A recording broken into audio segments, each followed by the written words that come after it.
Fundur settur á Alþingi. Fjarvistarskrá liggur frammi á skrifstofu. Eins og tilkynnt var á vef Alþingis tóku Áslaug Arna Sigurbjörnsdóttir sæti á ný á Alþingi föstudaginn 19. október og Ágúst Ólafur Ágústsson í gær mánudaginn 22. október.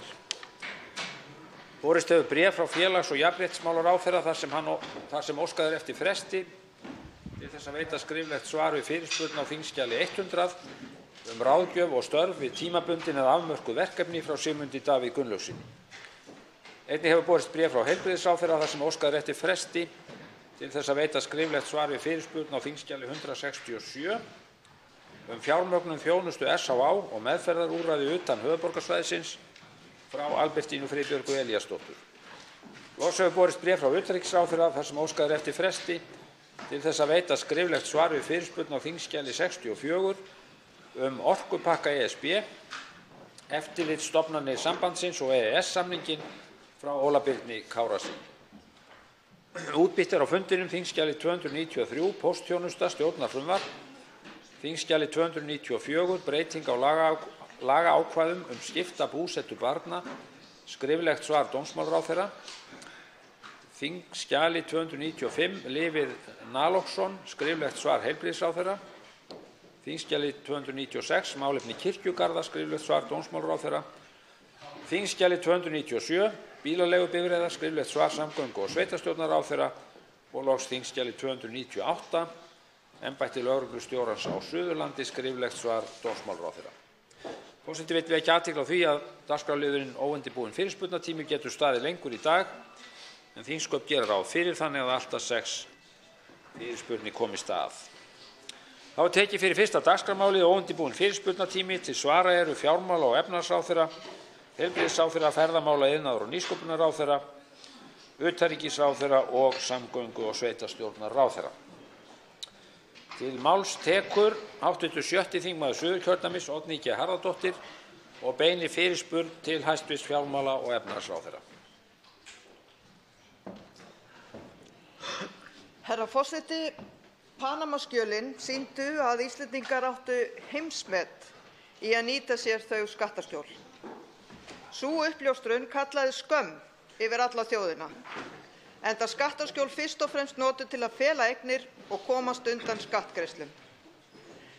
Þann 9. október minnti fréttaskýringaþátturinn Kveikur okkur á að peningar streymdu skattfrjálst út úr íslenska efnahagskerfinu fyrir hrun. Og á meðal eigenda aflandsfélaga eru aðilar sem fengu háar fjárhæðir afskrifaðar í kjölfar falls bankanna haustið 2008. Dæmi eru einnig að kröfur í þrotabú bankanna hafi verið vistaðar í aflandsfélögum.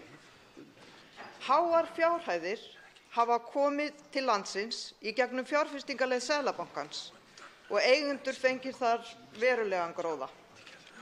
Aðeins opinber rannsókn getur afleitt þeirri leynd sem yfir þeirri leið ríkir. Ég vil því spyrja hvort að hæstv. fjármála- og efnahagsráðherra telji ekki tímabært að bera þessa hópa saman, þá sem fengu háar fjárhæðir afskrifaðar frá bönkunum, kröfur aflandsfélaga í þrotabú bankanna og þátttöku í fjárfestingarleið Seðlabankans eða gjaldeyrisútboðum. Ef það yrði gert fengi svör við því hvort hér sé einhverja sömu aðila að ræða. Svo virðist sem að í einhverjum tilvikum hafi eignarhaldsfélög gagngert verið stofnuð til þess að skuldsetja þau. Lánsfé hafi síðan verið fært til aflandsfélaga án þess að nokkur viðskipti hafi raun verið að ræða og jafnvel reynt að hylja slóðina með flóknum millifærslum. Það er mögulegt að rekja þessi viðskipti með opinberri rannsókn og Panama-skjölin hjálpar til við það. Er hæstv. fjármála- og efnahagsráðherra ekki sammála mér að þessi mál verði að upplýsa og það verði að gera skattrannsóknarstjóra kleift að rannsaka þessi mál fljótt og vel? Verðum við ekki vera viss að fjárfestingarleið Seðlabankans hafi ekki verið misnotuð með illa fengnu fé? Þá svarar hæstv. fjármála- og efnahagsráðherra Bjarni Benediktsson óundirbúinni fyrirspurn. Virðulegi forseti, allar rökstuddar vísbendingar að lög séu brotin eiga eftirlitsstofnanir að þeir eiga að sinna þeim. Og það gildir með skattrannsóknarstjóra og eins og önnur embætti í landinu, líka Seðlabankann. Ef menn hafa ástæðu til að ætla að lög séu brotin, menn séu illa fengið fé, þá er alveg skýr farvegur fyrir slík mál í íslenska réttarvörslukerfinu. Mér fannst hins vegar hv. þingmaður fara dálítið úr einu í annað. Hv. þingmaður á sínum tíma samþykkti meðal annars að hér yrðu á landi í gildi reglur sem gerðu það beinlínis löglegt að eiga fé á aflandssvæðum. Þannig að það ekki hægt að annars vegar setja slíka lagasetningu hér í þessum sal og hins vegar að úthrópa alla þá sem fylgja þeim lögum. Það bara einfaldlega gengur ekki upp og það ekki réttarríki sem að menn búa í þar sem að menn koma þannig fram. Hitt annað mál að við höfum hér sammælst það í þessum sal að ganga á eftir öllum upplýsingum að farið hafi verið á svig við lög. Við höfum útvegað sérstakar fjárheimildir til þess að það sé gert og í sumar fyrir nokkrum vikum síðan þá svaraði ég hv. þingmanni það hvernig þau mál hafa gengið og í því svari kom fram að á þessari stundu meta menn það svo að það kunni að hafa verið allt að 15 milljörðum af skattstofni haldið eftir og ekki gefið upp að uppistöðu til fjármagnstekjur sem þá 20% af viðkomandi skattstofni og þau mál í eðlilegum farvegi. Önnur mál eins og þau sem hv. þingmaður að vísa til hér og ég þekki ekki og ekki með á mínu borði sérstaklega, þau eiga að hafa sinn skýra farveg í okkar réttarvörslukerfi. Þá tekur til máls öðru sinni hv. 7. þingmaður Suðurkjördæmis, Oddný G. Harðardóttir. Herra forseti, hæstv. fjármála- og efnahagsráðherra minntist hér á svör við spurningum mínum sem tók hann 5 mánuði að svara. Þetta voru spurningar sem voru ekki flóknar og sennilega hafa svörin legið á borði stofnana. En hvers vegna tók það svo langan tíma fyrir hæstv. ráðherra að svara þeim spurningum? En það rétt eins og hæstv. ráðherra sagði hér áðan að þar kom fram í svörunum að vanframtaldir undandregnir skattstofnar nema alls 15 milljörðum króna og til viðbótar hefðu óloknum Panama-málum verið vísað til skattrannsóknarstjóra frá ríkisskattstjóra 187 slíkum málum fyrir réttum ári síðan og það ekki augljóst að skattrannsóknarstjóri muni ekki geta gert hvort tveggja, klára rannsókn á málum sem tengjast Panama-skjölum og rannsókn á slóð peninga í gegnum fjárfestingarleið Seðlabankans eða gjaldeyrisútboð og finnst hæstv. ráðherra það ásættanlegt vegna þess að í svörunum sem hæstv. ráðherra svaraði spurningum mínum var tekið fram að skattrannsóknarstjóri kæmist ekki yfir öll þau mál sem hann vildi komast yfir. Hann þyrfti aukið fjármagn og fleiri menn til að vinna þau störf. Og svarar hæstv. fjármála- og efnahagsráðherra Bjarni Benediktsson öðru sinni. Forseti, eins og hv. þingmaður veit að þá stofnunum falið að bregðast við fyrirspurnum hér á þinginu og þannig höfum við gert að við höfum rekið eftir stofnunum þegar að svör dragast. En þetta komið fram og mér finnst það nú vera aðalmálið. Varðandi fjárfestingarleið Seðlabankans að þá það leið sem við ákváðum á sínum tíma að opna fyrir og við kölluðum eftir því að menn kæmu með gjaldeyri inn í landið. Ef hv. þingmaður að spyrja mig að því hvort að ég telji rétt séu einhverjar vísbendingar að þar hafi menn verið með illa fengið fé sem ekki hafi verið talið fram á ferðinni, að þá tel ég alveg augljóst að slíkt eigi að skoða og ég tel íslenskum stofnunum ekkert að vanbúnaði að fara í þau mál. Hvort að það eigi að vera skattrannsóknarstjóri samkvæmt einhverjum sérstökum fjárheimildum, ég myndi gjarnan vilja þá heyra það frá skattrannsóknarstjóra að það skorti fjárheimildir til þess að sinna þeim málum. En ég hleyp ekki eftir einstaka fréttum. Ég treysti embættismönnum og kerfinu, lögum og reglum, þeim sem eru út á vettvangi að sinna þessum málum allan daginn, Seðlabankanum, Fjármálaeftirlitinu, skattrannsóknarstjóra, ríkisskattstjóra, þessum stofnunum ég að treysta á hverjum einasta degi til þess að fylgja lögum og við hér að breyta þeirra umhverfi og ég hef enga ástæðu til að ætla annað en að þeir séu að sinna sínu hlutverki. Þá tekur til máls hv. 7. þingmaður Reykjavíkurkjördæmis suður, Hanna Katrín Friðriksson og beinir fyrirspurn til hæstv. utanríkisráðherra. Herra forseti, ríkisstjórn Donalds Trump Bandaríkjaforseta hefur nú til skoðunar að þrengja skilgreiningu á kyni einstaklinga. Endurskilgreiningin felst í því að Bandaríkjamenn geti einungis skilgreint sig sem karl eða konu í samræmi við líffræðilegt kyn við fæðingu. Þessi áform koma í kjölfarið á ýmsum öðrum aðgerðum Trump-stjórnarinnar sem miða að því að ganga á réttindi transfólks. Þau hafa vakið hörð viðbrögð, ekki síst meðal transfólks og hjá þeim stjórnmálamönnum sem hafa barist fyrir réttindum þess í Bandaríkjunum. Það er hins vegar full ástæða til þess að þessi áform veki hörð viðbrögð víðar. Annars vegar vegna þess að það að höfða á svona ómerkilegan hátt til við á móti hinum togstreitunar margþekktu snýst yfirleitt upp í útskúfun og jaðarsetningu á viðkvæmum hópum, eins og stefnan hér virðist vera. Og hins vegar og ekki síst vegna þess að það er gömul saga nú að svona aðgerð að einangra og ganga á rétt lítilla jaðarhópa sem að berjast fyrir tilverurétti sínum og því að fá að njóta mannréttinda til jafns við aðra enda oftar en ekki í einhverju mun verra. Virðing fyrir mannréttindum er ein af grunnstoðum utanríkisstefnu Íslands og íslensk stjórnvöld eru málsvara mannréttinda á vettvangi fjölþjóðastofnana og gagnvart einstökum ríkjum. Okkur hæstv. Utanríkisráðherra hefur greint á ýmislegt mikilvægt í utanríkismálum en það verður ekki á honum tekið að hann hefur reynst ötull talsmaður mannréttinda. Þó ég vilja auðvitað nota tækifæri hér og hvetja hann til enn frekari verka. Og hér er sannarlega tækifæri. Tækifæri til að setja mannréttindi transfólks á oddinn í málflutningi alþjóðlega. Það er líka vert að geta þess hér að varlega áætlað er transfólk í Bandaríkjunum 1,5 milljón. Þetta er 5-föld íslenska þjóðin og menn hafa látið sér heyra minna tilefni. Mér langar til að spyrja hæstv. Utanríkisráðherra hér hvort hann hafi áhyggjur af þessari þróun mála hjá vinum okkar í vestri og hver viðbrögð íslenskra stjórnvalda verða hér. Hvort við munum ekki nota þá rödd sem við höfum, rödd sem er svo margfalt sterkari og áhrifaríkari en stærð okkar þjóðar bendir til, eða gæti falið í sér. Nota þessa rödd til að tala fyrir grundvallar hugsjónum okkar mannréttindi, valfrelsi og baráttu gegn lagalegu og félagslegu ranglæti. Þá svarar hæstv. Utanríkisráðherra Guðlaugur Þór Þórðarson óundirbúinni fyrirspurn.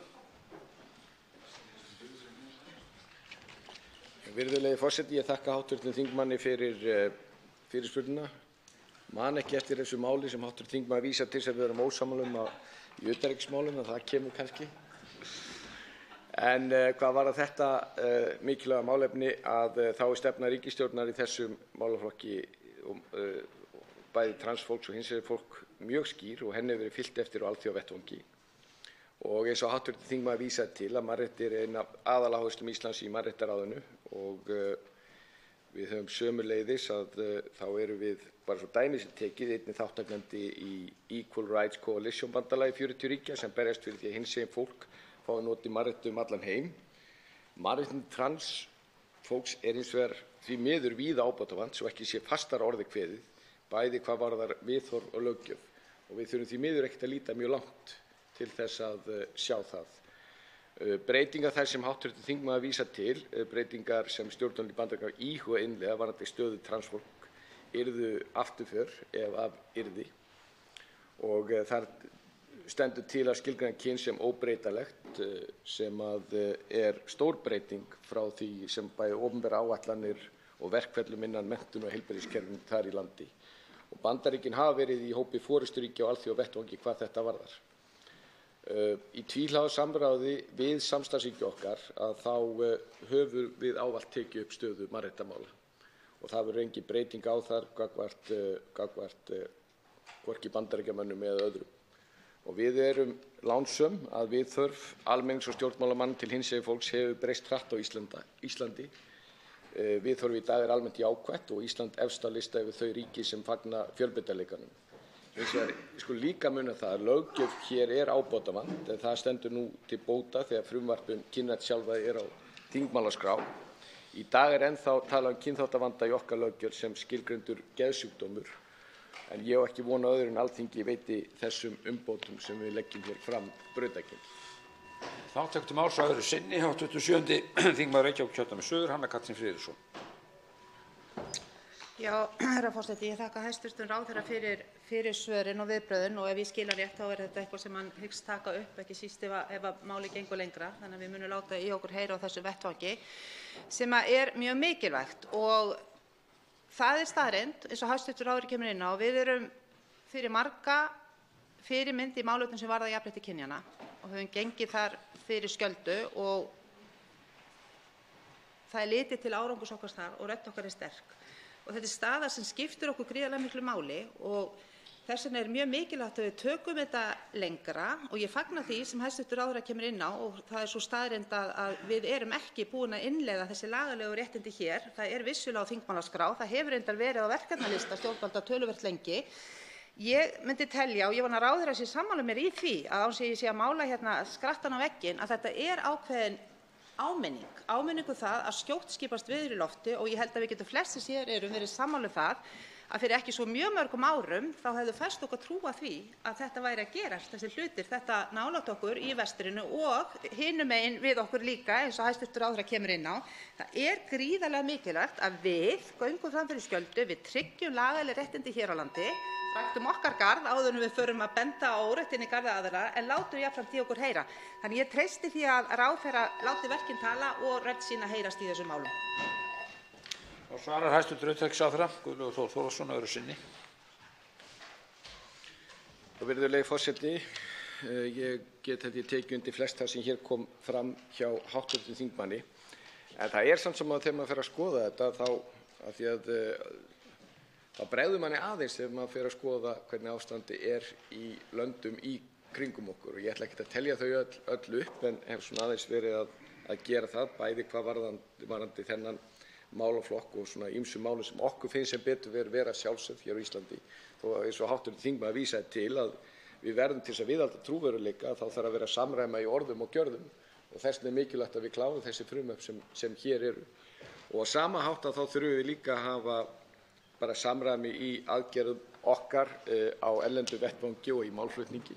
Og það rétt hjá hv. þingmanni að rödd okkar miklu sterkari heldur en stærðin segir til að því gefnu að við höldum þeim trúverðugleika sem við okkur tekist að byggja upp og það alveg sérstakt markmið. En ég mun halda áfram að tala fyrir mannréttindum á alþjóðavettvangi eins og gert núna og það eins og hv. þingmaður vísaði réttilega til einn af hornsteinum í okkar utanríkisstefnu.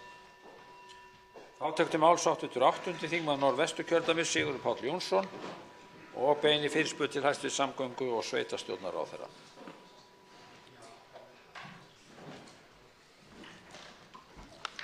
Hæstv. forseti.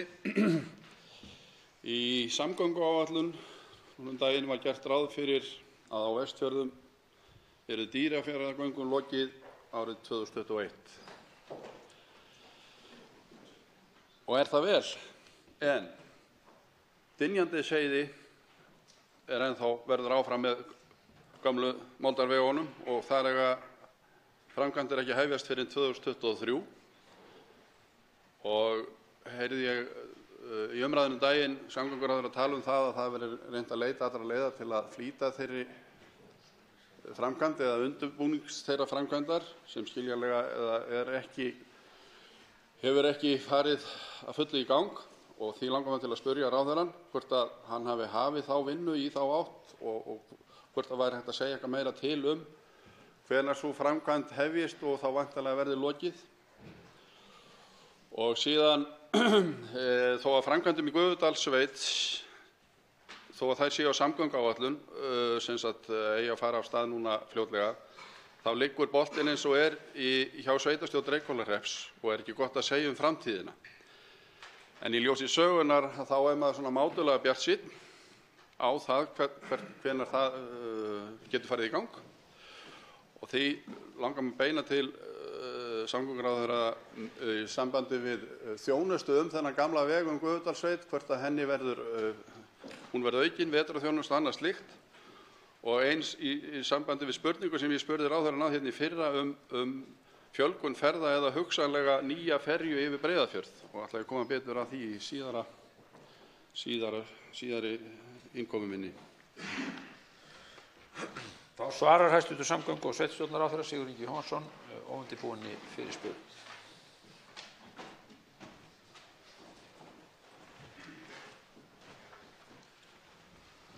Virðulegur forseti, þakka hv. þingmanni fyrir fyrirspurnina. Það rétt sem kom fram hjá honum að það var áætlað að það takist að ljúka Dýrafjarðargöngunum 2021 og eins og ég svaraði hér fyrir nokkru í umræðum samgönguáætlun þá hefði verið ágætt ef að menn hefðu á þeim tíma haft nægilega mikla langtímasýn þannig að Vegagerðin hefði á þeim tíma þegar að þau göng voru undirbúin haft á sama tíma alla vegagerðina sem tengist göngunum, þar að segja bæði Dynjandisheiðin og svo síðan Bíldudalsveg, hefði getað haft það svona í samhangandi skoðun. Þannig að staðreyndin auðvitað sú að núna eru þessir vegir í umhverfismati og það enn verið að hanna í staðinn fyrir að þetta hefði kannski alltaf átt að liggja fyrir þegar að göngin voru boðin út. En það var aftur á móti pólitísk ákvörðun hér á þinginu og held ég mjög skiljanlega að senda þau skilaboð að það veri komið að næstu göngum. Varðandi síðan þá umræðu sem hér var daginn, þá lýsti ég því og hef lýst því í umhverfis- og samgöngunefnd að nú auðvitað búið að skila þessari áætlun af framkvæmdarvaldinu inn til þingsins og ég beindi bara þeim tilmælum til svona jákvæðu tilmælum til nefndarinnar að mér finnst eðlilegt ef hægt væri að skoða það hvort það væri hægt að flýta því eitthvað. En það þó þannig að á árinu 2020 þá eru 300 milljónir til þess að taka þar einbreiða brú sunnan í Dynjandisheiði sem mjög léleg og verður sennilega sett í stokk og kemst strax í notkun í framhaldi af því. Og síðan árið 2022 þá eru settir fjármunir einnig í Dynjandisheiði en síðan fer krafturinn í hana 2023 og það væri auðvitað ákjósanlegt ef það væri hægt að gera það eitthvað fyrr. Varðandi Gufudalssveit og þjónustu þá skal ég koma að því í seinna svari.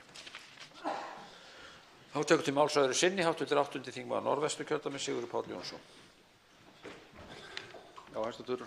Forseti, ég þakka ráðherranum fyrir þetta svar og en það er greinilegt að það er ekkert neina nýja fréttir frá því síðan daginn Dynjandisheiðina, þannig að við bara væntum þess að það verði unnið hratt og vel í því máli.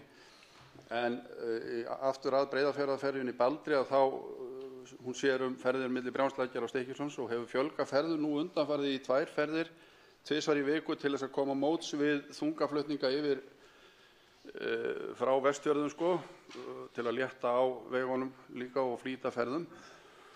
En það nú svo að þessi bátur gamalt skip og hefur ekki reynst vel. Hann með einni vél sem bilaði í fyrra og var stopp í á 3. mánuð og aðbúnaður farþega mjög síðri enn í eldra skipinu og að því ég nefndi hérna áður að ég hafi spurt ráðherrann þetta í fyrra þá langar mig að spyrja ráðherrann, hefur hann átt samtal við útgerð skipsins eða skoðað þá leið að fara í stærri og öflugri ferju, nú þetta þjóðvegur sem að hið opinbera á að sjá að sé fær? Þá svarar hæstv. samgöngu- og sveitarstjórnarráðherra Sigurður Ingi Jóhannsson öðru sinni.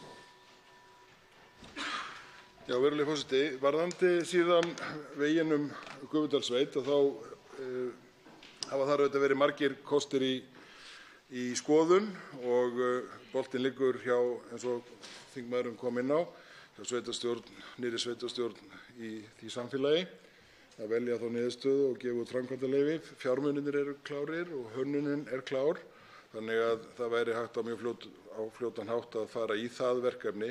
Þangað til hafa menn einmitt verið að horfa á það að bæta í þjónustuna af því að það nauðsynlegt til þess að tryggja að það sé fært þarna. Og eitt af því sem hefur verið skoðað er sem sagt auka ferðir ferjunnar eins og hv. þingmaður kom inn á til þess að mæta þeirri þörf sem þarna sem sannarlega og sem betur fer. Við erum auðvitað að klára eina ferju, það Herjólfur, mjög stór ferja, það stór kostnaður sem í kringum það. Við höfum sett okkur þau markmið og það í sambandi við samgönguáætlun að allar nýjar ferjur verði rafknúnar eða umhverfisvænum orkugjöfum. Við höfum líka aðeins verið að skoða Hríseyjarferjuna af þeirra eigin frumkvæði sem að þar myndi þá líka vera undir, en ég hef ekki átt samtal við útgerðina á Breiðafjarðarferjunni þetta en svo sannarlega tilbúin til þess, en við verðum auðvitað að raða þessu inn þannig við höfum fjármagn til hlutanna. Þá tekur næsti máls hv. 11. þingmaður Reykjavíkurkjördæmis suður Björn Leví Gunnarsson og beinir fyrirspurn til hæstv. fjármála- og efnahagsráðherra. Virðulegi forseti, fyrir alþingiskosningar 2016 lá fyrir fjármálaráðherra skýrsla eignir Íslendinga í aflandsvæðum. Með öðrum orðum, hvað áttu Íslendingar mikið í skattaskjólum? Sú skýrsla var ekki birt fyrr en eftir kosningar, þrátt fyrir að augljóst að skýrslan átti erindi til almennings fyrir kosningar. Augljóst öllum sem vilja draga hlutlausa ályktun í því máli og augljóst samkvæmt áliti umboðsmanns Alþingis að, með leyfi forseta, ekki sé ágreiningur að þær upplýsingar sem koma fram í skýrslunni varði almannahag og þá bæði umfang þeirrar starfsemi sem þar lýst og þær lagareglur sem þar koma við sögu. Í kjölfarið spyr ég ráðherra hvenær það hafi farið fram mat á því hvort efni skýrslunnar varði almannahag sem bæri þá að birta samkvæmt siðareglum ráðherra. Svar barst 28. mars 2018. Með leyfi forseta, skýrsla eignir Íslendinga á aflandssvæðum var unnin að frumkvæði Bjarna Benediktssonar, fjármála- og efnahagsráðherra. Birting hennar var því algjörlega án utanaðkomandi kvaða eða mat á því hvort þær ættu við samkvæmt siðareglum. Það sem sagt augljóst að það fór ekki neitt formlegt mat fram á því hvort efni skýrslunnar varðaði almannahag. Í sjónvarpsviðtali spurði fréttamaður, með leyfi forseta, átti skýrslan ekki mikilvægt erindi inn í umræðuna í aðdraganda kosninganna? Þar svarar fjármálaráðherra, með leyfi forseta, við eigum ekki endilega að setja mál eins og þetta ávallt í kosningasamhengi. Tilefni skyndikosninganna árið 2016 voru uppljóstranir eignir Íslendinga í skattaskjólum og spurning mín til ráðherra einföld og óháð því dæmi sem hér rekið. Hversu alvarlegt brot það þegar ráðherra leynir almenningi upplýsingum tilefni kosninga fyrir kosningar? Verður það ekki einmitt alvarlegra að leyna Alþingi og almenningi upplýsingum út af kosningasamhengi? Þá svarar hæstv. fjármála- og efnahagsráðherra Bjarni Benediktsson óundirbúinni fyrirspurn. Virðulegi forseti, við höfum áður rætt þetta mál, ég og hv. þingmaður, og ég hef í sjálfu sér ekki miklu við mín fyrri svör að bæta í þessu efni. Ég ítreka það að upphaf þessarar skýrslugerðar á mínu skrifborði í fjármálaráðuneytinu. Hér fór fram umræða á vormánuðum 2016 og í tengslum við boðaðar kosningar sem að ríkisstjórnin þáverandi kallaði til umfang þessara mála. Og ef við skoðum efni þessara skýrslu og síðan svar sem að fjármála- og efnahagsráðuneytið afhenti þinginu hér í sumar það hvaða umfang hefur reynst vera í skjölunum og gefið tilefni til endurálagningar, að þá erum við óravegu frá þeim gífuryrðum og stóryrðum sem féllu í umræðunni vorið. Enga síður stórar tölur, enga síður gríðarlega alvarlegt mál, og ég hef áður sagt hér í þinginu og opinberlega að við hefðum betur skilað skýrslunni fyrr. Það voru mistök að gera það ekki fyrr. Ég held hins vegar að það þoli alveg umræðu að velta fyrir sér hvað var að finna í skýrslunni borið saman við það sem haldið var á lofti í umræðunni. Og þá held ég að það sé mjög auðvelt að komast að niðurstöðu að skýrslan innihélt efni sem að sýndi fram á umfang sem var langt frá því sem að þeir sem tóku dýpst í árinni héldu fram hér í þingsal. Og það var undir þeim gífuryrðum sem kosningarnar fóru fram, þannig ég sé ekki alveg samhengi sem að hv. þingmaður ítrekað að reyna að draga fram. Þá tekur til máls öðru sinni hv. 11. þingmaður Reykjavíkurkjördæmis suður, Björn Leví Gunnarsson. Virðulegi forseti, en það einmitt fjármálaráðherra hér sem talar þessi gífuryrði og ég hvet hann bara til þess að koma með nákvæmari útlistun á þessum gífuryrðum sem hann vísar í til þess að sé að taka það málefnalega beint á þeim í staðinn fyrir að vísa bara í einhver gífuryrði. Ég myndi að vilja nákvæmari lýsingu þar á.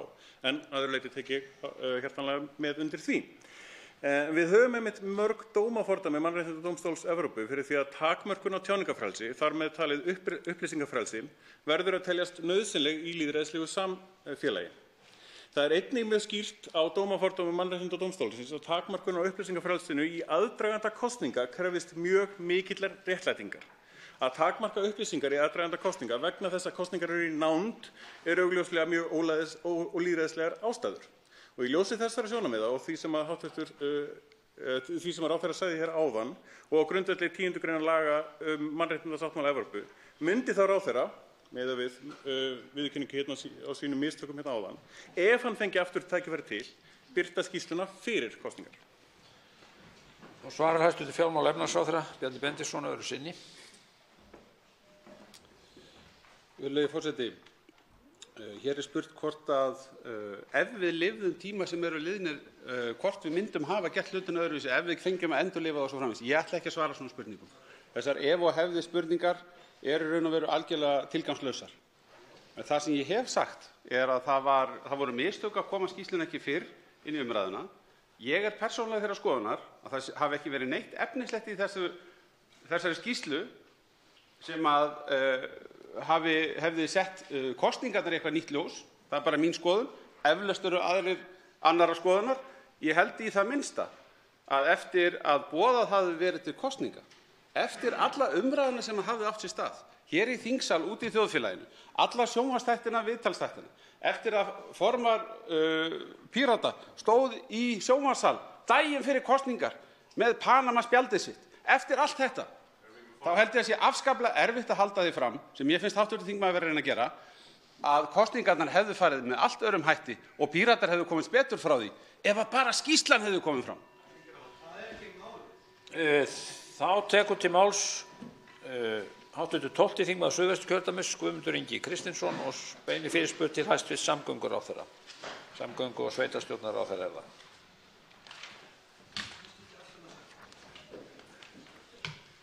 Virðulegur forseti, ég sendi fyrirspurn til hæstv. Samgöngu- og sveitarstjórnarráðherra aðgengi fatlaðra að hópferðabifreiðum. Það tók mjög langan tíma að fá svarið og svarið kom og það var alveg stórfurðulegt og mjög rýrt vegna þess að ábyrgðin á því að hópferðabifreiðar uppfylli skilyrði laga og reglugerða sett yfir á fatlaða einstakling. Það auðvitað alveg meira en nóg fyrir fatlaða einstaklinga eða hreyfihamlaðan að reyna að komast ferða sinnar og hvað þá að reyna að fara að príla upp í rútu sem hefur enga búnað til að taka við hjólastól.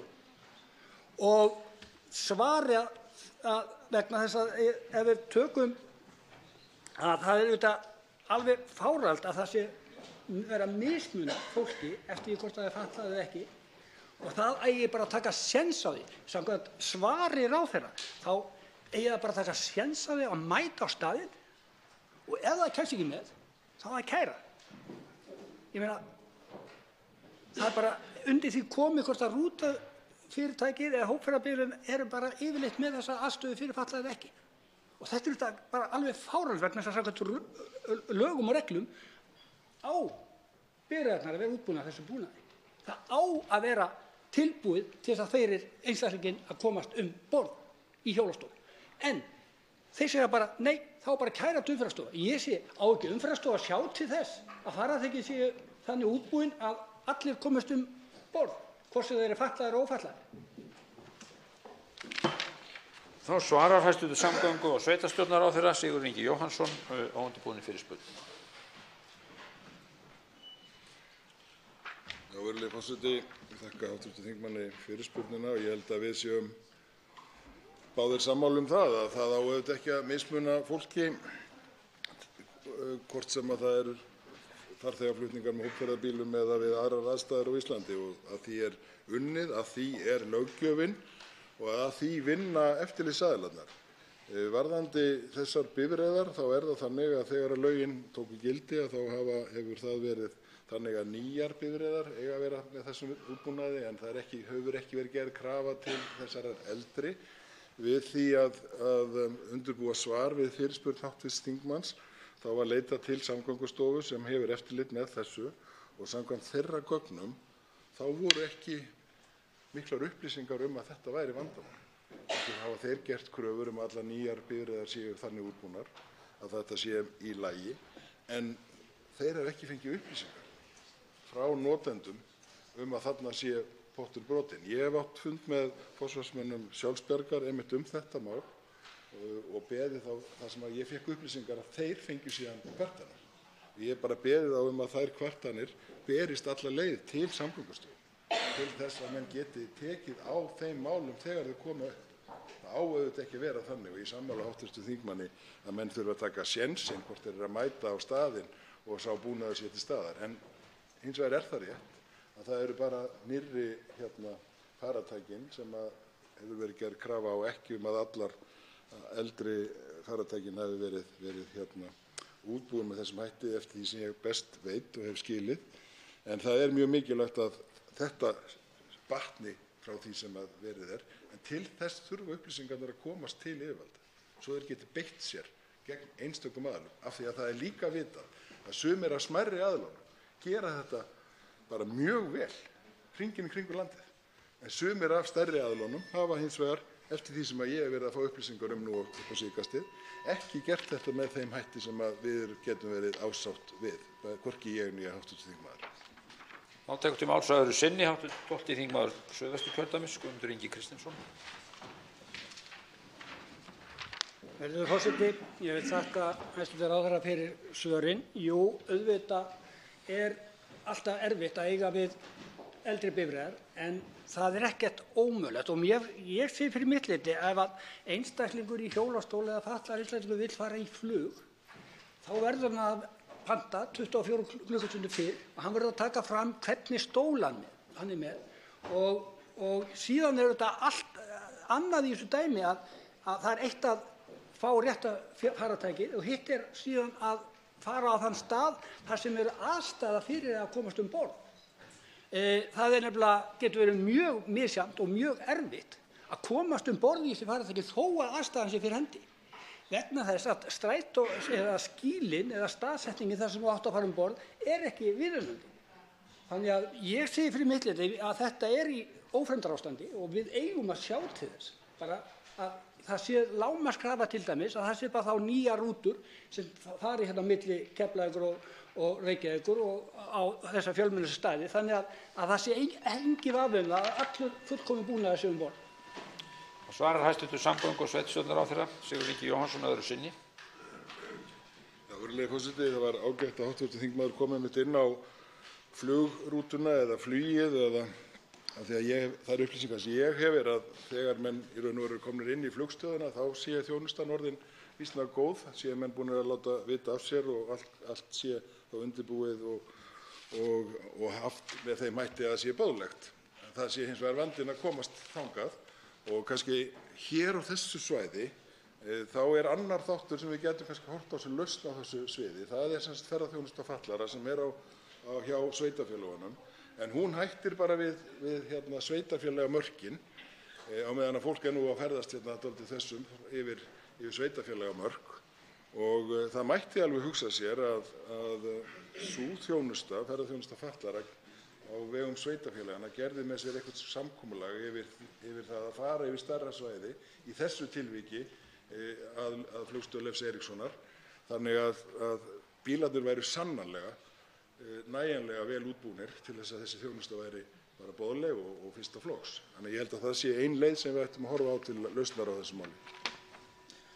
Þá tekur að síðustu til máls hv. 6. þingmaður Reykjavíkurkjördæmis suður Kolbeinn Óttarsson Proppé og beinir fyrirspurn til samgöngu- og sveitarstjórnarráðherra hæstvirts. Virðulegur forseti, það á svo sem engum að koma á óvart sem leggur leið sína höfuðborgarsvæðið. Sú niðurstaða sem kemur fram í nýlegri könnun á ferðavenjum sem unnin fyrir Vegagerðina. Þar kemur í ljós að meðaltími ferða milli heimilis og vinnu hefur farið stigvaxandi síðasta áratuginn.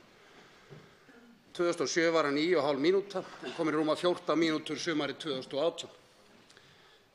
Nú það orðið þannig að 79% ferða sumarið 2018 voru farnar sem bílstjóri í eigin bíl.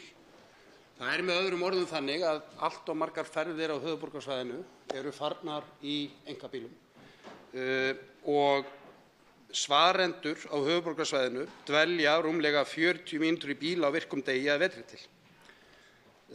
Heldur styttra sumri en meðaltalið fyrir sumarið 2018 41 mínúta jafnt og að vetri. Eins og ég segi, það ljóst sama hvað okkur kann að finnast þá staðreynd að það einfaldlega of margir bílar á ferðinni á höfuðborgarsvæðinu og leiðir það hugann að öðrum valkostum við einkabílinn sem liggur beint við að spyrja hæstv. ráðherra út í. Í þeim löndum sem við berum okkur saman við, borgir af svipaðri stærðargráðu og höfuðborgarsvæðið þar sjáum við stærri og hraðvirkari flutningstæki til að flytja meiri fjölda fólks. Hér höfum við kallað þetta borgarlínu, minnumst á þetta í stjórnarsáttmála og höfum talað fyrir að af þessari framkvæmd verði og mig langaði að spyrja hæstv. ráðherra út í hvar það mál væri statt í samningum viðræðum á milli aðila sem þar að koma, hvort við megum eiga von á niðurstöðu borgarlínuna fljótlega. Nú svarar hæstv. samgöngu- og sveitarstjórnarráðherra Sigurður Ingi Jóhannsson óundirbúinni fyrirspurn. Virðulegur forseti, þakka hv. þingmanni fyrir þessa áhugaverðu fyrirspurn í tengslum við kannski fréttir sem hafa verið í dag. Ég upplifi nú reyndar að þessi lenging á tíma sé miklu meira en 9,5 upp í 14, en það nú kannski vegna þess að maður upplifir alltaf þegar maður lendir í umferðarhnútnum og kannski 10 mínútur korter lengur heldur en hina dagana. En þetta vond þróun og það bara þannig að við fórum af hestbaki og beint inn í bíla og hoppuðum yfir til dæmis járnbrautarlestir, svo dæmi sé tekið eða eitthvað slíkt. Þannig að við höfum byggt á einkabílnum og það kemur nú líka fram í þessari viðhorfskönnun að fólk svona í ytri hverfum borgarinnar horfa enn svolítið til þess og vilja þess vegna fá uppbyggingu í þessum stofnvegabrautum og svona gera aðra þætti sem að myndi hugsanlega hjálpa til við að stytta tímann, gera umferðina skilvirkari og öruggari, en leið minni mengun. Það sé nú algjört lykilatriði í dag, bæði minni loftslagsbreytingar, sem sagt koltvísýringur og annað í þeim dátt, en líka bara svifryk og slíka þætti. Þar eru hlutir eins og betri ljósastýring, umferðarflæði og uppbygging á stofnbrautum sem allar munu skila þessu, en lykilatriðið að það þarf að gera þetta saman með uppbyggingu á almenningssamgöngukerfi. Og það þarf að vera miklu greiðfærra heldur en það í dag og þar af leiðandi fleiri sem vilja nýta sér það. Á sama tíma líka verið að tala og það sannarlega þannig að fleiri hafa nýtt sér hjólastíga og aðra fjölbreytta ferðamáta til að komast á milli staða. Og eitt af því sem líka verið bent á að við ættum kannski ekki að hafa alla vinnu hins opinbera hér niður í bæ og leið stórfyrirtækin, þannig að það séu allir á sömu leið, heldur eiga að dreifa kannski fyrirtækjunum meira höfuðborgarsvæðið og jafnvel landið allt. Þannig að það margt, en vinnan, og nú sé ég að tíminn minn búinn, herra forseti, þannig að ég verð að nota seinni mínútur til að fara nákvæmlega yfir vinnuna því að hún mjög mikilvæg á grundvelli þessari viljayfirlýsingu sem ég gerði við samtök sveitarfélaga á höfuðborgarsvæðinu, skal nota seinni mínútuna í það. Forseti leyfir sér að skjóta inn í þessa umræðu samkvæmt fréttum aftur farið að nota hesta í Kaupmannahöfn. Til máls tekur öðru sinni hv. 6. þingmaður Reykjavíkurkjördæmis suður, Kolbeinn Óttarsson Proppé. Virðulegur forseti, ég ætla ekki að eyða tíma mínum með að ræða hestamál hér þrátt fyrir áhuga virðulegs forseta á þeim, en það ágætt að heyra að hæstv. ráðherra ætlar að fara betur yfir þá vinnu sem í gangi í vinnuhópnum þegar kemur að borgarlínunni. Það var einhvern að fá svör við því hvort verið að vinna því á einhvern hátt að það liggi fyrir hvenær sé hægt að byrja, verið að brjóta verkefnið upp á einhvern hátt, getum við farið að sjá fyrir okkur hvenær einhverjar framkvæmdir tengdar borgarlínunni hefjist. Og eins hvað varðar kannski fjármögnun og í viljayfirlýsingunni talað vilja til að gera nýjan samning, styrktarsamning. Við erum með tilraunaverkefni til 10 ára, mun það ekki halda sér og svo framvegis. Hv. þingmaður Guðmundur Ingi Kristinsson kom inn á málefni fatlaðs fólks þegar kemur að samgöngum og almenningssamgöngum. Við sjáum það til dæmis borgarlína með hágæðavögnum sem færu þar myndu vera mjög gott í þeim efnum. Hæstv. ráðherra kom inn á mengun, bæði svifryk og eins af bílunum sjálfum, þannig að var ágætt að heyra hvar nákvæmlega málið statt. Þá svarar hæstv. samgöngu- og sveitarstjórnarráðherra Sigurður Ingi Jóhannsson öðru sinni.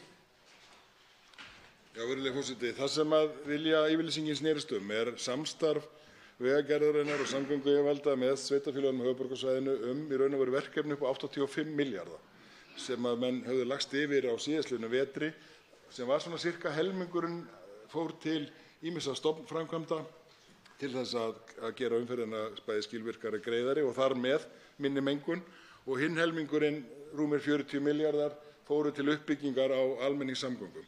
Það sem síðan menn áttu eftir að gera og erum þá akkúrat að gera þessa dagana og þessa vikurnar, það að ræða hvernig ætti að vera fjárhagslega aðkoma ríkisins að annars vegar þá almenningssamgangahlutanum sem hjá sveitarfélögunum og hvernig væri þá aðkoma sveitarfélagana að þessum stofnbrautakostnaði sem stundum líka tekinn saman og af því að við erum líka með undir bæði reiðhjólastíga, gönguleiðir en reyndar enga reiðstíga hérna í höfuðborginni svo ég skjóti því nú að þó það væri kannski áhugavert. Þetta verkefni bara gengur mjög vel, vinnan gengur vel og eitt af því sem þarf einmitt að skoða að við erum með sennilega 18,6 milljarða til almenningssamgangna á 15 ára tímabili í þessari fjármögnuðu fjármálaáætlun sem milljarður á ári sem langt umfram það sem samningurinn hann náði bara til 22 sem var rekstrarsamningur til á meðan við gerðum ekki neitt í stofnbrautum. Nú erum við að fara í stofnbrautirnar þannig að það nauðsynlegt að taka þetta upp en við erum með talsvert fjármagn til þess að ræða við sveitarfélögin á höfuðborgarsvæðinu hvernig við getum lokað þessu og sett þetta í aðgerðaáætlun. Umræðum fyrsta dagskrármálið lokið. Tekið fyrir annað dagskrármálið sérstök umræða framtíð og efling íslenska sveitarstjórnarstigsins. Málshefjandi er hv. þingmaður Albertína Friðbjörg Elíasdóttir. Hæstv. samgöngu- og sveitarstjórnarráðherra Sigurður Ingi Jóhannsson verður til andsvara. Hefst nú umræðan. Til máls tekur hv. 10. þingmaður Norðausturkjördæmis Albertína Friðbjörg Elíasdóttir. Herra forseti, ég vil byrja á að þakka hæstv. samgönguráðherra fyrir að taka sér tíma til að ræða þetta mikilvæga mál. Í júlí 2017 skilaði verkefnisstjórn af sér viðamikilli skýrslu greiningu íslenska sveitarstjórnarstigsins og finna tækifæri og leiðir til þess að styrkja það. Niðurstaða verkefnisstjórnarinnar var meðal annars að leggja til að stjórnvöld marki skýra langtímastefnu fyrir sveitarfélög til allt að 20 ára, starfsemi jöfnunarsjóðs verði tekin til endurskoðunar, að stjórnvöld taki markvissari þátt í verkefninu styrkingu sveitarstjórnarstigsins og fjárfesti í því. Verkefnastjórnin lagði til 12 aðgerðir til eflingar sveitarstjórnarstigsins og snúa þær margar að okkur hér í þinginu. Verkefnisstjórn þessi reyndar ein nokkurra nefnda sem hafa verið skipaðar í sama tilgangi en því miður án mikils árangurs. Það hlýtur að vera umhugsunarefni fyrir okkur hér hvaða orsakir eru fyrir því og hvernig við getum tryggt það að þetta verði ekki enn ein skýrslan sem endar ofan í skúffu. Það margt í skýrslunni sem vekur athygli. Verkefnisstjórnin gerði meðal annars könnun á viðhorfum íbúa sveitarfélaga en íbúar sveitarfélaga virðast einblína á þjónustuna og gæði hennar en eru síður meðvitaðir hver það sem veitir þjónustuna. Meirihluti svarenda taldi að lykilþættir í þjónustunni myndu batna eða haldast óbreyttir ef sveitarfélag þeirra myndi sameinast öðru sveitarfélagi. Þá kom einnig fram að það ríkur almennur vilji meðal sveitarstjórnarfólks til sameininga sem má meðal annars sjá fyrir austan þar sem 4 sveitarfélög á Austfjörðum hafa samþykkt að hefja formlega viðræður sameiningu.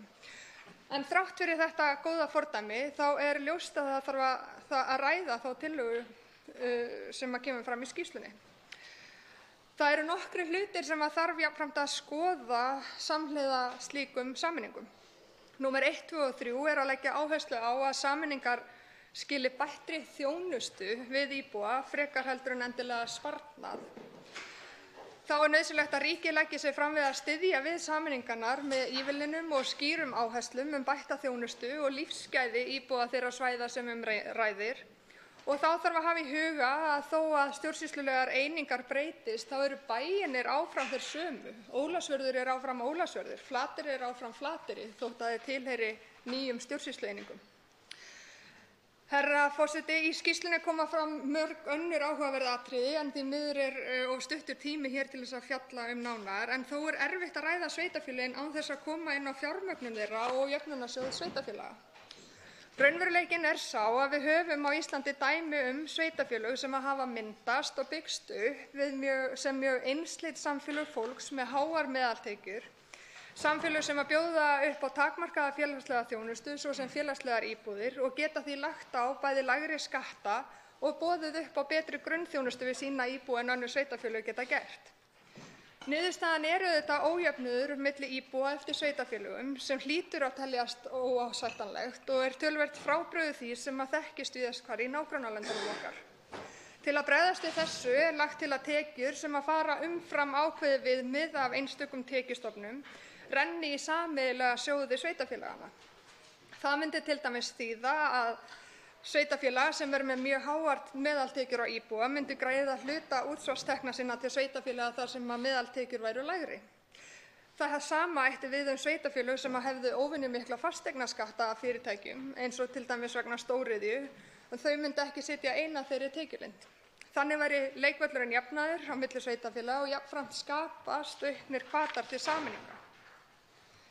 En að lokum, herra forseti, í þessari fyrri ræðu langar mig til þess að koma aðeins inn á samskipti ríkis og sveitarfélaga. En sem fyrrverandi sveitarstjórnarmaður þá þekki ég það af eigin reynslu að allt of oft einkennast samskipti fulltrúa ríkisins og fulltrúa sveitarfélagana af tortryggni og skilningsleysi. Þetta hlýtur að vera eitthvað sem við viljum öll reyna að breyta, enda eiga þessi 2 sveitarstjórnarstig að vinna saman að hagsmunum íbúa allra en ekki í andstöðu við hvort annað. Þá þarf að skoða hlutverk embættismannakerfis ríkis og sveitarfélaga í að bæta samskipti og auka traust. En ég spyr því ráðherra, hvaða verkefni ef einhver sé ráðherra fyrir sér að hægt var að flytja til sveitarfélagana? Mun ráðherra beita sér fyrir breytingum á tekjuskiptingu ríkis og sveitarfélaga? Mun ráðherra leggja til lækkun lágmarksíbúafjölda sveitarfélaga á þessu kjörtímabili? Og hvernig sé ráðherra fyrir sér að bæta samskipti og auka traust milli ríkis og sveitarfélaga? Þá svarar hæstv. Samgöngu- og sveitarstjórnarráðherra Sigurður Ingi Jóhannsson. Herra forseti. Ég vil byrja á því að þakka hv. þingmanni Albertínu Friðbjörgu Elíasdóttur fyrir að efna til umræðuna um framtíð og eflingu sveitarstjórnarstigsins sem við gerum kannski allt of sjaldan hérna. Þetta er þarft umræðuefni og tímasetningin er góð þar sem nýtt kjörtímabil sveitarstjórna er nýlega hafið og við slík tímamót er gott að horfa til framtíðar. Meðal þess sem var til kynningar og umræðu á landsþingi Sambands íslenskra sveitarfélaga nýlega voru skýrslur 2 nefnda Samgöngu- og sveitarstjórnarráðuneytisins þau álitaefni sem hv. þingmaður hefur vakið máls á í dag, annars vegar stöðu og framtíð íslenskra sveitarfélaga og hins vegar áfangaskýrsla endurskoðun og regluverki jöfnunarsjóðs sveitarfélaga. Ég held að við hérna á hinu háa Alþingi séum flest ef ekki öll sammála þeirri stefnu að efla beri sveitarstjórnarstigið og tryggja að þau hafi nægjanlega tekjustofna til að sinna lögbundnum verkefnum sínum. Þá viljum við að samskipti og samráð þessara 2 stjórnsýslustiga, ríkisins annars vegar og sveitarfélaga hins vegar, sé gott og farsælt, þó auðvitað verði ekki komist hjá því að ágreiningur geti verið einstök mál. Og ég held að megi fullyrða það að þróunin á síðustu árum sé sú að þetta samstarf fari batnandi mjög. Við höfum séð jákvæða þróun sveitarstjórnarstigsins á umliðnum árum. Stefnan hefur verið sú að efla sveitarstjórnarstigið með því að færa til þeirra verkefni og tekjustofna og stuðla að fækkun þeirra með sameiningum. Ég sé fyrir mér að það megi færa fleiri verkefni til þeirra, til dæmis kæmi þar til greina öldrunarþjónustan, kæmi þar til álita sem og rekstur framhaldsskólanna. Menn spyrja sig hins vegar hvort sveitarfélögin séu nægjanlega vel í stakk búin til þess að takast á við þessar áskoranir. Og það er eðlileg spurning, því að meira en helmingur sveitarfélaga hafa færri en 1000 íbúa og ríflega þriðjungi íbúa búa færri en 500 ríflega þriðjungi sveitarfélaga búa færri en 500 íbúar. Afleiðingin af þessu er óvenjumikið samstarf sveitarfélaga lögbundin verkefni sem leiðir af sér annars vegar skort á yfirsýn og óljóst umboð. Þá er til staðar umfangsmikið stuðningskerfi jöfnunarsjóðs sveitarfélaga en þaðan fá minni sveitarfélögin hlutfallslega meira af heildartekjum sínum en þau fjölmennari. Önnur nefndanna sem ég gat áðan, hæstv. forseti, komst að þeirri niðurstöðu að sveitarfélögin væru of fámenn. Lagt var til að stjórnvöld marki skýra langtímastefnu fyrir sveitarfélög til allt að næstu 20 ára, þar sem allt er undir, byggðamál, samgöngumál og fjármál sveitarfélaga. Kallað var eftir nýrri nálgun, horft yrði til sveitarfélaga út frá þeirri þjónustu sem þau veita og sem þeim er ætlað að veita, hún kortlögð og útfærð, meðal annars með tilliti til landfræðilegra og lýðfræðilegra þátta. Ég er sammála þessari áherslu og hef þegar tekið fyrsta skrefið. Með nýjum lögum sem Alþingi samþykkti í júní síðastliðinn verða áætlanir á sviði samgöngu, fjarskipta, sveitarstjórna og byggðamála samræmdar. Og sveitarstjórnarstigið er þar ekki undanskilið því að nú er lögbundið að taka saman í eina áætlun stefnumörkun ríkisins í málefnum sveitarfélaga. Ráðherra málaflokksins skal leggja á 3 ára fresti tillögu fyrir Alþingi, tillögu til þingsályktunar stefnumótandi áætlun ríkisins málefni sveitarfélaga til 15 ára í senn. Í áætluninni skal jafnframt mörkuð aðgerðaáætlun til næstu 5 ára. Á landsþingi Sambandsins setti ég fram tillögu sameiginlega stefnu að fækka og efla sveitarfélögin með sameiningum. Og hugmyndin var sú að við gætum byrjað á átaki þar sem að sveitarfélög hafa 4 til í mesta lagi 8 ár til að ná tilteknum markmiðum í frjálsum sameiningum. Samhliða yrði fjárhagslegur stuðningur Jöfnunarsjóðs sveitarfélaga við sameiningar og til skuldalækkunar stóraukinn. Eftir að þessu tímabili lyki tæki hins vegar gildi nýtt ákvæði sveitarstjórnarlaga lágmarks íbúafjölda. Þau sveitarfélög sem ekki hefðu nýtt tímann til að ná settu markmiði með frjálsum sameiningum þyrftu þar með að sameinast nágrannasveitarfélagi til að uppfylla skilyrði laganna íbúafjölda. Þá kæmi ekki til íbúakosninga sameiningar frá þeim tíma heldur yrði skyldubundna sameiningu að ræða. Þessi atriði verða hluti af stefnumörkun fyrir sveitarstjórnarstigið sem verður unnin í nánu samráði við Samband íslenskra sveitarfélaga og ég hef hvatt þá á þeim vettvangi til að taka þetta mál upp til umfjöllunar.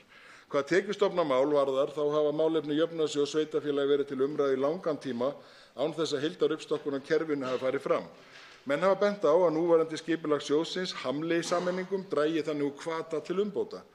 Það hefur verið bent á að sjóðurinn ívilni litlum sveitarfélögum á kostnað stærri og að sveitarfélög sem nýta ekki útsvarsheimildir að fullu fái það jafnframt bætt úr jöfnunarsjóði. Fyrirliggjandi tillögur sem nú liggja fyrir ganga út á að byrja með einfelldri aðlögun á gildandi regluverki og framhaldinu til dæmis þegar að liggur nánar fyrir sameiningarmál sé hægt að taka stærra skref. Útfærslur verða kynntar innan fárra daga í samráðsgátt Stjórnarráðsins og það er reiknað með að breytingarnar taki gildi frá og með næstu áramótum. Hvað aðra tekjustofna varðar þá er það þekkt með vilja ríkisins að færa gistináttagjaldi til sveitarfélaganna. Það er síðan sérstök umræða hvernig því yrði skipt á milli sveitarfélaga. Að endingu vil ég nefna það réttlætismál að jafna þar betur tekjur sem sveitarfélög hafa mannvirkjum sem nýtt eru til orkuframleiðslu og dreifingar. Þau sveitarfélög sem eru svo lánsöm að stöðvarhúsið lendir á þeirra svæði fá góðar tekjur en hin ekkert og því hef ég ákveðið að skipa starfshóp með fulltrúum til þess að vinna áfram með þær hugmyndir sem liggja þar á borðinu og móta tillögur til breytinga. Til máls tekur hv. 3. þingmaður Suðurkjördæmis Birgir Þórarinsson.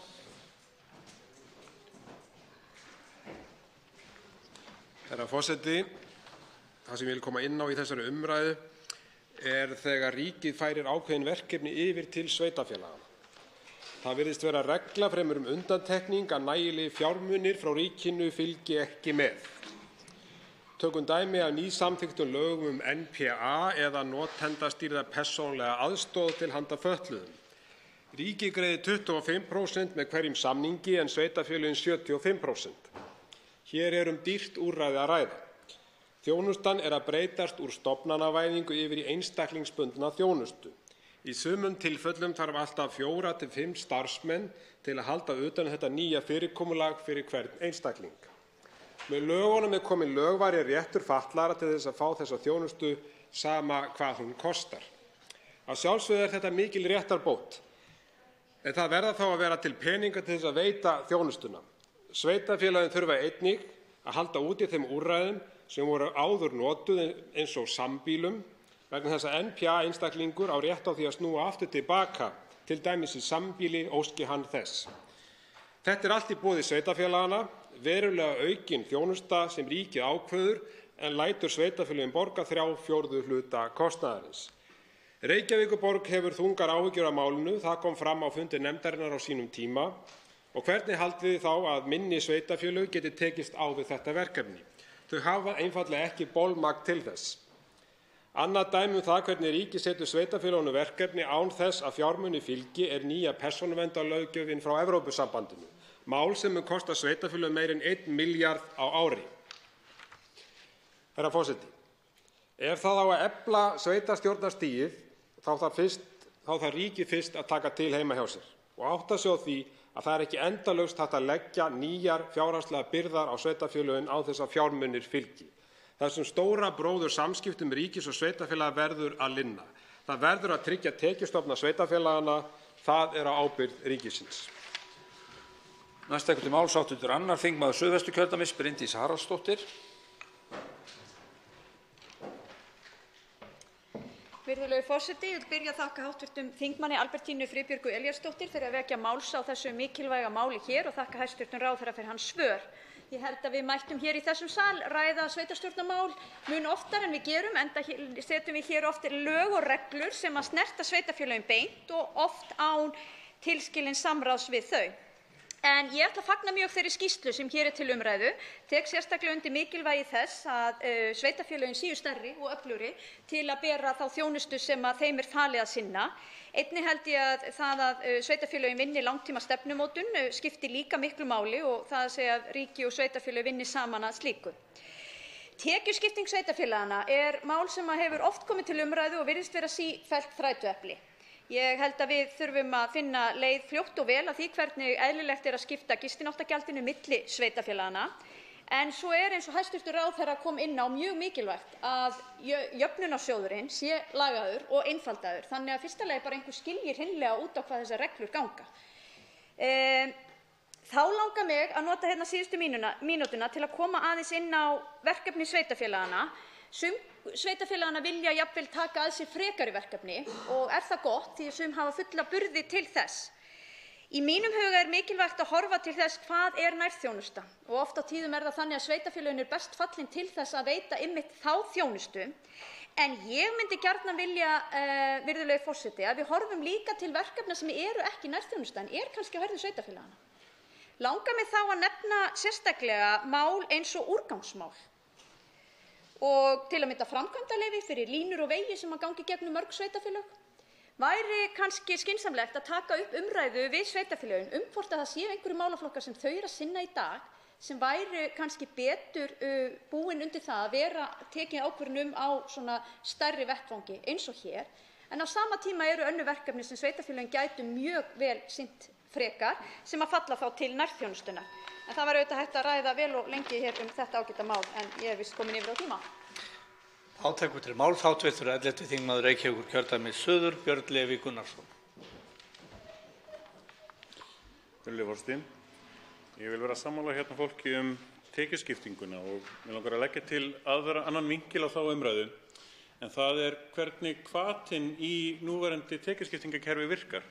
Það er að segja að sveitarfélögin þau fjármagna sig á fasteignaskatti og útsvari aðalega.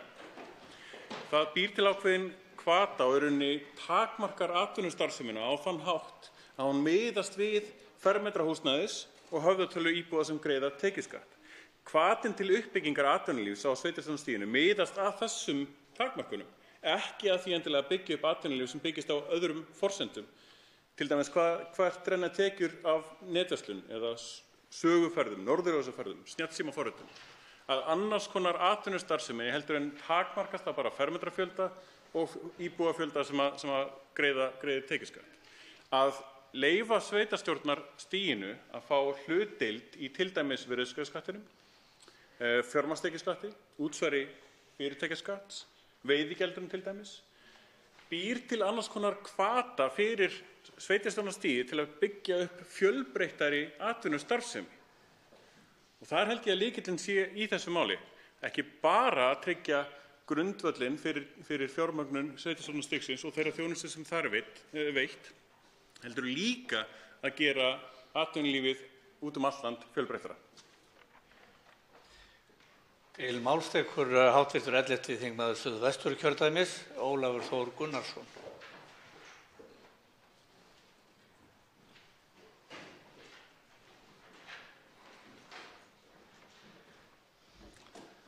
Herra forseti, ég vil þakka hv. þingmanni Albertínu Friðbjörgu Elíasdóttur kærlega fyrir að koma þessari umræðu á og því að hér er að ræða afar mikilvægt málefni og skýrslan sem undir liggur er gott innlegg í þá umræðu. Mig langar að koma sérstaklega inn á tekjustofna sveitarfélaganna og ræða aðeins út frá þeim vinkli. Ég hef nú í þrígang lagt fram hér á þingi þingsályktunartillögu heimildir sveitarfélaga til þess að leggja á umhverfisgjöld sem gæti verið ein tegund gjaldstofns sem sveitarfélögin gætu bætt við sig. Nú, það hefur þegar aðeins verið rætt hér hlutdeild sveitarfélaganna í fjármagnstekjuskattinum og það mætti þá þess vegna ímynda sér nokkurs konar útsvarshluta af þeim tekjum eða þeim skatti. Mikilvægi gistináttargjaldsins er einnig mikið og þar eru miklir möguleikar fyrir sveitarfélögin en eins og nokkrir hv. þingmenn hafa komið hér inn á, að þá þarf líka, áður en að farið alla leið í þeim efnum, að útfæra með hvaða hætti tekjunum af gistináttagjaldi verður dreift á milli sveitarfélaganna, hvort að við förum jöfnunarsjóðsleið eða hvort við förum einhverja aðra leið í því efni. Hv. þingmaður kom inn á íbúafjölda og stærð sveitarfélaga og reyna að gera hæstv. Ráðherra það einnig. Þarna þarf líka að tala samvinnu sveitarfélaga sem í það mjög mikil og þetta eru atriði sem við þurfum að skoða gaumgæfilega og ég að minnsta kosti einn þeirra sem kominn á þá skoðun að það eigi með einhverjum hætti að knýja sveitarfélög til þess að sameinast og stækka, til þess að gera þeim auðveldara fyrir að taka sér verkefni. Sveitarfélögin eru lykilstofnanir í samfélaginu, þau gegna miklu hlutverki í nærþjónustu og styrkur þeirra, stærð og samvinnuvilji skipta miklu máli í að gera þeim kleift að rækja þessi hlutverk sín. Næst til máls hv. 8. þingmaður Suðurkjördæmis, Karl Gauti Hjaltason. Herra forseti, ég vil þakka málshefjanda fyrir að taka þetta mál hérna upp á þingi til umræðu. Við ræðum mikið skýrslu verkefnisstjórnar sem skilaði af sér skýrslu í júlí 2017 og hefur komið hér til tals þar sem þeir leita leiða til að styrkja og styrkja sveitarstjórnarstigið. Það auðvitað mikilvægt að sveitarfélögin sé nægilega burðug til að sinna lögbundnu hlutverki sínu á hverjum tíma og það hefur ef til vill hamlað framþróun hversu sum þeir eru smá og það aukast auðvitað sífellt kröfur að stjórnsýslan hafi burði til að vinna faglega verkefnum sínum sem oft á tíðum mjög flókin og ekki síður halda utan fjármál sveitarfélaganna, en það nú reyndar alls ekki bundið stærð, hvernig það tekst til, eins og dæmin sanna. Það hefur margt áunnist undanfarin ár varðandi sameiningar sveitarfélaga. Þau voru 230 tæplega árið 1950, voru komin í 204 1990 og 124 árið 2000 og núna þau 72. Þannig að það var ýmislegt áunnist og þetta náttúrulega allt á réttri leið. En mér langar nú til að nota minn tíma til að koma með nokkrar spurningar til hæstv. Ráðherra, til dæmis fjölkjarna áhrif íbúa í fjölkjarna sveitarfélögum eða einstökum hverfum í stærri sveitarfélögum. Hvað hans viðhorf við afkomu þeirra að kjósa sér sérstakan fulltrúa í sveitarstjórnir sem minnst á í skýrslunni og einnig hver afstaða ráðherra til lýðræðislega þátttöku íbúa til ákvarðanatöku í auknum mæli sem hefur nú mikið verið rætt en lítið farið fyrir í sveitarfélögunum. Það var nýlega í sumar eða í vor kosning í Árborg.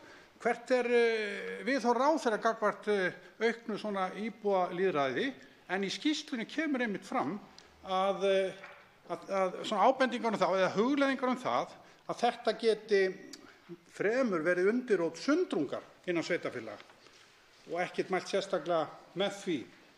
Ég ætla nú að tala tekjuskiptingu en það bíður betri tíma. Takk fyrir.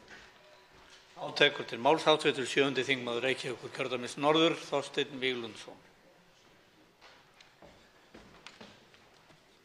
Herra forseti, ég vil byrja á því að fagna þessari umræðu hér hvernig við styrkjum og eflum sveitarstjórnarstigið. Ég held að almennt hafi flutningu verkefna til sveitarstjórna gefið góða raun og þetta auðvitað megin tilgangurinn að bæta þjónustu við íbúa sveitarfélagana, færa þjónustuna nær. En það líka alveg augljóst eins og hefur komið fram í umræðunni hér að fjármögnun þessara verkefna hefur ekki verið nægjanleg og það alveg sama hvar blasir við.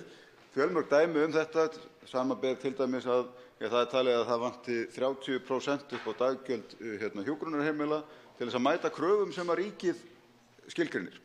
Og þetta auðvitað mjög þægileg staða hjá ríkinu að sitja í, að færa verkefni yfir til sveitarfélagana annars vegar og semja fjármögnun þeirra í upphafi en sitja síðan áfram og herða og þróa kröfur til þessara sömu þjónustuliða áfram án þess að bera neina ábyrgð á fjármögnun þeirra. Og ég held að við sjáum þennan vanda í hnotskurn í því. Þetta ekki aðeins í fjármögnun hjúkrunarheimilana, þetta kemur líka að fjármögnun grunnskólastigsins, þetta kemur að fjármögnun á þjónustu við fatlað og svo mætti áframtelja. Það sem við sjáum auðvitað veikleikan hjá sveitarfélögunum í þessu þegar kemur að launastigi starfsmanna sveitarfélaga. Starfsmenn sveitarfélaga eru lægst launuðu stéttirnar í landinu. Það einfaldlega búið að strípa laun þessara hópa alveg inn að beini, skera burt allt sem heitir yfirvinnu eða yfirborganir af einu eða neinu tagi og kemur fram í því að starfsmenn sveitarfélaga að jafnaði 25% lægra launaðir heldur en starfsmenn ríkisins. Það segir okkur auðvitað að hér vandamál á ferðinni. Auðvitað kunna að vera aðrar skýringar heldur en eingöngu vanfjármögnun á sveitarstjórnarstiginu. Það kann að vera menntunarmunur og ábyrgðarmunur og svo framvegis, en það hefur líka komið mjög skýrt fram í einmitt slíkum úttektum, þar sem við höfum meðal annars verið að taka út kynbundinn launamun, að það verulega, hvað getum við sagt, atvinnu eða launagreiðenda tengdur launamunur í þessu eftir því hvort þú starfar hjá ríki eða sveitarfélögum.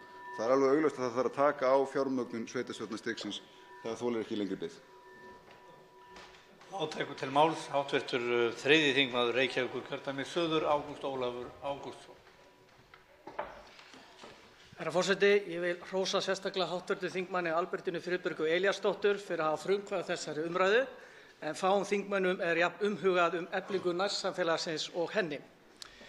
64% af þjóðinni býr á höfuðborgarsvæðinu og sé tekið stórhöfuðborgarsvæðið frá Hvítá til Hvítár fer hlutfallið upp í 77%.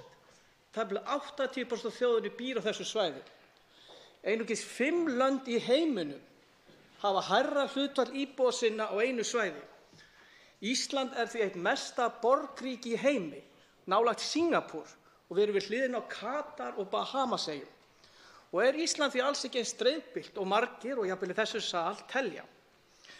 Hins vegar, ef við skoðum meðal íbúafjölda í sveitarfélagi hérlendis og hann væri svipaður og er í Noregi og Finnlandi, þá ættu sveitarfélög á Íslandi að vera 20 talsins, en ekki 72 eins og þau eru núna. Í Finnlandi og Danmörku er gert ráð fyrir að hvert sveitarfélag verði að hafa fleiri en 20.000 íbúa, en hérlendis er rætt að lágmarksfjöldi eigi að vera 1.000 íbúar en er núna einungis 50 íbúar. Á Grænlandi verður hvert sveitarfélag að hafa minnstakosti 8.000 íbúa. Á Grænlandi 8.000 íbúa, en íbúafjöldi Grænlendinga er þó aðeins 1/6 af því sem er hérlendis. Á Íslandi eru 40 sveitarfélög sem hafa færri en 1.000 íbúa og 50 sveitarfélög eru með færri en 2.000 íbúa. Ég er því sannfærður, herra forseti, að viljum við efla sveitarstjórnarstigið sem margir hér inni vilja, til dæmis með flutningi verkefna, fjölga tekjustofnum þeirra og ekki síst tryggja jafnræði milli íbúa hvar sem þeir búa þegar litið til félags- og skólamála og velferðarmála, þá verðum við að fækka og stækka sveitarfélög á Íslandi. Til máls tekur hv. 4. þingmaður Norðausturkjördæmis, Þórunn Egilsdóttir.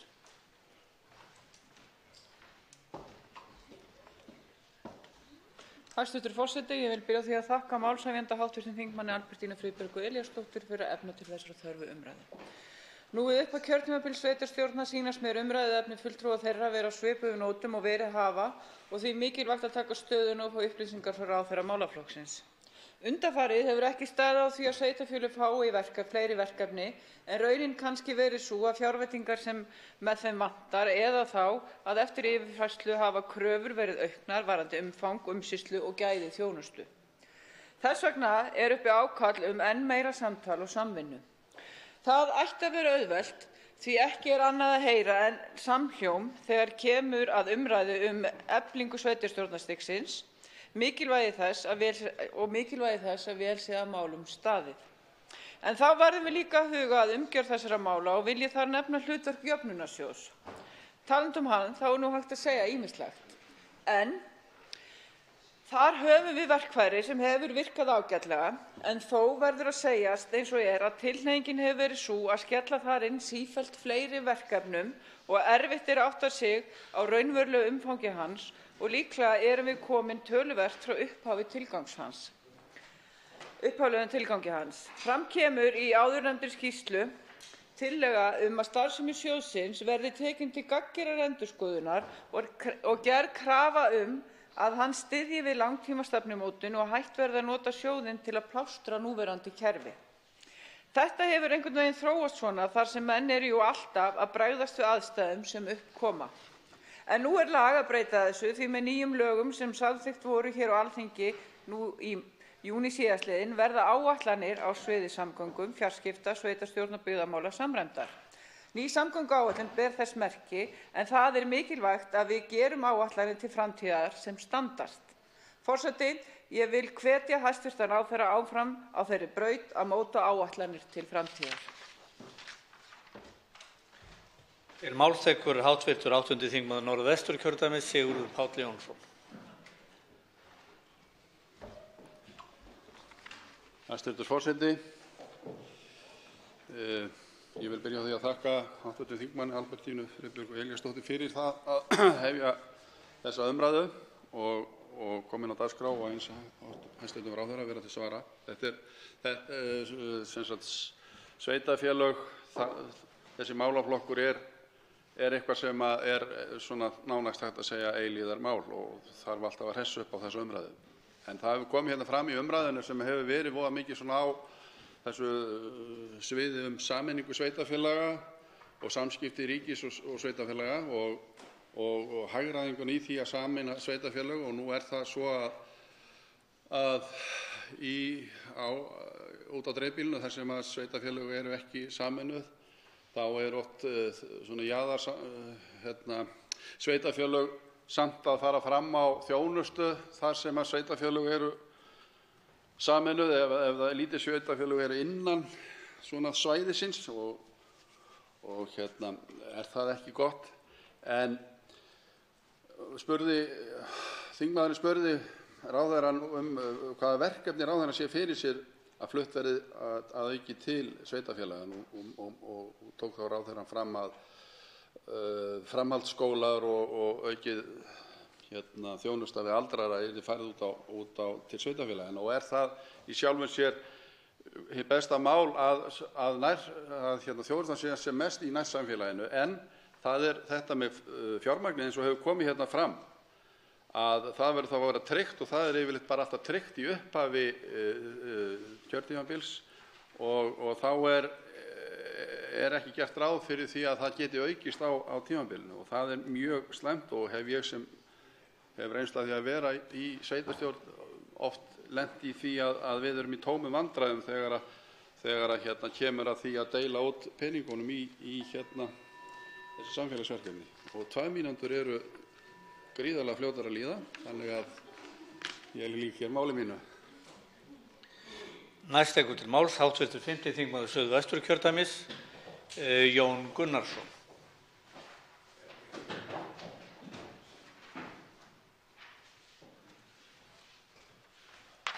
Virðulegur forseti, við búum öll á Íslandi og við erum Íslendingar, en svo erum við Kópavogsbúar og Hafnfirðingar og það er þráður á Húnvetningi í okkur öllum, og ansi margir hafa nú verið frá Siglufirði gegnum tíðina.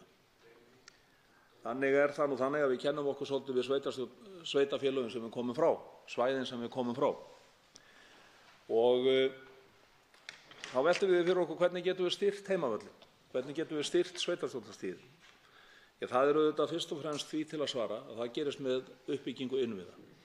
Það gerist með því að skapa sveitarfélögunum tækifæri til þess að búa til búsetuskilyrði sem jafnast á við það sem er hægt að gera allt land. Jöfn búsetuskilyrði. Skilyrði til verðmætasköpunar, atvinnusköpunar. Það er auðvitað grunnurinn að þessu öllu. Meðan það er ekki í lagi þá getum við rætt alls konar lausnir. En það eru verðmætasköpun, atvinna, búsetuskilyrði sem ráða þessu. Þá koma skólarnir, þá kemur þjónustan og þá koma sameiningarnar. Leið og þetta er í lagi, og það hefur sýnt sig þar sem að þetta er í lagi, að þá er þessi þróun í gangi. Við þurfum að skapa þessi tækifæri. Vegna hvers? Vegna þess að atvinnulíf til sjávar og sveita hefur breyst mikið á undanförnum árum og það mun breytast mikið á næstu árum. Það er þeir grunnatvinnuvegir og svo grunnverðmætasköpun sem hefur verið á landsbyggðinni, hún verður ekki svo sama. Það fækkar stöðugt fólki, miklu færri hendur búa til miklu meiri verðmæti. Þannig að við þurfum að skapa tækifæri fyrir nýja verðmætasköpun, öðruvísi tækifæri. Laxeldi þar sem að það á við, gagnaver þar sem að það á við. Við þurfum að geta út við vegakerfi, dreifikerfi raforku þarf að vera í lagi. þá eflum við þetta sveitarstjórnarstig. Þá getur það tekið við fleiri verkefnum. Það er áhyggjuefni í mínum huga hversu mikil tilhneiging hefur verið hjá hinu opinbera að taka til sín verkefni sem eiga heima á sveitarstjórnarstiginu. Eitt mál var hér í vor sem er mjög brennandi í þessu, skipulag haf og stranda. Það hugmyndir sem komu fyrst frá ríkisvaldinu í þeim efnum voru að taka það algjörlega af sveitarfélögum. Ég held að við getum horft í hina áttina og eigum að efla sveitarstjórnarstigið. Til máls tekur hv. 11. þingmaður Reykjavíkurkjördæmis suður, Björn Leví Gunnarsson. Virðulegi forseti, svo förum við í hina áttina líka og látum sveitarfélögin fá til dæmis NPA og fjármögnum frá hinu opinbera 25% af þeim samningum, en bara í svona 4 ár í viðbót. Svo þarf bara sveitarstjórnarstigið að vera á eigin vegu með það. Það er nefnilega fer í báðar áttir. Það sem allavega Píratar leggja til að miklu leyti hvað varðar sveitarstjórnarstigið er ákveðið bara fjárhagslegt sjálfstæði. Og þar er til dæmis hlutdeild af virðisaukaskattinum þar sem að staðsetning vörunnar er. Þannig að þegar ferðamaðurinn fer í gegnum sveitarfélögin, verslar í kjörbúðinni eða kaupir sér mat á veitingastæðnum, að sá virðisaukaskattur sem verður til við þá þjónustu verði eftir í sveitarfélaginu. Hafi sína sitt útsvar af virðisaukaskattinum, sitt útsvar af tekjuskatti fyrirtækjanna, sitt útsvar af fjármagnstekjuskattinum þar sem að þjónustan verður til. Þetta er algjört lykilatriði í því að ná þessum grunni sem að þarf fyrir sveitarfélög til þess að vera fjárhagslega sjálfstæð. Þá geta þau mun auðveldlega að sameinast, því að eitt af því sem við vitum að hefur verið vandamál í sameiningunni er ákveðið misvægi á milli auðlinda tveggja sveitarfélaga sem vilja sameinast. Annað er mjög ríkt, hitt ekki endilega svo, og það verður togstreita það hver á að fá og halda þeim svona auðlindum sem voru áður í öðru sveitarfélaginu, en svona erfitt að hafa það einhvern veginn upp á sameininguna að gera, hver á að fá hvað. Einhverjir að halda og einhverjir að sleppa. Það stendur öllum fyrir þrifum, þannig að við verðum að byggja undirstöðunar fyrst til þess að þau séu allavega að ræða á jafningagrundvelli. Þá tekur til máls hv. 7. þingmaður Norðausturkjördæmis, Ingibjörg Þórðardóttir. Virðulegi forseti. Mig langar að þakka málshefjanda, hv. þingmanni Albertínu Friðbjörgu Elíasdóttur, kærlega fyrir þessa mikilvægu umræðu sveitarstjórnarstigið. Það er yfirleitt farsælast að þjónusta við íbúana sé sem næst þeim og að ákvarðanatakan fari fram í nærsamfélaginu. Sveitarfélög eru betur til þess fallin að veita nærþjónustu en ríkið og fleiri verkefni munu efla sveitarstjórnarstigið og atvinnulífið allt land. Það hafa verið tekin mörg góð skref í því að færa verkefni frá ríkinu yfir á sveitarfélögin. Vandinn hefur hins vegar verið sá í gegnum tíðina að sjaldnast hefur nægilegt fjármagn fylgt verkefnunum.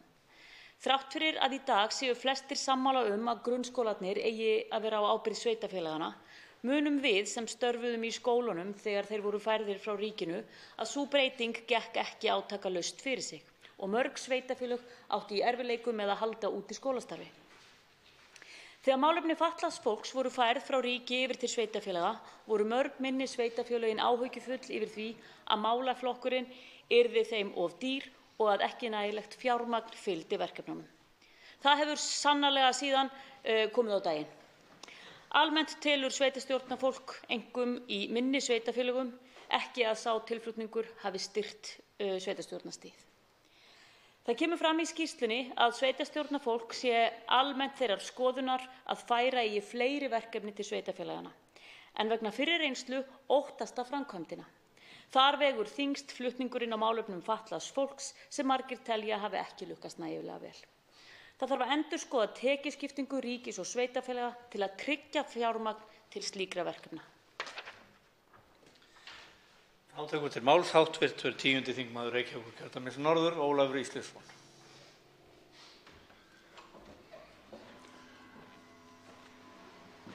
Herra forseti, ég vil þakka málshefjanda, ráðherra og öðrum þátttakendum fyrir þessa mikilvægu umræðu.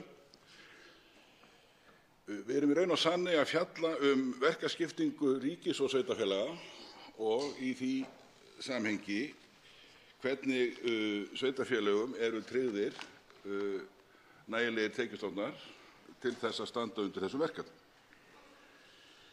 Það er mikilvægt áður en að hugað er að því að flytja fleiri verkefni til sveitarfélaganna eins og ráðherra gat nefndi öldrunarþjónustu, framhaldsskóla, að áður sé farið mjög rækilega yfir þá verkaskiptingu sem liggur fyrir hendi og hvernig komið hefur verið til móts við sveitarfélögin til þess að geta sómasamlega og nógsamlega rækt skyldur sínar í þessum efnum. Í fjárlaganefnd finnum við glögglega fyrir því hversu miklar áhyggjur sveitarstjórnarmenn hafa af þessum þáttum. Svo ég nefni sem dæmi. Á Suðurnesjum hefur orðið mikil fjölgun á mannfjölda sem er kannski fordæmalaus og óþekkt og þar gerist þetta án þess að stofnunum ríkisins á svæðinu séu tryggðar nægilega tekjur, hvað þá stofnunum sem eru reknar af hálfu sveitarfélaganna. Í Reykjavík er lýst miklum áhyggjum. Reykjavík hefur með höndum mikla velferðarþjónustu, til að mynda á sviði málefna fatlaðra og það er með mjög sannfærandi hætti lýst fyrir okkur í fjárlaganefnd hversu vanhaldin borgin er í þessum efnum. Og það er talað að frá því að þessi málaflokkur var fluttur sé halli upp á ríflega 6 milljarða króna. Margt mætti fleiri þetta segja, hæstv. Forseti.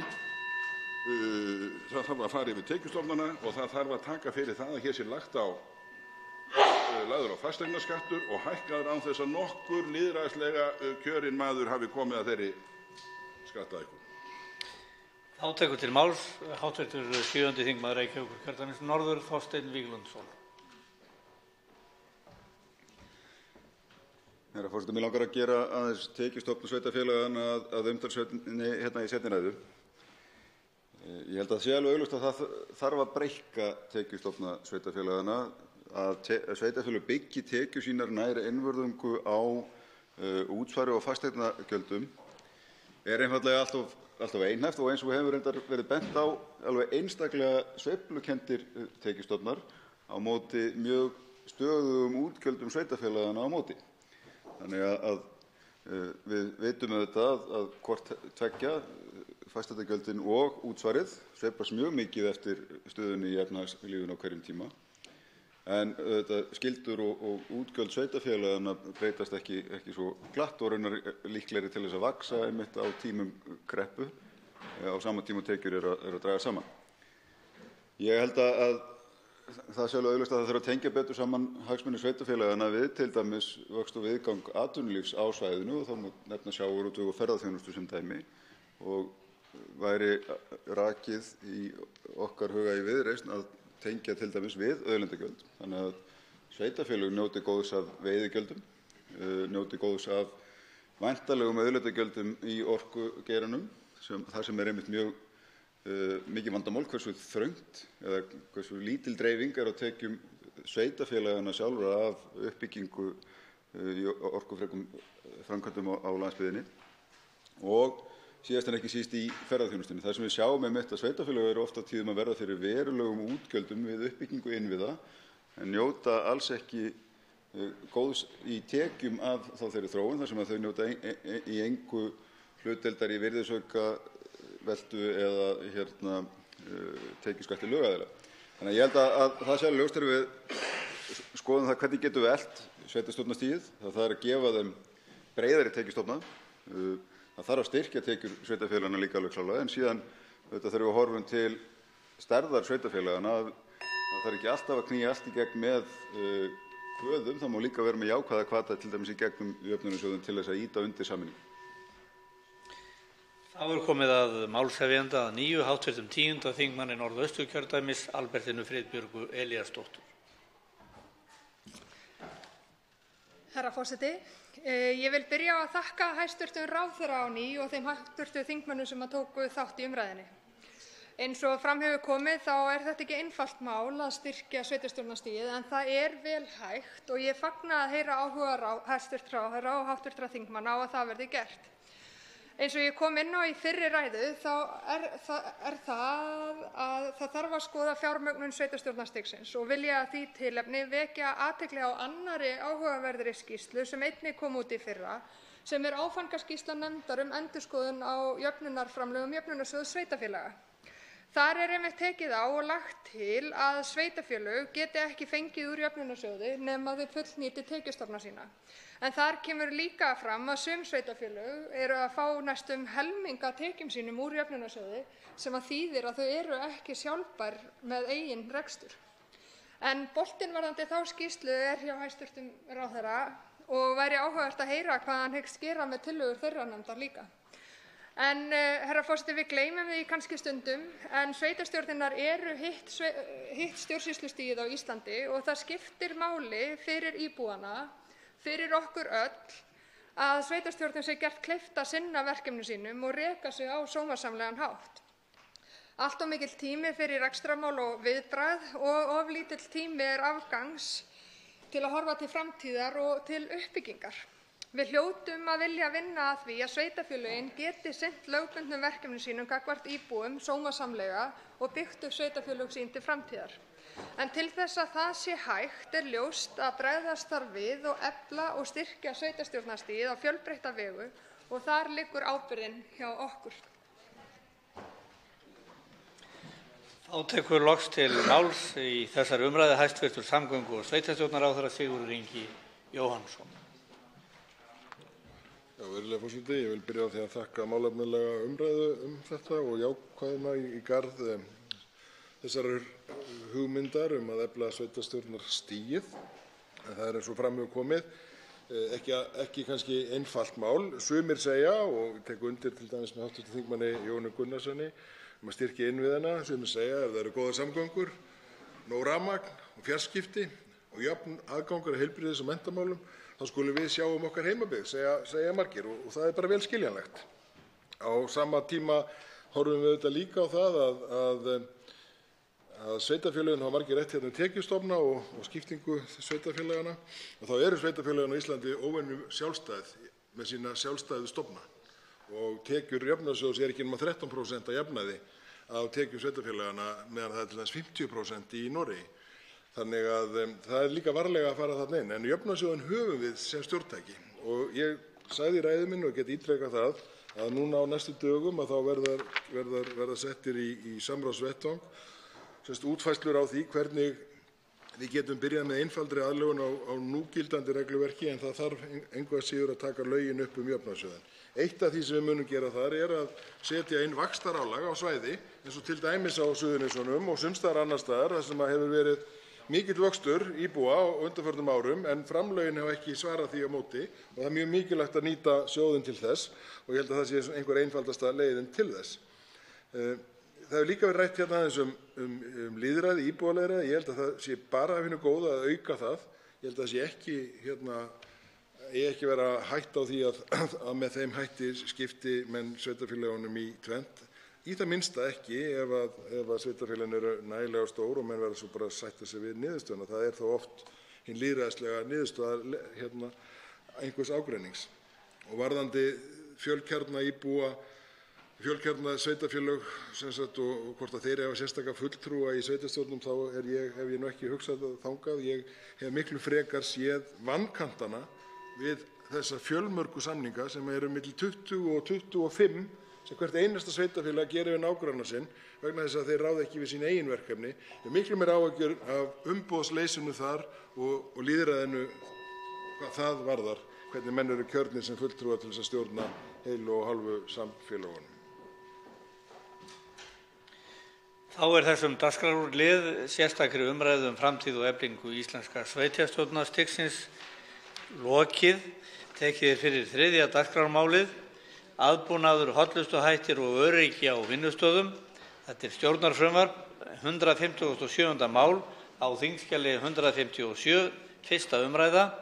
Til máls tekur hæstv. Félags- og jafnréttismálaráðherra Ásmundur Einar Daðason.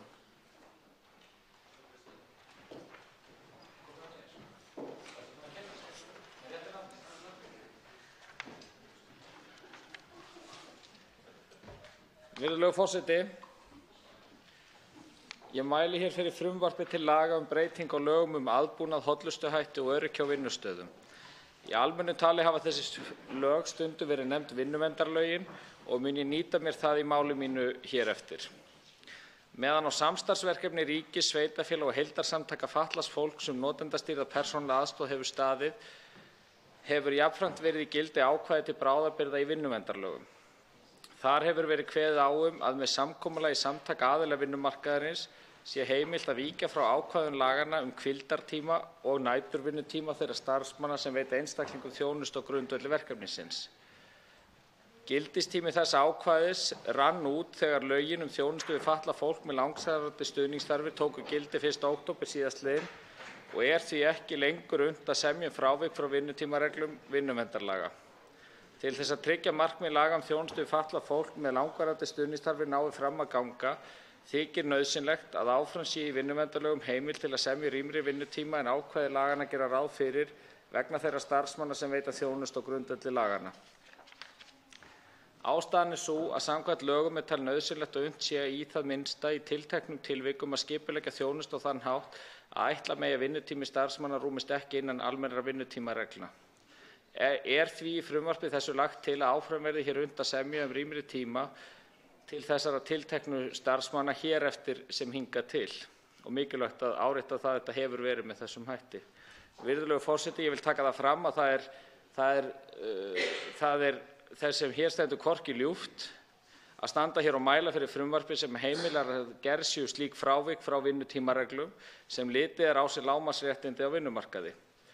Ég hef boðað hér á Alþingi og að við ætlum að taka félagslega undirbúa vinnumarkaði föstum tökum og stend ég því í mjög sérstakri stöðu hér að mæla fyrir frumvarpi þar sem gert ráð fyrir að tilteknar tilslakanir verði heimilar þegar kemur að lögbundnum hvíldartíma hjá þröngum hópi þátttakenda á vinnumarkaði.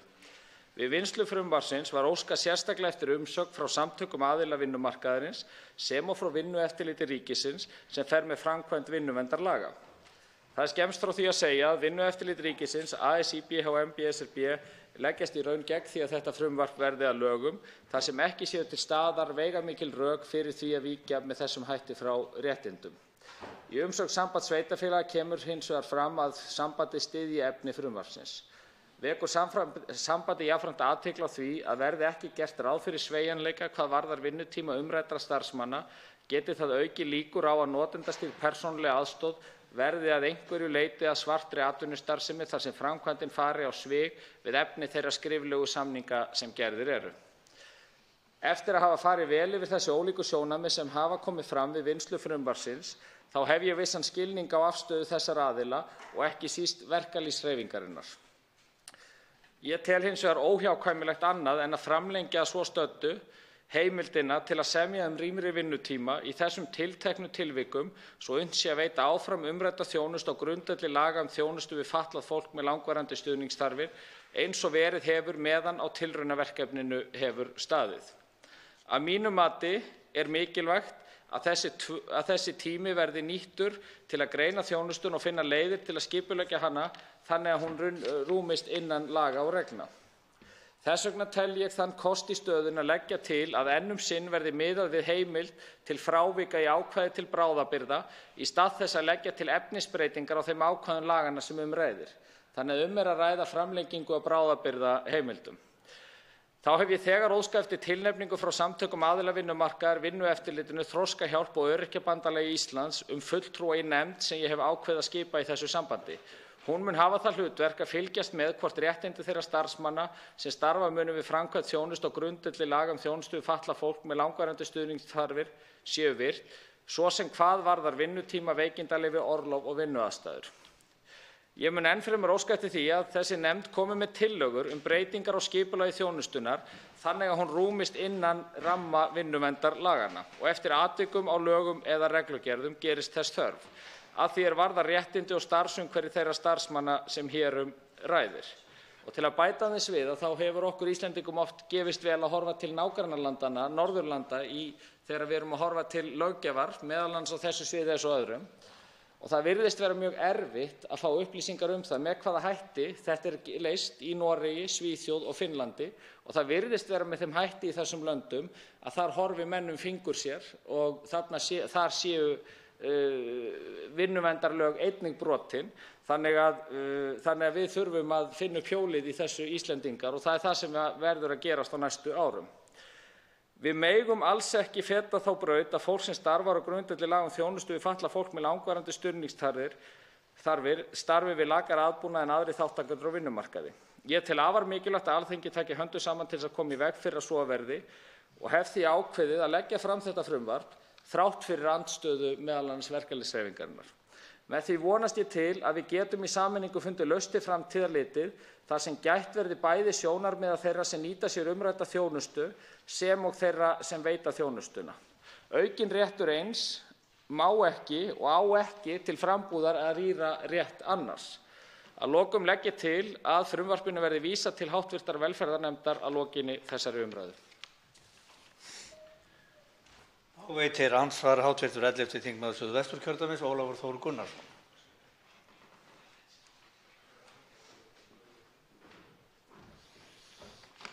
Herra forseti, hæstv. ráðherra fór yfir í ræðu sinni þá svona tilvistarlegu krísu sem hann og hans embætti, vinnumálaráðherra skulum við segja, lendir í þegar það þarf að framlengja, eða það metið svo að það þarf að framlengja svona ákvæði, og ég hef svo sem kannski aðalega samúð eða svona vissa, eða skulum kannski frekar segja skilning á þessari krísu frekar en ég hafi kannski mikla samúð með henni. En það nú annað. Mér langar hins vegar, það sem ég langar að inna ráðherrann eftir hins vegar þetta. Nú uppi í samfélaginu allhávær krafa styttingu vinnuvikunnar. Og maður veltir fyrir sér með hvaða hætti það muni blandast inn í starf þeirra sem að vinna við NPA-þjónustu og samninga, vegna þess að þegar, við skulum bara segja þegar að vinnuvikan styttist, og við skulum segja að það gerist í næstu kjarasamningum, þá erum við að stíga enn frekar á tær þeirra sem að hafa verið að berjast fyrir þessari vinnuvernd, þar að segja vinnulotur sé ekki of langar. Og mér langar aðeins að heyra það hjá hæstv. ráðherra hvort að þessum sjónarmiðum hafi eitthvað verið velt upp í ráðuneytinu og hvort eitthvað sé verið að vinna með það í samvinnu við aðila vinnumarkaðarins. Þá svarar andsvari hæstv. félags- og jafnréttismálaráðherra Ásmundur Einar Daðason. Virðulegur forseti, já, ég held að það ákveðin klemma sem þarna í þessu máli, og staðreyndin sú að sú þjónusta sem við höfum ákveðið að veita, við erum ekki búin að forma það með hvaða hætti við getum til framtíðar leyst það hvernig skipulag vinnunnar verður háttað. Og ég bendi á að í rauninni þessi heimild ekki að renna út, hún rann út 1. október, þannig að síðastliðin það sem af þessu mánuði, að þá hefur engin regla verið í gildi hvað þetta snertir, og í raun þar þá ólöglega starfsemi að ræða, þannig að það gríðarlega mikilvægt að þetta mál komi hér inn í þingið, og það þess vegna sem það kemur hér í stað þess að láta þetta óátalið, vegna þess að síðan þurfum við, og það þarf að vinna þar hratt og vel, og þess vegna þetta lagt til að þetta sé bráðabirgðaákvæði en ekki framtíðarúrræði í lögunum, að leysa það með hvaða hætti þetta verður leyst til frambúðar.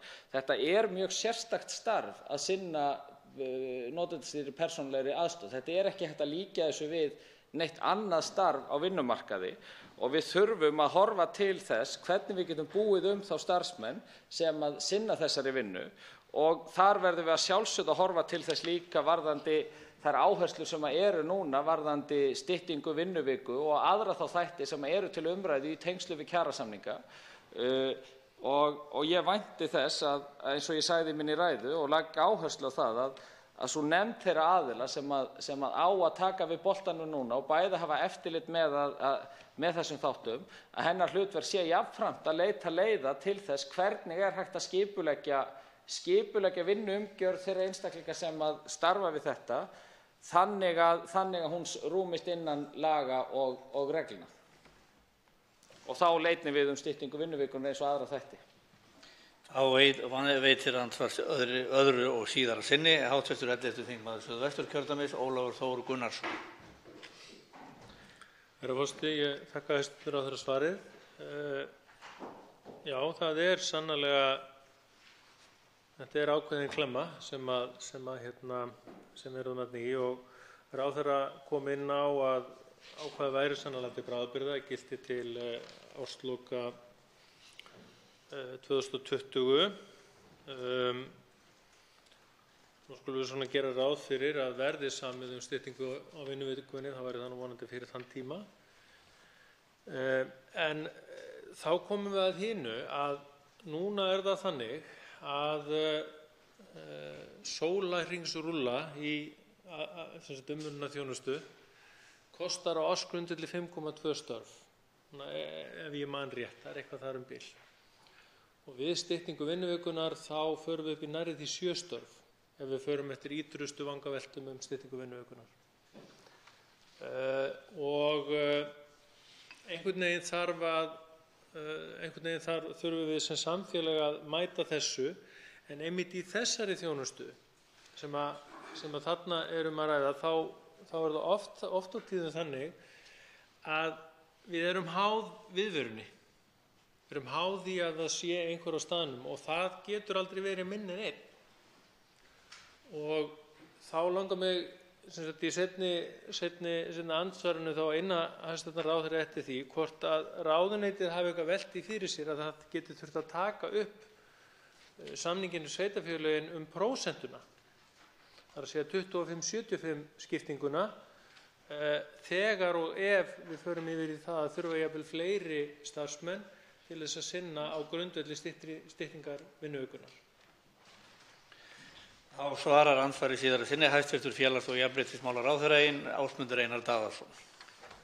Virðulegur forseti, rétt eins og þingmaðurinn kemur inn á að þá það þannig að stytting vinnuviku mun auðsjáanlega í öllum störfum þar sem að krafist sólarhringsþjónustu, þá mun það auðsjáanlega krefjast þess að þú þarft fleiri stöðugildi á hverju ári.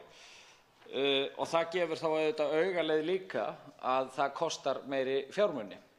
Og þar sem að fjármunir sem ætlaðir eru í þetta koma bæði frá ríki og sveitarfélögum, að þá að sjálfsögðu má gera ráð fyrir því að sá aðili sem að ber stærri hluta kostnaðarins gerir kröfu til, í þessu tilfelli sveitarfélagið, gerir kröfu á hendur ríkisins, að fá aukið fjármagn til þess að sinna því verkefni.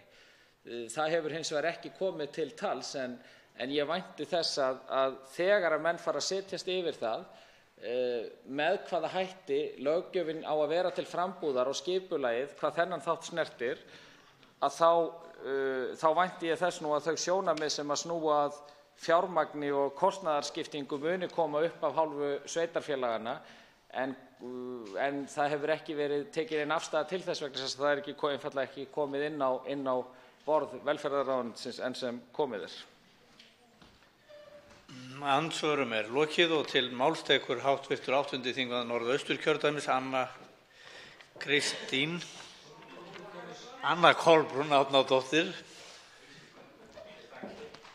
Herra forseti, eins og fram hefur komið þá snertir efni þessa frumvarps fyrst og fremst á starfsmenn sem munu veita þjónustu á grundvelli laga þjónustu við fatlað fólk með langvarandi stuðningsþarfir, sem og þá einstaklinga sem njóta þjónustunnar. Við vorum með annað mál, þessu náttúrulega nátengt í þinginu síðastliðinn vetur sem sneri að þjónustu við fatlað fólk og sem var nokkuð viðamikið og kallaði á ígrunduð vinnubrögð og hugsun. Hér þá komið framhaldið, ef svo má segja, þar sem áhersla á starfsmenn, starfsaðstæður og þá einstaklinga sem njóta, eins og ég sagði áðan. Í þessari greinargerð sagt að til þess að tryggja eðlilega lagasetningu, NPA eða notendastýrða persónulega aðstoð, er mikilvægt að koma því inn að áfram verði fjallað heimild til að setja rýmri vinnutíma en ákvæði laganna gera ráð fyrir vegna þeirra starfsmanna sem veita umrædda þjónustu. Það gefur augaleið að í einhverjum tilvikum verður vinnutími starfsmanna rýmri en hefðbundinn, eða með öðrum orðum, áfram verður hægt að semja, með leyfi forseta, frávik frá ákvæðum laga aðbúnað, hollustuhætti og öryggi á vinnustöðum hvað varðar vinnutíma þeirra starfsmanna sem veita munu þjónustu á grundvelli laga þjónustu við fatlað fólk með langvarandi stuðningsþarfir eins og hér hefur verið meðan á tilraunaverkefninu stóð. Ég nefni þetta atriði sérstaklega því að þetta er það atriði sem við verðum að ná niðurstöðu Það er nefnilega þannig, eins og fram kom í ræðu hæstv. ráðherra, að Vinnueftirlit ríkisins hefur lagst gegn því að framlengja þessi frávik frá lágmarksreglum vinnutíma þar sem ekki lengur sé bráðabirgðaverkefni að ræða. Og undir það sjónarmið taka svo ASÍ og BSRB og Bandalag háskólamanna lýsir yfir andstöðu sinni við áframhaldandi undanþágu frá hvíldartímaákvæðum vinnuverndarlaganna. Ég vona svo sannarlega að við náum niðurstöðu í þetta mikilvæga mál, sérstaklega nú á þessum tíma, þannig að við getum innleitt fullnægjandi fyrir alla aðila notendastýrða persónulega aðstoð, NPA, og þá þennan hluta sem snýr að henni. Ég í lokin vil aðeins minnast á þetta sem kom fram í máli hæstv. ráðherra, þar sem hann talaði að hann ætlaði að skipa nefnd. Ég vonast svo sannarlega að þessi nefnd vinni hratt og vel því að við höfum heyrt undanfarið að það séu ýmsir annmarkar á því, sérstaklega hjá sveitarfélögum, hvernig á að koma þessu mikilvæga máli áfram. Við þurfum því að vanda okkur öll og sjá til þess að málið fái farsælan endi. Þá tekur til máls hv. 11. þingmaður Suðvesturkjördæmis, Ólafur Thor Gunnarsson.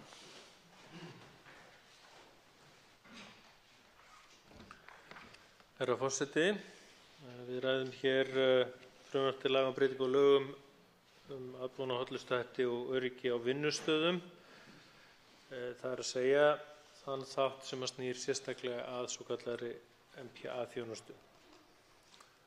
Hv. þingmönnum er náttúrulega kunnugt þá umræðu sem fór fram í tengslum við setningu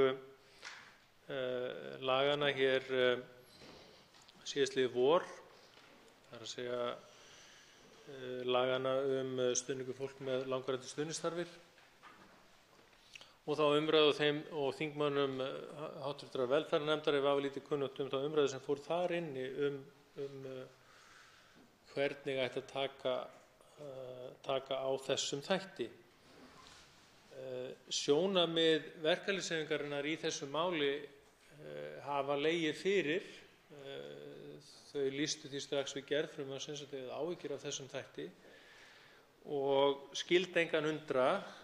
Vinnutímalöggjöfin og vinnuverndarlöggjöfin er afrakstur áratuga baráttu verkalýðshreyfingarinnar og þess vegna ekki skrítið að menn stígi þau skref ekki af léttúð sem að gætu verið einhvers konar undanþágur eða breytingar til hins verra á þeim lögum. Og því skil ég vel, eins og ég kom inn á hér áðan, þá klemmu sem uppi er að þurfa að stíga skrefin til þess að framlengja undanþáguna. Þess vegna velti ég því fyrir mér, herra forseti, hvort að það sé nú ekki dálítið ríflegt að ætla að veita undanþáguna til rúmlega 2 ára í þessu skrefi. Hvort það væri nú ekki bragur á því að horfast í augu við þá staðreynd að við munum ekki ná að lenda einhverju samkomulagi, hvorki við verkalýðshreyfinguna né sveitarfélögin, akkúrat það með hvaða hætti við ætlum að gera þetta til framtíðar á þeim tíma sem við höfum ekki til að klára málið, því undanþágan er í raun runnin út en setja þá í rauninni bara sjálf á okkur ákveðna tímapressu, til dæmis með því að hafa þá frekar undanþáguna til 1 árs heldur en 2. Vegna þess að ég viss að það eru fleiri þingmenn með þá tilfinningu að það sé hálfgert óbragð í munni að þurfa með svona, fyrirgefðu forseti orðbragðið, skítamixi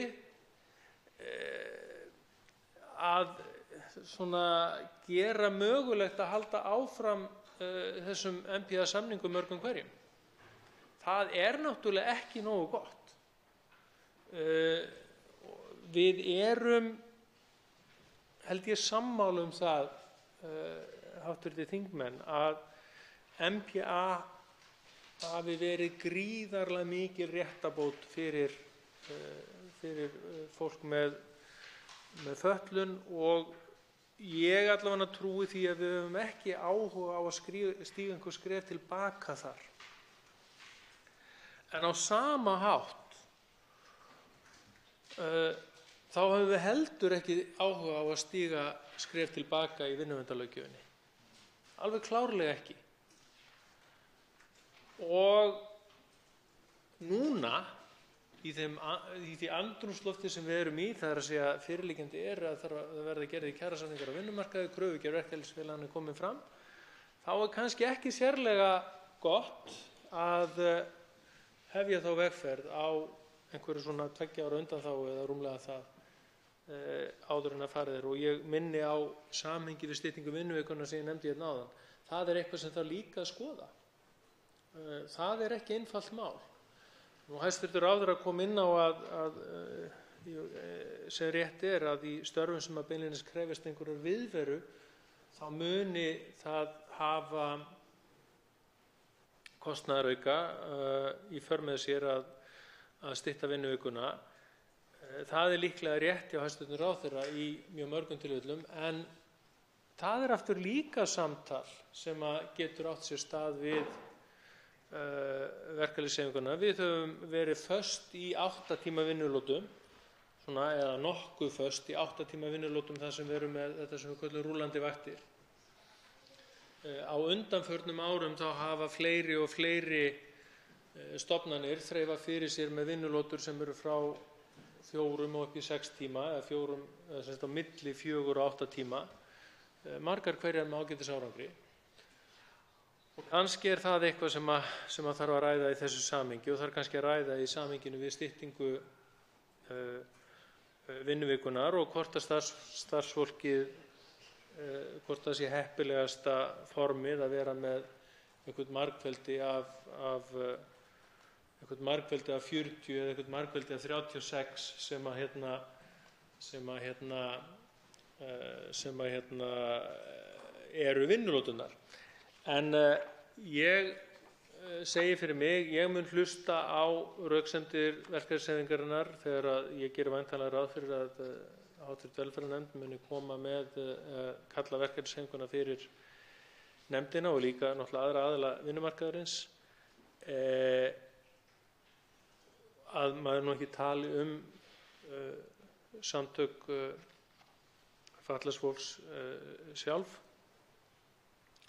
Ég mun hlusta ítarlega og vel eftir þeim sjónarmiðum sem þar munu koma fram, og síðan mun nefndin vonandi geta komist að samkomulagi hvaða lendingu við fáum í þessu máli. En ég ítreka það sem ég sagði áðan, það er ekki hægt að gera ekki neitt. Þá tekur til máls hv. 4. þingmaður Suðurkjördæmis, Ásmundur Friðriksson.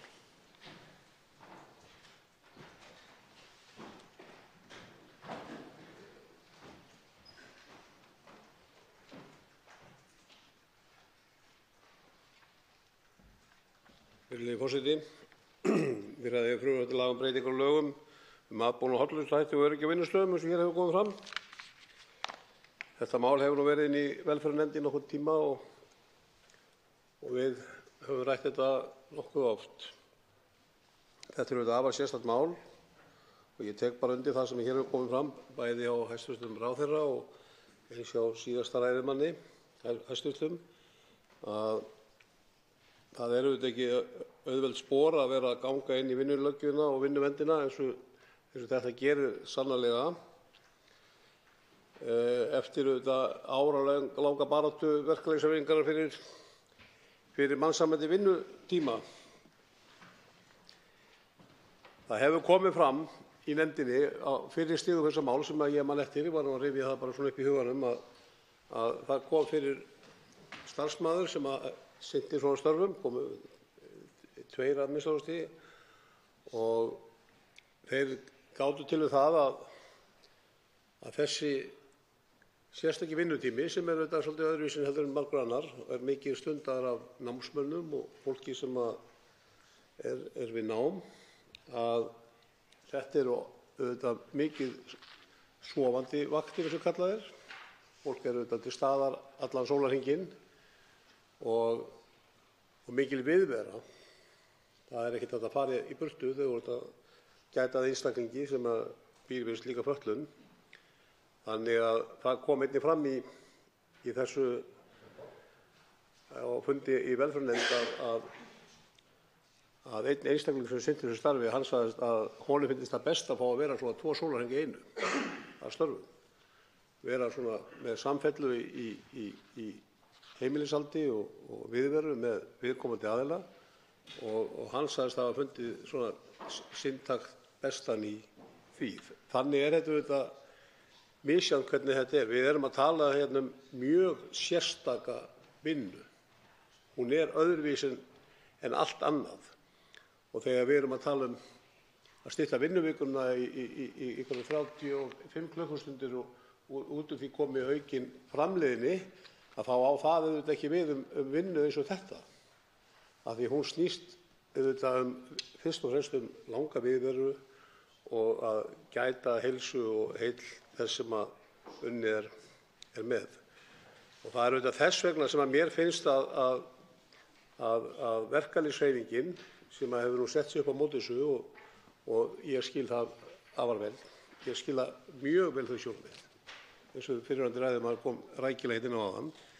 En við megum bara ekki verið í þannig kassa í öllum málum að það sé bara allt óumbreytanlegt sem hérna er búið að ákveða.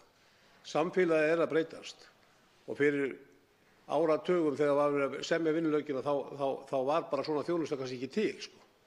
Og það sem ég hef mestar áhyggjur af í þessu sambandi er það að ef að þessi sveigjanleiki verður ekki leyfður, að þá muni kostnaður við NPA-samninga aukast mjög verulega, hann mun aukast mjög verulega, sem verður þá til þess að samningunum mun fækka. Þannig að þeir einstaklingar sem eigi möguleika á því að fá NPA-samning, að þeim muni fækka vegna þess að kostnaður við þá eykst svo mikið og kannski bara vegna þess að við séum ekki tilbúin til þess að sveigja þetta vinnulöggjöfina að þessu leyti.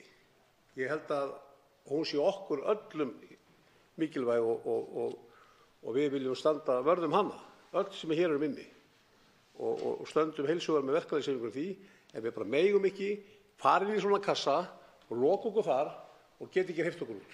Við verðum að geta séð í gegnum fingur okkar að í einhverjum algjörum undantekningartilfellum að þá verðum við að geta gert breytingar. Og ég mun styðja það að þessi frestur sem er í þessu lögum til 31. desember 2020 og tek undir með fyrrverandi ræðumann að nýta þann tíma vel, og ég held að það þurfa að nýta þannig að við tryggjum þetta til framtíðar og þeim sem að þurfa þjónustuna að halda til heilla, og auðvitað mikilvægt fyrir þá sem að sinna henni að þeir fáist og sækist eftir því að vilja sinna þessum störfum sem er ekki endilega alveg víst að falli öllum og mikilvægt að til dæmis eins og námsfólk sem hefur séð tækifæri þarna að vinna með námi, að það verði áfram sá vinnukraftur sem við getum reitt og grá í þessu, vegna þess að það hefur ekki verið auðvelt að fá fólk til starfa í þessu starfi. Ég þekki það og með fleiri samningum þá þarf að gera þetta auðveldara. Þá tekur til máls hv. 12. þingmaður Suðvesturkjördæmis, Guðmundur Ingi Kristinsson.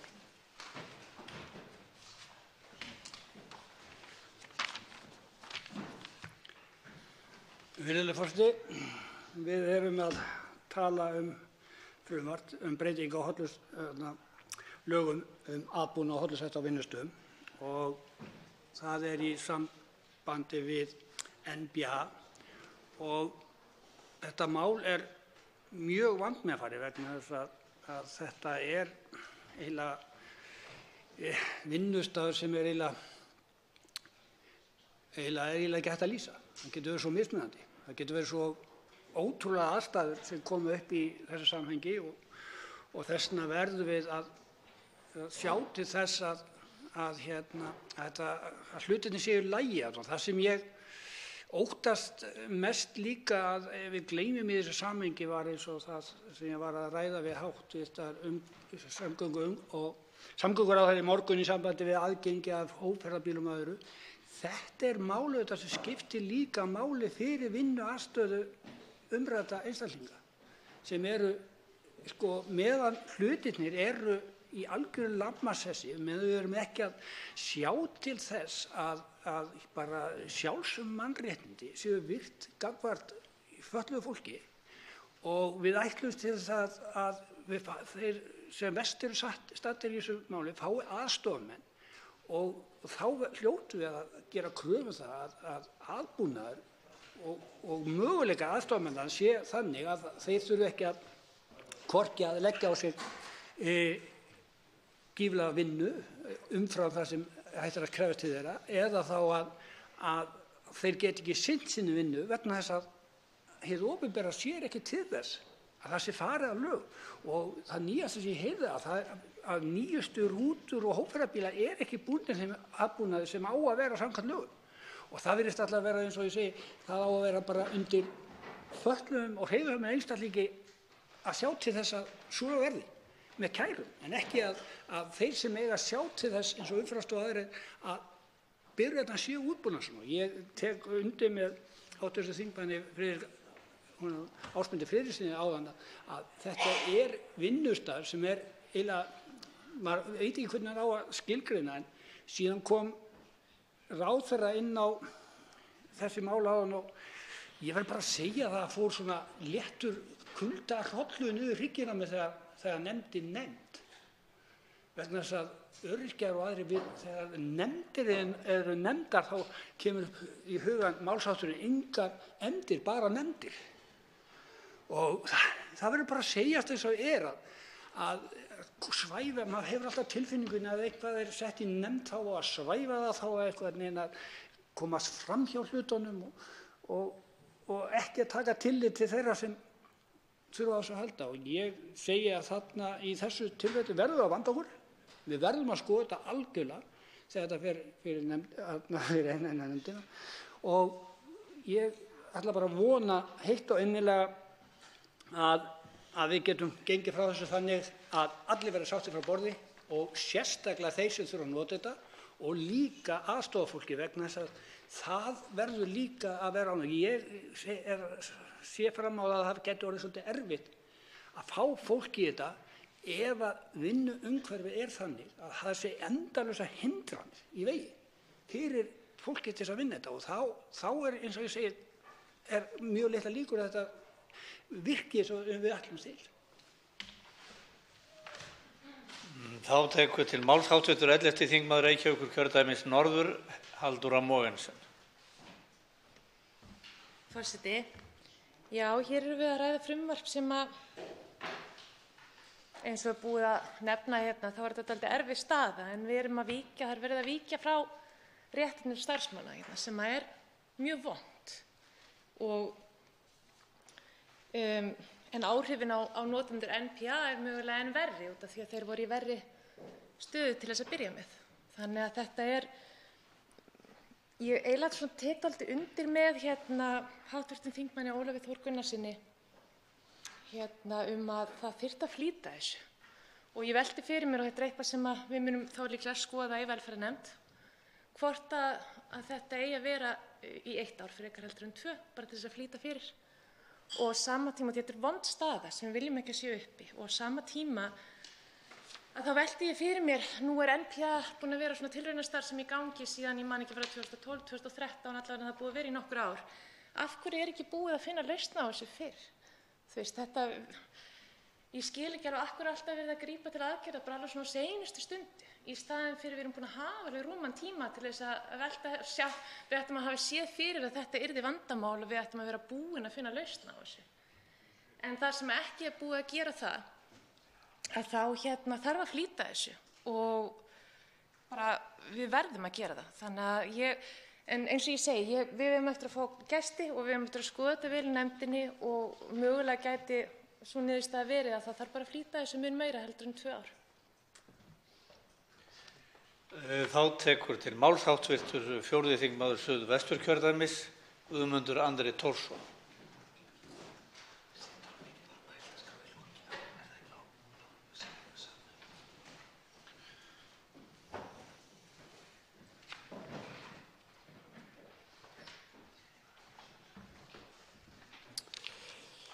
Virðulegur forseti, hér að ræða mál, athyglisvert mál og snúið mál og þetta hefur eins og fram hefur komið í máli fyrri háttvirtra þingmanna, þessi vandi hefur legið fyrir hríð.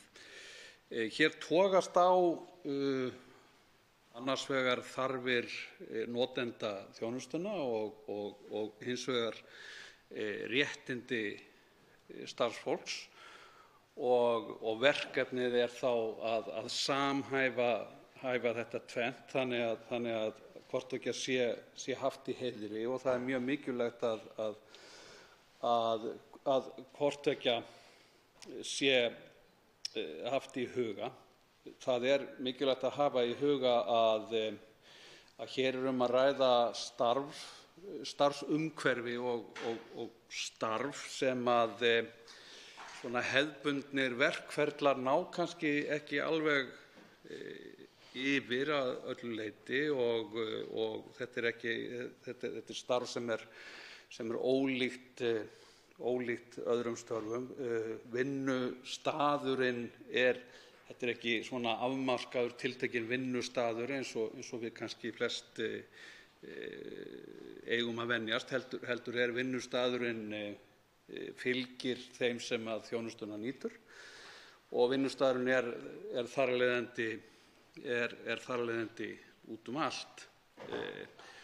Og vinnutíminn, það gildir svipað vinnutímann, það kannski erfitt að negla hann niður vegna þess að sumt af því fólki sem að hefur þessi störf með höndum, það vill kannski vinna yfir tiltekinn tíma og svo eiga frí og kannski að þessar svona afdráttarlausu reglur hvíldartíma eigi ekki alltaf við, heldur megi hugsa sér að þetta sé samkomulagsatriðið þess sem að þjónustuna nýtur og þess sem að innir hann af hendi. Þannig að það bara mikilvægt að leggja áherslu á það að þetta starf ólíkt öðrum störfum og það mjög mikilvægt engu að síður að tryggja réttindi þeirra sem þjónustuna njóta og svo þeirra sem að hana inna af hendi og það líka mjög mikilvægt að það liggi fyrir á hreinu hver á að borga. Þá tekur til máls hæstv. Félags- og jafnréttismálaráðherra Ásmundur Einar Daðason.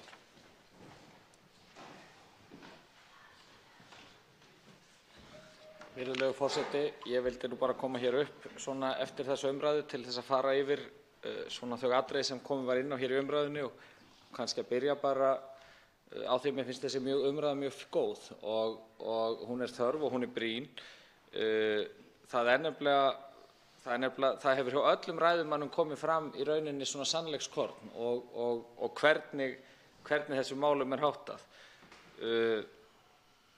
Varðandi, bara kannski byrja á því sem hv. þingmaður Guðmundur Andri Thorsson kom inn á hérna áðan, samkomulagsatriði sem að það geti tekið samkomulag á milli þess sem veitir þjónustuna og þess sem þiggur þjónustuna, að í rauninni í dag, að jafnvel þó að þessir tveir einstaklingar næðu samkomulagi sem báðir væru ánægðir með og hugsanlega á þeim nótum sem hv. þingmaður Ásmundur Friðriksson kom inn á hér áðan og nefndi þar ágætisdæmi einstakling sem var að sinna slíkri þjónustu og vildi helst sinna í 2 sólarhringa, þá það bara ólöglegt að gera slík samkomulög, jafnvel þó að við öll hér inni værum sammála því að slíkt væri mannsæmandi bæði fyrir þann sem veitir þjónustuna og hugsanlega betra líka fyrir þann sem þiggur þjónustuna, þá það einfaldlega ólöglegt. Og það svo lík einnig, virðulegur forseti, að nágrannalöndin okkar virðast hafa verið að þvælast með þetta líka, vegna þess að ég búinn að spyrja því inn í mínu ráðuneyti og á fundum með verkalýðshreyfingunni, hvernig þetta á Norðurlöndunum? Það koma engin svör. Það er eitt af því sem mjög auðvelt að gera í ráðuneytum, að það kalla eftir minnisblöðum, en það bara ekki hægt að fá upplýsingar hvernig þessu háttað á Norðurlöndunum, vegna þess að þar held ég að menn horfi bara fingur sér með þetta, hvernig þetta gert. Þannig að það gríðarlega mikilvægt að sá tími sem og svo ég kom aðeins inn á það sem hv. þingmaður Guðmundur Ingi Kristinsson kom að í sínu máli og sneri að því að við ætluðum að skipa nefnd. Það mjög mikilvægt að fari fram samtal, vegna þess að við viljum ekki festa einhverjar breytingar inn í vinnuverndarlöggjöf nema það hafi farið fram samtal við alla aðila sem þurfa að koma að því. Og bara bendi á að þetta hlýtur að taka enda, vegna þess að þetta bráðabirgðarákvæði. Það ekki verið að leggja hér til að þetta sé fest inn í lög varanlega slík undanþága.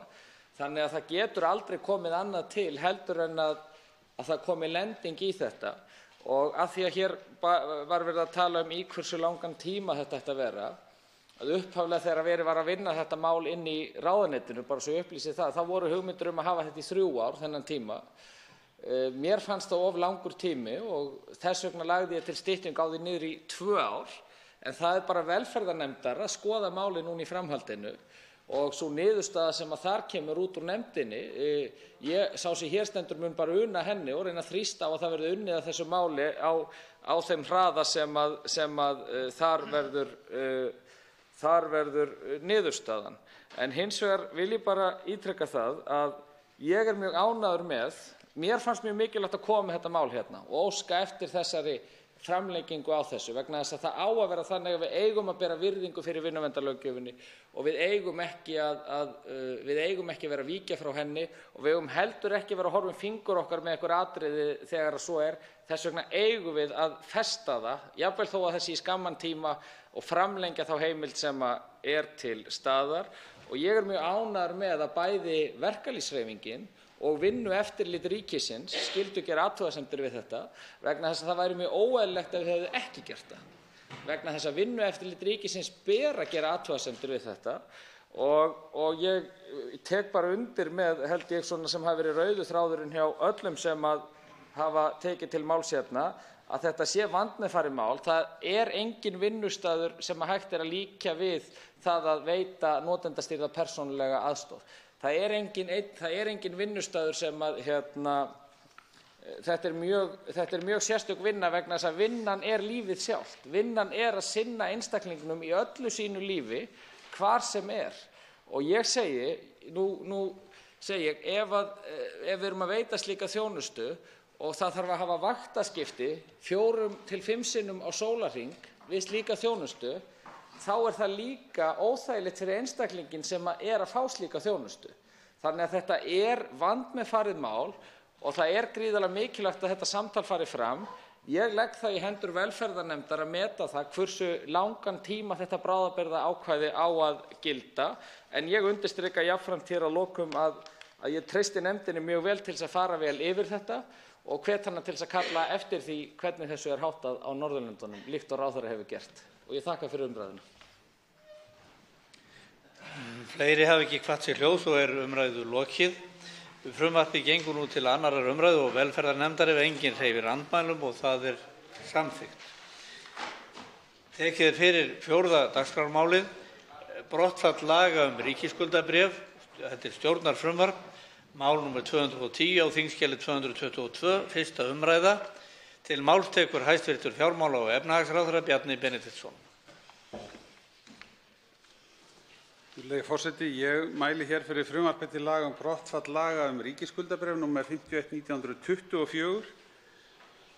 Frumvarpið var samið í fjármála- og efnahagsráðuneytinu og fór undirbúnings- og greiningarvinna vegna þess fram í samstarfi við Seðlabanka Íslands sem sinnir lánaumsýslu ríkissjóðs samkvæmt samningi milli bankans og fjármála- og efnahagsráðuneytisins á grundvelli heimildar í 6. grein laga um lánasýslu ríkisins nr. 43/1990.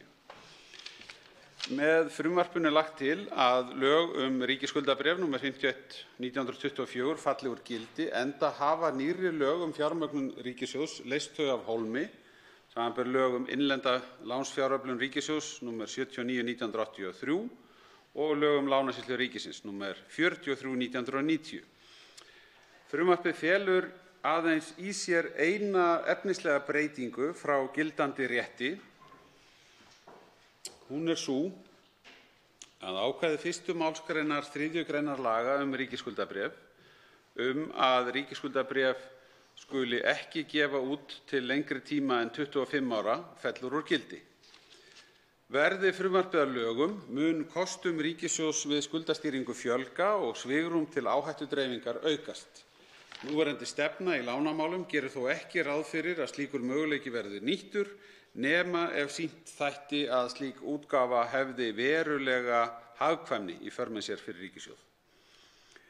Breytingin gerir ríkissjóði því kleift að kanna hvort tryggja megi að lánsfjárþörf og fjárhagslegum skuldbindingum ríkissjóðs sé mætt við lægri tilkostnað en áður með útgáfu lengri ríkisskuldabréfa en nú eru heimil. Ef sú verður raunin má reikna með að vaxtagjöld ríkissjóðs lækki.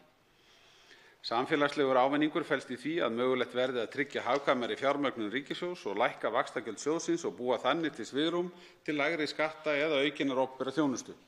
Þyki útgáfa ríkisskuldabréfa til lengri tíma en 25 ára ekki líkleg til að tryggja hagkvæmari fjármögnun ríkissjóðs, þá mun ríkissjóður ekki gefa út slík bréf. Breytingin ætti því ekki að hafa í för með sér neinn kostnað. Frumvarpsdrög voru birt til umsagnar 14. ágúst 2018 í samráðsgátt Stjórnarráðsins og veittar voru 2 vikur til að skila umsögnum. Engin umsögn barst. Virðulegi forseti, ég legg til að frumvarpi þessu verði vísað til háttvirtrar efnahags- og viðskiptanefndar að aflokinni þessari umræðu og svo til annarrar umræðu hér í þinginu. Svo er til að 2 hv. þingmenn hafa óskað eftir að veita andsvar og fyrstu til að veita andsvar er hv. 3. þingmaður Suðurkjördæmis Birgir Þórarinsson.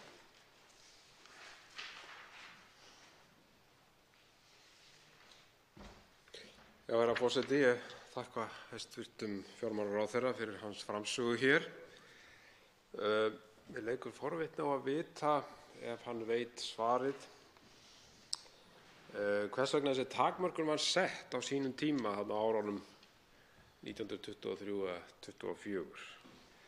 Hvort hann þekki hugmyndirnar sem voru þar að baki, sem væntanlega hafa þá verið þannig að menn hafi ekki viljað að það væri verið að skuldsetja fólki í landinu til of langs tíma.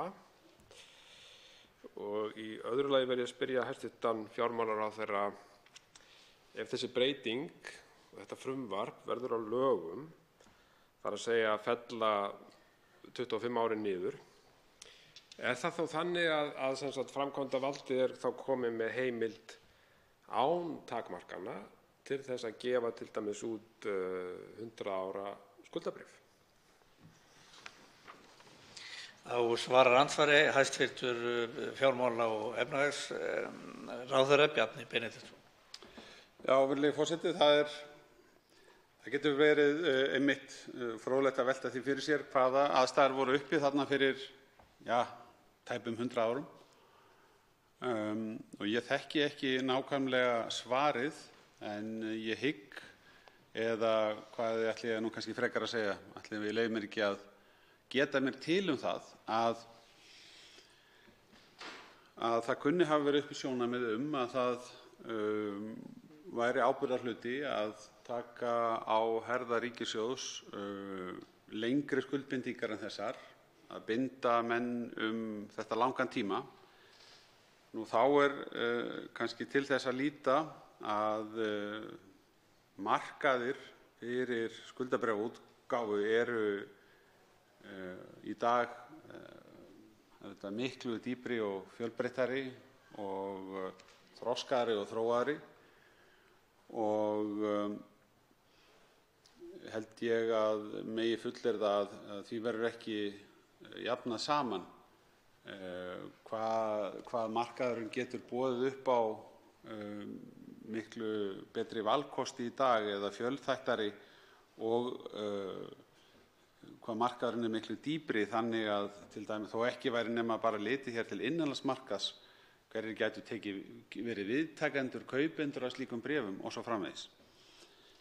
Þannig að það já meginhugsunin að afnema þakið og það felur þá í sér að það sé hægt að taka ríkisskuldabréfaútgáfur sem eru mun lengri eða allt að eins og hv. þingmaður til jafnvel heillar aldar eins og einhver dæmi en það þykir mér afar ólíklegt að muni geta gerst í framtíðinni eða að menn stefni að einhverri slíkri útgáfu. Þá veitir andsvar síðara sinni hv. 3. þingmaður Suðurkjördæmis Birgir Þórarinsson. Herra forseti, ég þakka hæstv. Fjármálaráðherra svarið og tek undir það með honum að það er náttúrulega aðrar aðstæður og skuldabréfamarkaðurinn allt annar en á þessum tíma en ég var nú að leita að þessu gegnum vef Alþingis hvort það væri hægt að finna einhverjar hugmyndir að baki þessu ákvæði sem settir þarna 24. Ég fann það nú ekki. En við þekkjum það náttúrulega að menn voru svona varfærnari á þessum tíma heldur en kannski við sáum hér til dæmis í aðdraganda hrunsins og svo framvegis þegar kemur að fjármálum. En það náttúrulega þessi möguleiki þá fyrir hendi að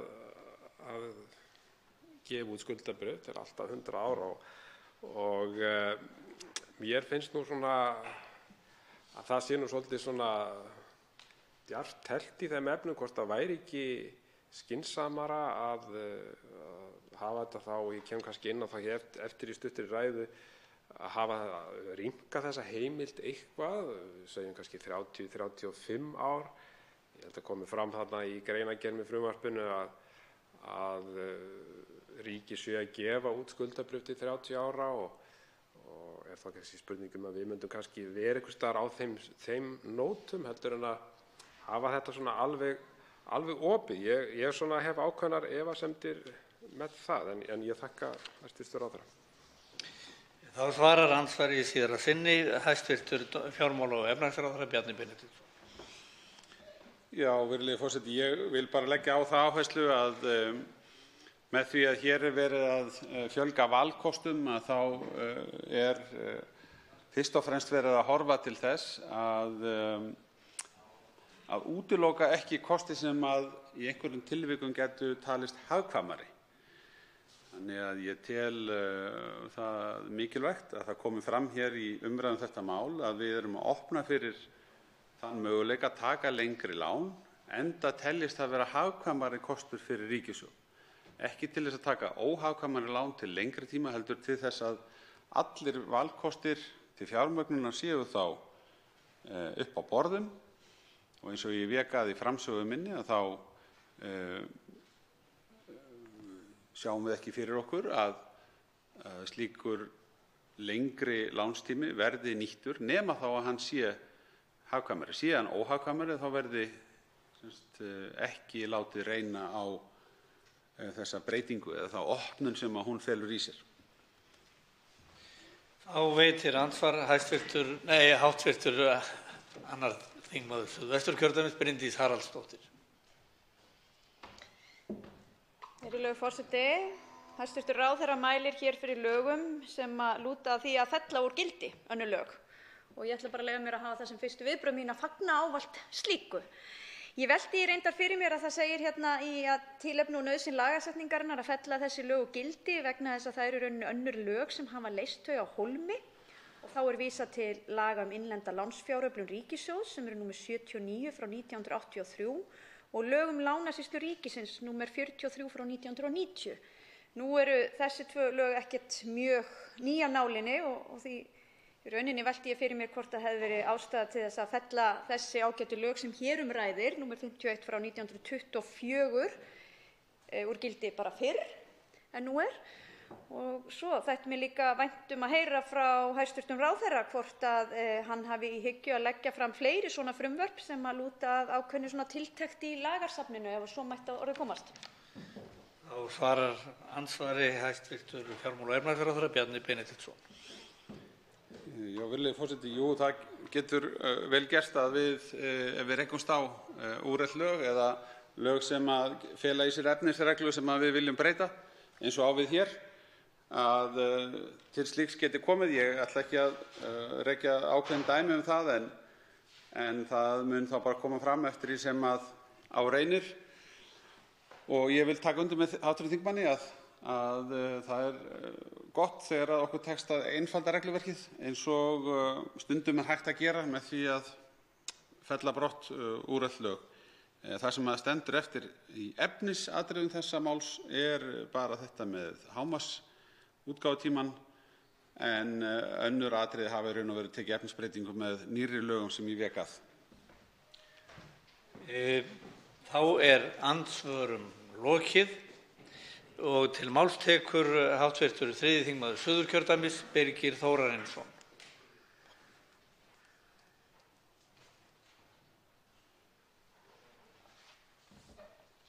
Herra forseti, með þessu frumvarpi verði það að lögum verið að gefa ríkissjóði tækifæri til að skuldbinda þjóðina lengur fram í tímann en 25 ár. Og það nú örugglega einhverjir sem myndu segja að það væri varhugavert að hafa jafn opna heimild og hér stefnt að.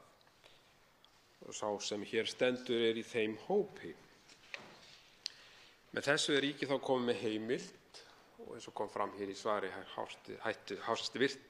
Fjármálaráðherra, heimild til að gefa út 100 ára skuldabréf sem færist þá fram á þar næstu kynslóðir. Mér skilst nú að það sé nú heimilt að gefa svona skuldabréf út í Bandaríkjunum og eftir þeim upplýsingum sem ég fékk frá hv. þingmanni Ólafi Ísleifssyni. En spurningin hvort að með þessari breytingu sé komin opinn tékki. Það svona eitthvað sem þarf kannski að ræða hér og sem komandi kynslóðir þurfa þá síðan að borga. Það að mínum dómi varhugavert og ég kem nánar inn á það hér á eftir. Í þessu sambandi að sjálfsögðu verði þetta raunin mjög mikilvægt að bréfin séu óverðtryggð. Ef væri að ræða verðtryggð bréf þá liti málið allt öðruvísi út. Verðbólga myndi bætast þarna við höfuðstól sem verður svo borguð smám saman niður. Reyndar eru viðskipti nokkuð virk á eftirmarkað á ríkisbréfum, einnig lengri bréfum, þannig að seljanleika álag ætti ekki að vera mikið. En það áhugavert að sjá hversu mikil velta á þessum bréfum, ekki síst. Ég skil samt ekki alveg hvers vegna lífeyrissjóðirnir séu að velta þessu svona mikið á milli sín, jafnvel þó kostnaður sé lítill, því að það er alltaf óbeinn kostnaður af kaup og sölu tilboðum. Auk þess held ég bankar með viðskiptavakt á þessum bréfum sem tryggir þá seljanleika. Rökin fyrir að hafa bréf til lengri tíma varðandi vaxtaferil eru svo sem skiljanleg því að fyrirtæki sem vilja gefa út löng skuldabréf þurfa að hafa einhverja viðmiðun. Það jafnvel hægt að koma með þau rök að ríkissjóður ætti að skulda eitthvað til þess að hafa virka vaxtastýringu á markaði. En það þá hægt að deila það. Það kemur fram í frumvarpinu að stefnt sé að því að hafa meðallánstíma milli 5 til 7 ára, en hann gæti hugsanlega orðið lengri. og það er mikilvægt að fá það fram að mínum dómi hversu mikið lengri hann gæti orðið, svona til þess að menn fari ekki fram úr sér í lengri bréfum. Í greinargerðinni segir að sem stendur meðallánstíminn innan þessara marka en ekki útilokað að hann fari á einhverjum tímapunkti út fyrir mörkin. Við þær aðstæður geti aukið vöruframboð ríkissjóðs auðveldað honum að ná markmiðum meðallánstíma. Það að ríkissjóður sé að gefa út fleiri bréf til að mæta þörf lífeyrissjóða finnst mér ekki alveg vera rök sem að eiga við í þessu. Í greinargerðinni er kafli sem ber yfirskriftina áhrif á lífeyrissjóði. Þar segir ennfremur að ætla má að fyrirsjáanleg stækkun sjóðanna gæti leitt til aukinnar eftirspurnar af þeirra hálfu eftir skuldabréfum til lengri tíma. Með breytingunum sem lagðar eru til í frumvarpinu verður ríkissjóði unnt að mæta slíkri eftirspurn lífeyrissjóðanna sé hún fyrir hendi með útgáfu skuldabréfa til lengri tíma og samræmist slík útgáfa hagsmunum ríkissjóðs og framangreindum meginmarkmiðum lánastýringar, og þetta kom fram hér í máli hæstv. Fjármálaráðherra. Aukið framboð ríkisbréfa leiðir til þess að vaxtastig lækki síður, og í þessu sambandi verður að fá það fram hvort það sé ekki örugglega verið að halda ákveðnum seljanleika, en þó ekki á kostnað þess að vaxtastigið hækki, þar sem að offramboð slíkra bréfa myndi á endanum skapa slíkt ástand. Herra forseti, ég tel það skynsamlegra að heimild til útgáfu skuldabréfa sé ekki lengri en til 30–35 ára. Í þeim efnum tel ég að við eigum að fylgja því sem fram kemur í greinargerðinni að ríkið hafi nýlega gefið út 30 ára skuldabréf eins og ég nefndi hér í andsvari hér fyrir. Þannig að ég tel affæra sælast að heimila ríkinu að gefa út skuldabréf til 30–35 ára. Og ég tel það jafnframt nauðsynlegt að löggjafinn hafi einhverjar takmarkanir á líftíma skuldabréfa. Veitir andsvar hv. 10. þingmaður Reykjavíkurkjördæmis norður, Ólafur Ísleifsson.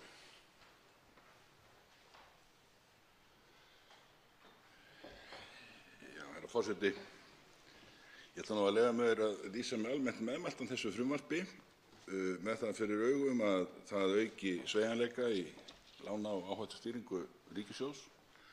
Reyndar erum við Íslendingar komnir á þann stað í tilverunni að við erum kannski að breytast úr því að vera nettó lántakandi gagnvart útlöndum í það að verða nettó lántakandi, vildi ég sagt hafa, í það að verða nettó lánveitandi, þannig að það kannski mun komast á dagur að við verðum að fjalla kannski meira hér eignastýringu heldur en lánamál á þessum vettvangi. Það rifjast upp fyrir mér þegar ég hafði með höndum það verkefni þá í Seðlabankanum að standa fyrir útgáfu í fyrsta sinn á bandarískum skuldabréfamarkaði, útgáfu á skuldabréfum ríkissjóðs lýðveldisins Íslands eins og heitir. Þá var svo útgáfa til 10 ára. Þetta var í febrúar 1994 og átti sér stað mikill og vandaður undirbúningur. En svipað leyti að þá var bandarískt lyfjafyrirtæki, Eli Lilly, að gefa út bréf, skuldabréf, einkafyrirtæki, herra forseti, til 100 ára á þessum markaði. Hér á Íslandi þá höfum við treyst einstaklingum til þess að gefa út mjög áhættusöm skuldabréf til 40 ára. Mjög áhættusöm í þeim skilningi að þau eru verðtryggð og útgefandi skuldabréfsins, lántakinn, er undirseldur mjög mikill áhættu. Þannig að ég tel alveg óhætt að ríkissjóður hafi þarna þessa heimild sem að sóst eftir með því að fella niður þessi lög og ítreka það að ég er meðmæltur þessu frumvarpi. Birgir Þórarinsson, hv. 3. þingmaður Suðurkjördæmis, svarar andsvari. Já, herra forseti, ég þakka hv. þingmanni Ólafi Ísleifssyni fyrir þessa ágætu yfirferð. Já, það væri svo sannarlega ánægjulegt að upplifa það að við myndum ræða hér og værum að ræða hér í tengslum við fjárlög og annað slíkt eignastýringu þegar kemur að fjármálum ríkissjóðs en ekki lánamál. Við höfum kannski eftir að upplifa það. Það væri mikið blessun fyrir þjóðina. Nú, ég segi það hér og kom inn á það minni ræðu að sko í frumvarpi sjálfu sér er ágætt en ég set einfaldlega spurningamerki við þennan útgáfutíma á bréfunum.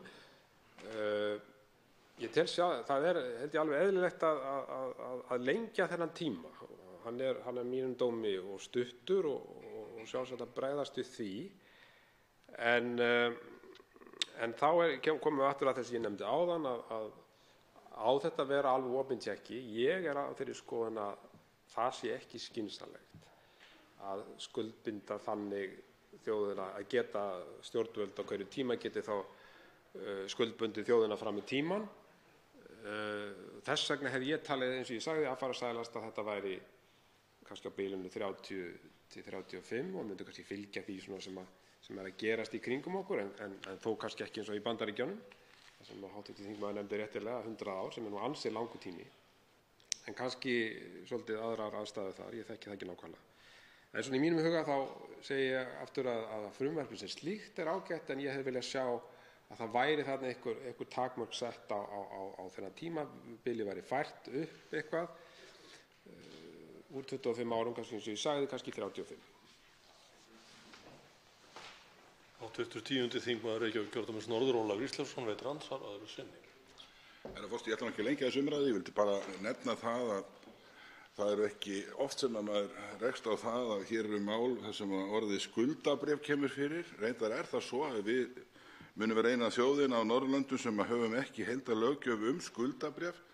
Jafnvel þótt að þess hafi verið freistað á undanförnum árum að koma fram með tillögur eða lagafrumvarp í því efni að þá hefur ekki orðið úr. Þetta svona minnir á það. Við styðjumst hérna við svona ýmsan samtíning, þar á meðal mjög mikilvæga konunglega tilskipun frá 9. febrúar 1798. Ég leyfi mér að minna á fyrirspurn sem ég hef nú varpað fram varðandi það hvernig ég hafa lagt fram hér og beint til hæstv. Ráðherra sem hér er það hvernig háttað sé framkvæmd fjármálastofnana á vegum ríkisins á ákvæðum þessara tilskipunar. En þessi umræða mætti sem best verða okkur til áminningar um það að við ættum kannski að huga betur að lagaumgerð skuldabréfamarkaðarins hér á landi. Nú, það var fyrir nokkrum árum að þá starfaði hér nefnd sem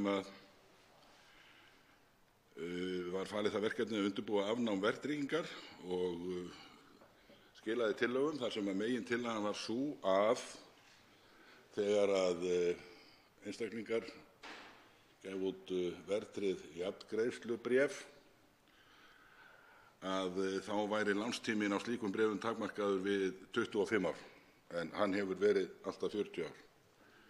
Í opinberri umræðu var gjarnan talað um bréf af þessu tagi sem hinn eitraða kokteil, sökum þess að það er ekki fyrr en að það er búið að borga þessum bréfum í að minnsta kosti 20 ár sem að eitthvað fer að saxast á höfuðstólinn. En ég ítreka hvatningu mína það að það verði hugað að almennri löggjöf skuldabréf hér á Íslandi. Hv. 3. þingmaður Suðurkjördæmis, Birgir Þórarinsson, svarar andsvari öðru sinni.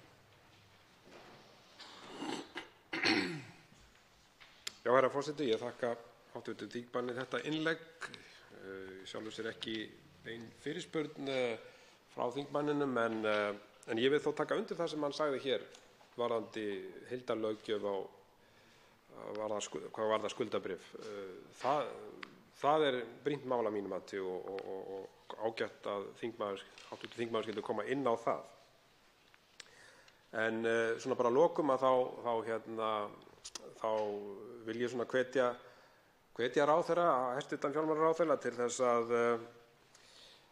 svona leggjast svolítið yfir þetta mál aðeins betur, vegna þess að ég er ekki að sjá það að það skipti höfuðmáli í þessu að þetta sé opinn tékki, það er að segja að þessum takmörkunum verði lyft algjörlega. Við erum að horfa í það að sé þá hægt að gefa út bréf til 30 ára sem er í svona nágranna, eða hefur verið gert hérna í kringum okkur, og hefur það til dæmis verið kannað hvort að þau ríki sem þarna eru nefnd í greinargerðinni, hvort að svo umræða hafi verið fram þar á þeim vettvangi nauðsyn þess að hafa þetta ennþá opnara. Það væri bara fróðlegt að fá að vita það í þessu samhengi. En að öðru leyti þakka ég bara fyrir ágæta umræðu varðandi þetta mál. Þetta er náttúrulega mikilvægt mál og við verðum að fara svona varlega að mínum dómi, og eins og ég nefndi hér áðan. Hæstv. fjármála- og efnahagsráðherra Bjarni Benediktsson tekur til máls. Já, virðulegi forseti, ég þakka bara fyrir ágæta umræðu um þetta mál. Mig langar til þess að bara bæta því við umræðuna hérna í lokin að þetta tiltekna mál, það snýr bara að mögulegri lengd á skuldabréfaútgáfum ríkisins, og hér hafa menn verið að tiltaka mikilvægi þess að farið sé varlega í ríkisfjármálunum, og þá verður maður að hafa það með í umræðunni að varðandi skuldaþróun og svona markmið, þá erum við með lögin um opinberu fjármálin sem ekki bara setja okkur skuldareglur, heldur tryggja að við séum að horfa hverju sinni til 5 ára og leggja fram okkar áform um það hvernig við sjáum skuldirnar þróast. Skuldastýringin er síðan annað mál, og með því að við höfum hér stórbætt alla umgjörð með opinberum fjármálum, að þá má við því búast að það verði miklu auðveldara að veita stjórnvöldum hvers tíma aðhald. Við erum að stefna að sjálfbærni í ríkisfjármálunum, og lögin um opinber fjármál geyma viðmiðunarreglurnar þar fyrir utan skuldareglurnar eða fjármálareglurnar. Þannig að ég held að þegar menn ræða mikilvægi þess að fara varlega varðandi skuldsetninguna, að þá sé ágætt að hafa með í huga þennan grunn sem er sjálfbær ríkisfjármálastefna, að vera ekki í hallarekstri. Það er engin ástæða til þess að vera að gefa út skuldabréf nema þá að menn hafi safnað upp svo miklum skuldum að þeir þurfa einhvern veginn að fjármagna þær inn í framtíðina. Við höfum verið að greiða upp skuldir, og við erum meira að segja komin á þann stað núna að skuldahlutföll ríkisins fara að nálgast svona þann stað að það fer að verða tímabært fyrir okkur á komandi misserum eða árum að minnsta kosti að spyrja hvar eru svona neðri mörkin á þeim útgáfum. Þá ætla ég að segja hvar eru neðri mörkin á því hversu miklum útgáfum ríkið ætlar að halda úti á markaði hverju sinni. Hvar liggja þessi neðri mörk? Ef að ríkið ætlar að vera virkur aðili á markaði og vera að mynda hérna einhvern vaxtafót fyrir stærri fyrirtækin, og þá er ég bæði að horfa á opinbera og einkaaðila, að þá eru einhvers staðar neðri mörk varðandi skuldastöðuna sem við þurfum að hafa í huga. Og þá er ég bara þannig að það sé alveg á hreinu, þá er ég alveg að halda því til haga að við gætum verið með jákvæða nettóstöðu. Við gætum verið búin að greiða í raun og veru niður skuldir okkar þannig að sjóðir væru orðnir stærri heldur en skuldastaðan, en við ætlum enga síður að halda einhverjum útgáfum lifandi. Og það er bara í raun og veru stórkostlegt að við séum að nálgast þá tíma, geta farið að velta svona hlutum fyrir okkur. Hér kom fram í umræðuna að við erum orðin nettó eigendur Erlenda staðan er orðin jákvæð, hrein erlend staða þjóðarbúsins, sem eru sömuleiðis gríðarleg tímamót, og að við skulum hér 10 árum eftir þessi gríðarlegu áföll sem við lentum í tengslum við fall fjármálafyrirtækjanna, vera að nálgast umræðuna með þessum hætti, tel ég vera alveg með miklum ólíkindum og til merkis mikinn árangur sem að þessi þjóð hefur náð á einum áratug. En þetta eru samt sem áður, þrátt fyrir að þetta verði á endanum alltaf ráðandi þættir skuldamál ríkisins, þar að segja hvernig er ríkið rekið, hvaða stefnu hafa menn afgang á ríkisfjármálum, hvaða langtíma áætlanir hafa verið gerðar skuldaþróunina og svo framvegis, og hvaða áhrif þessi þættir eru að hafa á lánskjörin almennt, að þá er enga síður ástæða til þess að ræða þetta sem er tekið upp hér, sem er semst þá ástæða til að hafa áhyggjur af því að í framtíðinni fari menn á einhverjum tímapunkti út í of langar útgáfur. Og þá vil ég bara hafa sagt það hér mjög skýrt fyrir skjalfestingu þess að við erum ekki að opna fyrir lengri útgáfur í ríkisútgáfum á skuldabréfum nema þá að menn meti það svo að það sé hagstæðara fyrir ríkissjóð en að vera með 25 ára eða styttri útgáfur.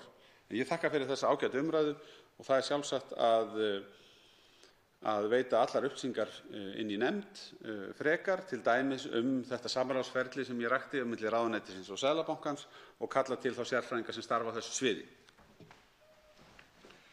Fleiri hafa ekki kvað sér hljóðs og umræðu lokið. Frumvarpið gengur nú til 2. umræðu efnahags- og viðskiptanefndar ef enginn hreyfir andmælum. Það er samþykkt. Tekið fyrir 5. dagskrármálið, rafræn birting á álagningu skatta og gjalda, stjórnarfrumvarp 211. mál, á þingskjali 223, 1. umræða. Til máls tekur hæstv. fjármála- og efnahagsráðherra Bjarni Benediktsson. Virðulegi forseti. Hér mæli ég fyrir frumvarpi til laga rafræna birtingu á álagningu skatta og gjalda. Og með þessu frumvarpi er lagt til að rafræn birting verði meginreglan þegar kemur að birtingu tilkynninga álagningu skatta og gjalda. Með því er verið að stíga viðbótarskref í þeirri aðlögun sem hefur verið í gangi á undanförnum árum á sviði rafrænnar stjórnsýslu og krafna frá umhverfinu vegna sívaxandi notkunar rafrænna miðla.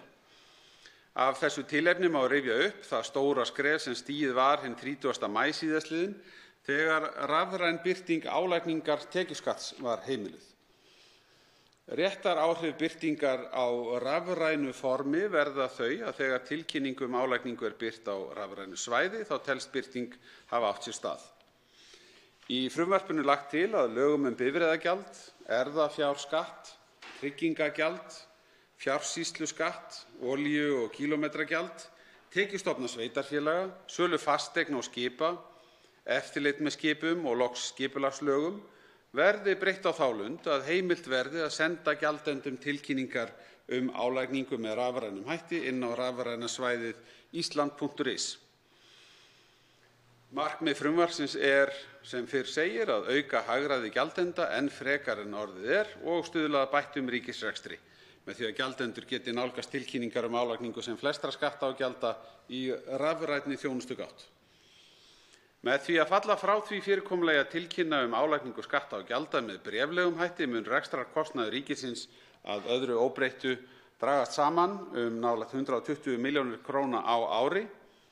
Sú fjárhæð nemur samanlögðum kostnaði ríkisaðila af póstburðargjöldum vegna útsendinga tilkynninga álagningu skatta og gjalda. Við matið hefur hins vegar ekki verið tekið tillit til hagræðis hins opinbera af skjalavistun og frágangi útsendra tilkynninga sem einnig dregur úr rekstrarkostnaði stofnana, að minnsta kosti til lengri tíma litið. Virðulegi forseti, ég vísa til þess góða árangur sem við höfum þegar náð á þessu sviði. Mér finnst rétt að láta þess getið hér að þau mikilvægu samskipti ríkis og fólksins í landinu og fyrirtækjanna reyndar sem eiga sér stað í tengslum við skattamál hafa aðeins rutt brautina, ef svo mætti segja. Fyrst með rafrænu framtölunum sem eru orðin alger meginregla og heyrir til algerra undantekninga að ekki séu notuð í samskiptum við skattyfirvöld. Rafræna tekjuskattsálagningin sem ég vísaði til tókst vel og ég tel þess vegna að okkur sé ekkert að vanbúnaði að taka viðbótarskref með því sem hér lagt til. Menn hafa verið að vennast til sömuleiðis á einkamarkaðnum, þar að segja ekki eingöngu í samskipti við stjórnvöld, heldur líka við ýmsu lögaðila, fyrirtæki, að viðskiptin að færast yfir á rafrænt form. Nærtækt dæmi eru fjármálafyrirtækin, en auðvelt væri að tiltaka mörg önnur slík dæmi. Og stjórnsýslan verður að fylgja með í kjölfarið. Það einungis einn ávinningur að tiltaka sparnaðinn, kostnaðinn, en ég vil meina að þjónustan geti sömuleiðis þar fyrir utan orðið miklu mun skilvirkari, öruggari og nútímalegri.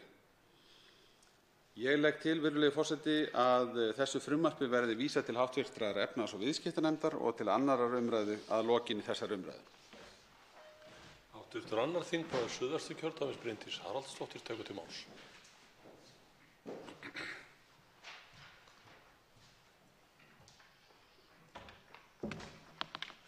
Virðulegur forseti, við ræðum hér frumvarp til laga rafrænar birtingar á álagningu skatta og gjalda. Frumvarp sem lætur kannski ekki mikið yfir sér en að mínu mati mjög mikilvægt. Það segir hér í greinargerðinni að Ísland sé í kjöraðstæðum til að hagnýta upplýsingatæknina og það svo sannarlega rétt þar sem nánast allir Íslendingar hafa gott aðgengi að internetinu.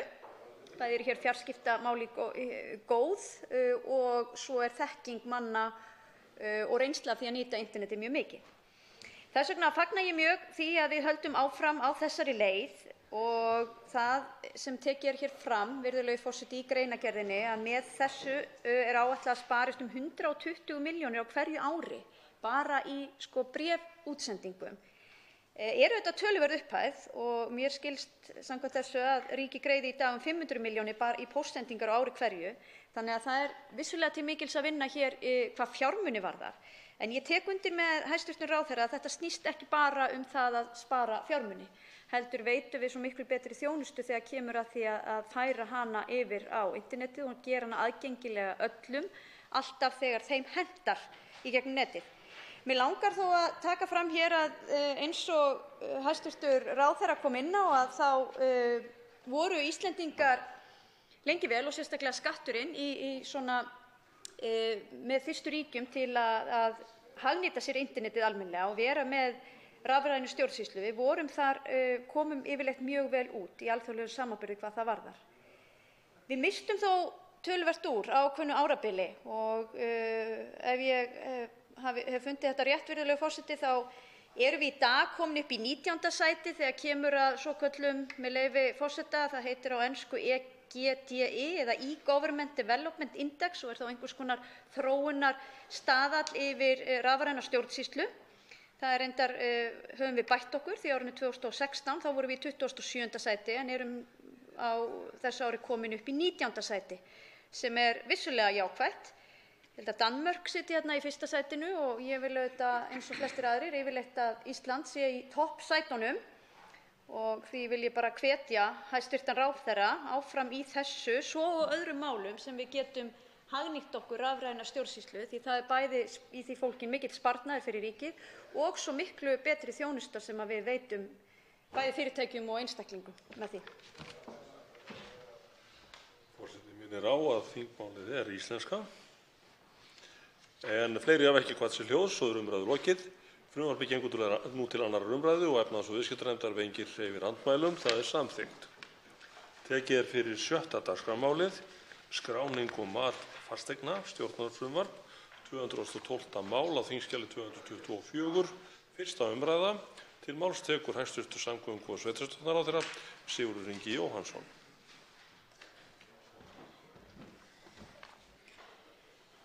Herra forseti. Ég mæli hér fyrir frumvarpi til laga um breytingu á lögum um skráningu og mat fasteigna, nr. 6/2001, með síðari breytingum. Frumvarpið felur í sér að við lögin bætt ítarlegri skilgreining á heimildum Þjóðskrár Íslands til aðgangs að gögnum við ákvörðun matsverð fasteigna. Með lögum nr. 83/2008 um breytingum á lögum um skráningu og mat fasteigna var Þjóðskrá Íslands heimilað að beita svokallaðri tekjuaðferð við fasteignamat þegar að gangverð fasteigna ekki þekkt. Þjóðskrá Íslands heldur leiguverðskrá sem stuðst við í þessum tilgangi. Sú skrá þjónar ekki hlutverki sínu til fulls þar sem ekki fyrir hendi lagaskylda til þinglýsingar á leigusamningum og ekki tryggt að allir fasteignaeigendur láti stofnuninni í té upplýsingar um leigu eða leigutekjur. Embætti ríkisskattstjóra berast leigusamningar á grundvelli reglugerðar nr. 577/1989 sem heimilar lögaðilum að fá endurgreiddan virðisaukaskatt af byggingu og endurbótum húsnæðis. Þjóðskrá Íslands hefur þegar á grundvelli 3. málsliðar 3. málsgreinar 22. greinar laga um skráningu og mat fasteigna aðgang að skattframtölum til að sannreyna upplýsingar um fasteignir eða afla slíkra upplýsinga. Óvissa hefur hins vegar verið um það hvort þessi heimild taki einnig til fylgigagna skattframtala svo sem áður nefndra leigusamninga. Frumvarpið kveður á að Þjóðskrá Íslands verði veitt skýr heimild til aðgangs að þessum gögnum en það mun bæta grundvöll fasteignamats með tekjuaðferð og stuðla að sem réttlátastri skráningu og samræmi við framkvæmd fasteignamats. Það skal hér sérstaklega tekið fram að við útreikning fasteignamats með tekjuaðferðinni ekki eingöngu tekið mið af leigusamningum heldur einnig öðrum þáttum svo sem staðsetningu og fleira. Frumvarpið var unnið í ráðuneytinu í samvinnu við Þjóðskrá Íslands. Það var birt á vef ráðuneytisins til umsagnar og bárust 2 athugasemdir. Annars vegar frá Sambandi íslenskra sveitarfélaga sem fagnaði frumvarpinu og hins vegar frá Samtökum atvinnulífsins sem gerðu athugasemdir við framkvæmd fasteignamats með notkun tekjuaðferðar á verslunar- og atvinnuhúsnæði. Var það mat Samtaka atvinnulífsins að notkun tekjuaðferðar samræmdist ekki 27. grein laga um skráningu og mat fasteigna nr. 6/2001 og að framkvæmdin færi gegn 40. og 77. grein stjórnarskrárinnar. Ráðuneytið getur ekki fallist á þessar röksemdir Samtaka atvinnulífsins, meðal annars með vísan til dóms Hæstaréttar Íslands í máli nr. 477/2015 og álits umboðsmanns Alþingis í máli nr. 9024/2016. Virðulegur forseti, ég hef nú gert grein fyrir meginefni frumvarpsins og legg til að því verði að lokinni þessari umræðu vísað til hv. allsherjar- og menntamálanefndar og 2. umræðu. Hv. 10. þingmaður Suðvesturkjördæmis, Óli Björn Kárason, tekur nú til máls. Herra forseti, ég taldi rétt og skylt að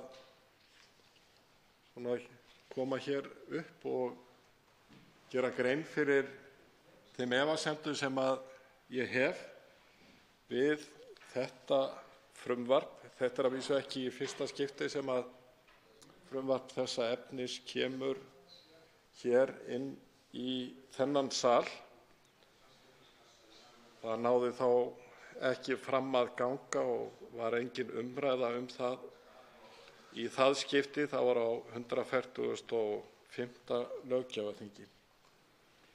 Þar sem efasemdir mínar varðandi þetta frumvarp snúast í rauninni að því að ég vara við því að Þjóðskrá og í rauninni öðrum aðilum, þetta snýr ekki að Þjóðskránni heldur bara yfir höfuð stofnunum eða öðrum aðilum, sé heimill aðgangur að skattframtölum og fylgiskjölum eins og segir í 1. grein frumvarpsins. Mér finnst hér gengið verulega langt og ég vara við því að því fordæmi sem hér gefið að heimila í þessu tilfelli annarri stofnun aðgang með beinum hætti eins og ég skil þetta, aðgang að skattframtölum og fylgiskjölum þeirra. Ég hefði talið betur og skynsamlegra að það væri ákvæði í lögum um það að stofnanir ríkisins sem þurfa á slíkum upplýsingum að halda eins og hér verið að tryggja að Þjóðskrá fái, sem ég tel að sé mikilvægt að hún fái slíkar upplýsingar, að það verði þá gert á grundvelli einhvers konar þjónustusamnings þannig að það væri tryggt að upplýsingarnar væru unnar á vegum ríkisskattstjóra en ekki með beinum aðgangi stofnana eða annarra utanaðkomandi aðila. Þetta er ákveðið prinsippatriði sem að ég er að reyna að halda í og ég beini því til hv. allsherjar- og menntamálanefndar að huga að því hvort að ekki er hægt að fara hér milliveginn, það er að segja að tryggja þjóðskrá nauðsynlegar upplýsingar en gera það með þeim hætti að það sé skattstjóra, ríkisskattstjóra falið að vinna slíkar upplýsingar sem kallað er eftir en ekki að aðgangur sé veittur með þeim hætti sem hér er gert ráð fyrir. Fleiri hafa ekki kvatt sér hljóðs, svo er umræðu lokið. Frumvarpið gengur nú til 2. umræðu og allsherjar- og menntamálanefndar ef enginn hreyfir andmælum. Það er samþykkt. Tekið er fyrir 7. dagskrármálið. Umferðarlög, stjórnarfrumvarp, 219. mál á þingskjali 231, 1. umræða. Til máls tekur hæstv. samgöngu- og sveitarstjórnarráðherra Sigurður Ingi Jóhannsson. Herra forseti. Ég mæli hér fyrir frumvarpi til nýrra umferðarlaga. Umrætt frumvarp hefur verið á teikniborðinu nokkurt skeið og hófst heildarendurskoðun núgildandi laga í maí 2017. Til grundvallar þeirri vinnu var eldra frumvarp sem unnið hafði verið af nefnd skipaðri af þáverandi samgönguráðherra hinn 1. nóvember 2007. Því má segja að í raun hafi verið unnið að heildarendurskoðun umferðarlaga með hléum í yfir áratug. Ef það verður að lögum nú er því ætlað að leysa af hólmi núgildandi umferðarlög frá 1987 sem löngu var orðið tímabært að endurskoða. Frumvarp sem fól í sér heildarendurskoðun gildandi umferðarlaga var fyrst lagt fram á 138. löggjafarþingi 2009–2010 af þáverandi ráðherra en varð ekki útrætt. Það var lagt fram aftur á 139. löggjafarþingi með nokkrum breytingum en varð ekki heldur útrætt á því þingi og fór í kjölfarið fram endurskoðun á því í þáverandi innanríkisráðuneyti bæði með tilliti til þeirra athugasemda sem hefðu borist samgöngunefnd Alþingis og enn fremur þeirrar þróunar sem orðið hafði á sviði umferðarmála. Endurskoðað frumvarp var lagt fram á 140. þingi en ekki var mælt fyrir því þá og hlaut því enga efnislega meðferð í það skiptið. Loks var sama frumvarp lagt fram á 141. þingi en hlaut ekki afgreiðslu. Það frumvarp sem nú er hér lagt fram er afrakstur víðtæks samráðs við helstu hagsmunaaðila og almenning. Áform lagasetningu og frummat á áhrifum voru birt á vef samgönguráðuneytisins í janúar síðastliðinn þar sem óskað var eftir sjónarmiðum almennings og hagsmunaaðila. Alls bárust 32 umsagnir vegna þessa. Í kjölfarið voru í febrúar birt á samráðsgátt Stjórnarráðsins drög að frumvarpi ásamt greinargerð þar sem aðilum gafst kostur á að gera breytingar á ákvæðum frumvarpsins ásamt því að koma að athugasemdum við einstakar greinar í þar til gerðum dálki. Alls bárust 52 umsagnir frumvarpsdrögin frá hagsmunaaðilum, stofnunum og einstaklingum. Unnið var úr umsögnum og í kjölfar þess var heildarfrumvarp til nýrra umferðarlaga birt á samráðsgátt stjórnvalda í júlí síðastliðinn en þá bárust ráðuneytinu tæplega 30 umsagnir sem unnið var úr og varð afraksturinn frumvarpi sem mælt er hér fyrir í dag. Víðtækt samráð við hagsmunaaðila og almenning er sérstaklega mikilvægt þegar er að ræða umferðarlög sem snertir svo að segja allan almenning að meira eða minna leyti. Allir þurfa að þekkja þau og allir hafa á þeim skoðun. Á þeirri rúmu öld sem bifreiðar hafa ekið vegi landsins hafa allt of margir látið lífið eða örkumlast í umferðinni. Frá árinu 1915 hefur þannig ekki liðið eitt einasta ár þar sem enginn hefur látið lífið í umferðarslysi. Marktækur árangur hefur náðst en betur má þó ef duga skal. Gríðarleg fjölgun erlendra ferðamanna og umferðaraukning sem orðið hefur á vegum landsins í kjölfarið leiða það af sér að umferðaröryggismál eru mikilvægari en nokkru sinni fyrr. Þannig er sérstaklega þýðingarmikið að regluverk umferðarmál sé skýrt og til þess fallið að þjóna því markmiði sem finna má í 1. grein frumvarpsins. Banaslysum á sjó og í lofti hefur svo til verið útrýmt og standa vonir til þess að í framtíðinni megi sömu sögu segja banaslys í umferðinni. Bætt regluverk er eitt skref í átt að því markmiði. Ég geri nú nánar grein, herra forseti, fyrir einstökum nýmælum og breytingum sem felast í þessu umfangsmikla frumvarpi. Fyrst ber að nefna að sett inn markmiðsgrein í 1. grein frumvarpsins en slíkt hefur ekki verið að finna í umferðarlögum til þessa. Markmið frumvarpsins er umfangsmikið en það er, með leyfi forseta, að vernda líf og heilsu vegfarenda með auknu umferðaröryggi þar sem jafnræðis er gætt milli vegfarenda óháð samgöngumáta og tillit tekið til umhverfissjónarmiða við skipulagningu umferðar. Tilvitnun lýkur. Í samræmi við það sjónarmið að gefa gangandi og hjólandi vegfarendum meira vægi er sett fram skilgreining á óvörðum vegfaranda. Og með leyfi forseta tilvitnun aftur, vegfarandi sem ekki er varinn af yfirbyggingu ökutækis í umferð, svo sem gangandi og hjólandi vegfarandi, þar með talinn ökumaður og farþegi bifhjóls og torfærutækis. Tilvitnun lýkur. Þá er hugtakið göngugata skilgreint og sett fram ákvæði reglur sem gilda skulu í göngugötum. Þannig er umferð vélknúinna ökutækja slíkum götum almennt óheimil utan neyðarbifreiða og akstursþjónustu fatlaðs fólks, auk þess sem vörulosun er heimil á ákveðnum tímum. Hjólreiðakafli gildandi laga hefur verið tekinn til heildarendurskoðunar og reglur hjólreiðar skýrðar. Lagt er til að hjálmaskylda barna verði nú fest í umferðarlög, en fram til þessa hefur hana aðeins verið að finna í reglugerð. Með frumvarpinu er lagt til að reglur akstur í hringtorgum sem hefð hefur myndast fyrir hér á landi verði lögfestar. Samkvæmt reglunum skal ökumaður á ytri hring veita þeim sem ekur á innri hring forgang út úr hringtorgi. Þá er í frumvarpinu að finna bann við akstri gegn rauðu ljósi, en hingað til hefur slíkt bann aðeins verið að finna í reglugerð. Þar sem grundvallaröryggisreglu er að ræða þykir rétt að festa hana í umferðarlög. Eitt helsta nýmæli frumvarpsins er að lagt er til að lækkuð verði mörk leyfilegs vínandamagns í blóði ökumanns úr 0,5 í 0,2 prómill. Með lækkun marka áfengismagns í blóði ökumanns er verið að senda skýr skilaboð til ökumanna og þjóðfélagsins í heild að akstur og áfengisdrykkja fer einfaldlega ekki saman. Ekki þó gert ráð fyrir að ökuleyfissviptingu ef magn áfengis er á milli 0,2 prómilla og 0,5 heldur einungis sekt. Akstur undir áhrifum vímuefna og lyfja er vaxandi vandamál. Í frumvarpinu er því gert ráð fyrir að kveðið verði á í reglugerð vanhæfismörk vegna ýmissa lyfja. Er það sú leið sem farin hefur verið í Noregi með góðum árangri. Slíka reglugerðarheimild er ekki að finna í núgildandi lögum. Þá verða snjalltæki sífellt algengari og varla finnst sá maður í dag sem ekki notast við slík tæki að einhverju leyti. Notkun þessara tækja í umferðinni veldur enn meiri hættu en það að tala í farsíma og þess vegna er hugtakið snjalltæki skilgreint í frumvarpinu og skýrt kveðið á bann við notkun slíkra tækja auk farsíma við stjórnun ökutækja. Heimildir eftirlitsmanna lögreglu til eftirlits með akstri ökutækja til farþega og farmflutninga yfir 3,5 tonni að leiðri heildarþyngd eru auknar og gerðar skýrari. Þetta varðar eftirlit með aksturs- og hvíldartíma ökumanna, búnaði, stærð, þyngd og hleðslu ökutækja. Það nýmæli er að finna í frumvarpinu að aðilar geta óskað eftir leyfi til prófana á sjálfakandi ökutækjum. Gert er ráð fyrir að sett verði reglugerð þar sem nánar er kveðið á skilyrði slíkra prófana.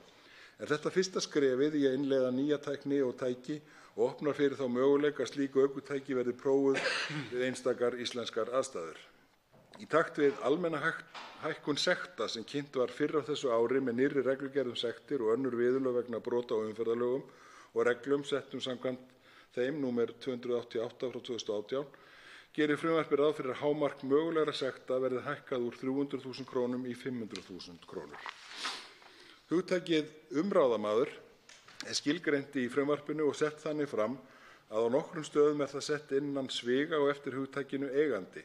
Þannig er lögð áhersla á að skyldur umráðamanns eru afleiddar af þeim kvöðum sem lagðar eru á skráðan eiganda ökutækis samkvæmt frumvarpinu. Umráðamaður telst samkvæmt frumvarpinu vera sá sem með samþykki eiganda ökutækis hefur umráð yfir því. Aðili telst ekki umráðamaður nema hann sé skráður sem slíkur ökutækjaskrá, til dæmis samkvæmt samningi við löggilt kaupleigu eða rekstrarleigu fyrirtæki. Er þetta gert til þess að leggja áherslu á að réttindi og skyldur umráðamanns byggjast í raun á samningum eiganda og umráðamanns og leitast er við að eyða þeirri lagalegu óvissu sem verið hefur uppi stöðu þeirra sem hafa ökutæki til umráða án þess þó að vera skráðir eigendur þeirra. Lagt er til að sveitarstjórnir og vegagerðin í tilvikum þjóðvega geti takmarkað eða bannað umferð stundasakir á vegi eða svæði þegar mengun er yfir heilsufarsmörkum eða hætta er talin á að svo verði. Takmarkanir geta meðal annars falist í breytingum á hámarkshraða, takmörkun á umferð stærri ökutækja eða takmörkun almennrar umferðar. Ekki er opna heimild til handa veghaldara að ræða, heldur verður slíkt bann eða takmörkun að vera stutt mæliniðurstöðum og mengunarspám líkt og sérstaklega tekið fram í frumvarpinu. Lagt er til að heimilt verði undir ákveðnum kringumstæðum þegar brot er numið í löggæslumyndavél að láta eiganda eða umráðamann ökutækis sæta refsiábyrgð á hlutlægum grundvelli að ákveðnum skilyrðum uppfylltum. Þannig yrði í vissum tilvikum eigandi ökutækis látinn sæta ábyrgð en ekki ökumaður. Í frumvarpinu er gert ráð fyrir heimilt verði að gera skráðum eiganda eða umráðamanni vélknúins ökutækis að greiða sekt ef brotið er numið í löggæslu myndavél, það er hraðakstur eða akstur gegn rauðu ljósi. Tillagan hlutlæga ábyrgð nær aðeins til brota sem varða ekki punktum. Ef aksturinn varðar punkta í ökuferilskrá er hefðbundið lögreglumál að ræða. Í frumvarpinu er kveðið á að ákvæði 13. kafla gildandi umferðarlaga fébætur og vátryggingu verði samhliða afnumin með það í huga að sett verði sérlög ökutækjatryggingar. Í ákvæði til bráðabirgða er þó gert ráð fyrir að kaflinn haldi gildi sínu þar til ný lög taka gildi lögmæltar ökutækjatryggingar. Gert er ráð fyrir að fjármála- og efnahagsráðherra leggi fram á næstunni frumvarp þess efnis. Legg ég áherslu á að afar mikilvægt er að frumvarp til umferðarlaga og frumvarp til laga ökutækjatryggingar fari samhliða í gegnum þingið þar sem er að ræða endurskoðun gildandi umferðarlaga. Herra forseti, ég hef nefnt hér helstu nýmæli frumvarpsins. Ekki hefur gefist og ekki gefst tími til að greina frá öllum þeim breytingum sem felast í frumvarpinu, en ítarlega er gerð grein fyrir þeim í almennri greinargerð sem fylgir frumvarpinu. Það er mikilvægt að vel takist til við endurskoðun umferðarlöggjafar landsins. Er að ræða þann lagabálk sem snertir flesta ef ekki alla Íslendinga og hvern þann sem dvelur hér til skamms eða lengri tíma. Það er auðvitað svo að skoðanir eru skiptar einstök útfærsluatriði í löggjöf sem þessari. Það er hins vegar mín skoðun að með samþykkt þessa frumvarps sem hér er mælt fyrir mun Ísland standa jafnfætis þeim þjóðum sem við kjósum að bera okkur saman við hvað varðar heildstæðar umferðarlöggjöf og umferðaröryggi. Að lokum vil ég leggja áherslu á að margar veigamiklar breytingar eru fyrirhugaðar á umferðarlöggjöfinni verði frumvarpið að lögum. Ég vek athygli á því að lagt er til að frumvarpið taki gildi 1. janúar 2020. Er afar þýðingarmikið að frumvarp þetta sem hefur verið í smíðum nokkurt árabil og felur í sér töluverðar breytingar á löggjöf sem kemur beint eða óbeint við almenning allan sé kynnt með víðtækum hætti áður en það öðlast gildi. Herra forseti, ég legg til að frumvarpinu verði að lokinni þessari umræðu vísað til 2. umræðu og hv. umhverfis- og samgöngunefndar. Tveir hv. þingmenn hafa óskað eftir að veita andsvar við ræðu hæstv. Ráðherra. Og fyrstu veitir andsvar hv. 3. þingmaður Suðurkjördæmis, Birgir Þórarinsson.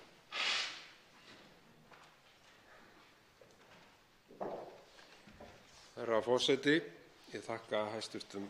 Ráðherra fyrir ágæta yfirferð og það er margt ágætt í þessu frumvarpi, mikilvæg nýmæli þar sem er rétt að hafa þarna inni og ég fagna því. Ég vildi kannski koma aðeins inn á það við hæstv. Ráðherra varðandi skráningu ökutækja sem kemur fram í grein 72 í frumvarpinu. Það sem segir að heimilt sé að skrá breytingarlás á ökutæki í ökutækjaskrá. Breytingarlás takmarka heimildir til skráningar ökutækis í umferð.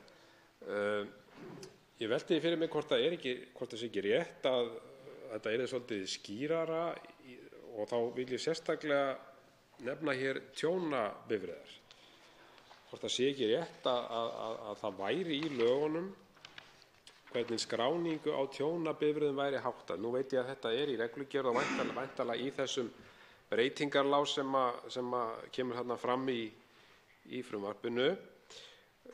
Við þekkjum það og það er þekkt að vátryggingafélögin eru að leysa til sín ökutæki vegna tjóns og síðan selja vátryggingafélögin þessi ökutæki aftur á uppboði og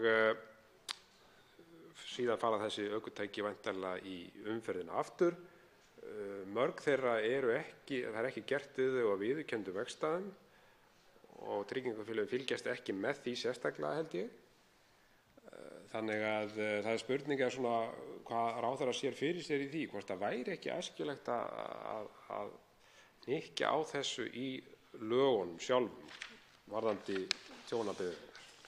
Hæstv. samgöngu- og sveitarstjórnarráðherra Sigurður Ingi Jóhannsson svarar andsvari. Virðulegi forseti, þakka fyrir þessa fyrirspurn.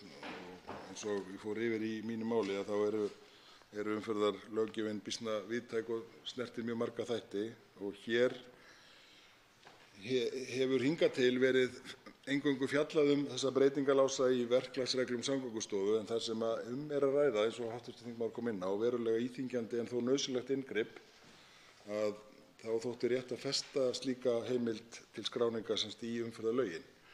Og ákvæðið þar af leiðandi nýmæli og með breytingalás átt við sérstaka skráningu ökutækjaskrá sem fer fram hjá Samgöngustofu og í skráningu breytingalás þá felst að heimildir til nýskráningar, skráningar eigendaskipta og eða skráningar ökutækis í umferð eru takmarkaðar.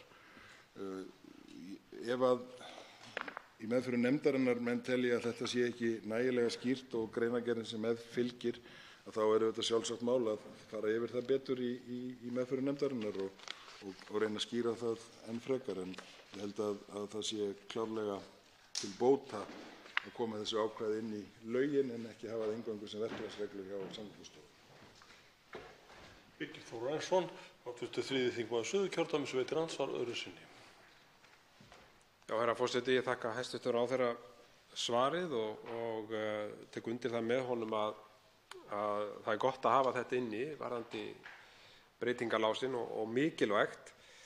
Og ég vil líka taka undir það með hæstv. Ráðherra að ég held að sé nauðsynlegt að þetta verði rætt innan nefndarinnar, þar að segja með tjónabifreiðar. Ég hef nú lagt fram fyrirspurn til hæstv. Ráðherra varðandi tjónabifreiðar og verður fróðlegt að fá svari við því vegna þess að ég held að sé því miður ákveðinn pottur brotinn í því að hvernig staðið að því að til dæmis selja tjónabifreiðar á uppboðum, hvernig vátryggingafélögin í sumum tilfellum virðist vera í sjálfsvald sett, hvort að bifreið skráð sem skemmd eða tjónabifreið, það munur þar á.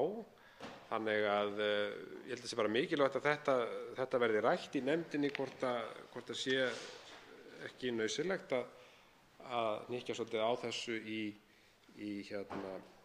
lögunum. Sigurður Ingi Jóhannsson, hv. samgöngu- og sveitarstjórnarráðherra, svarar andsvari öðru sinni. Virðulegur forseti, það var ágætt að hv. þingmaður kom inn upp og ítrekaði það sem ég gleymdi að svara fyrir spurningunni. Eftir því sem ég best veit þá var sett reglugerð af forverar mínum, hv. þingmanni Jóni Gunnarssyni, þetta atriði nákvæmlega. Þannig að tjónabifreiðar, sem sagt að reglugerðin sem snýr að því að til þess að fá það skráð aftur þá þarf viðgerðin að fara fram á viðurkenndu verkstæði. En það er sjálfsagt að fara yfir það engu að síður bæði í nefndinni og í skýru svari til hv. þingmanns. Þá veitir andsvar hv. 3. þingmaður Reykjavíkurkjördæmis norður, Helgi Hrafn Gunnarsson.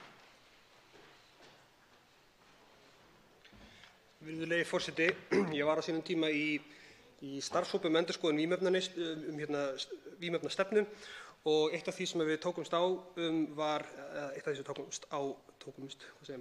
við vímuefnaakstur, hvernig hann skilgreindur. En í gildandi lögum þá hann skilgreindur þannig að ef niðurbrotsefni af vímuefnum finnast í þvagi þá viðkomandi sekur vímuefnaakstur.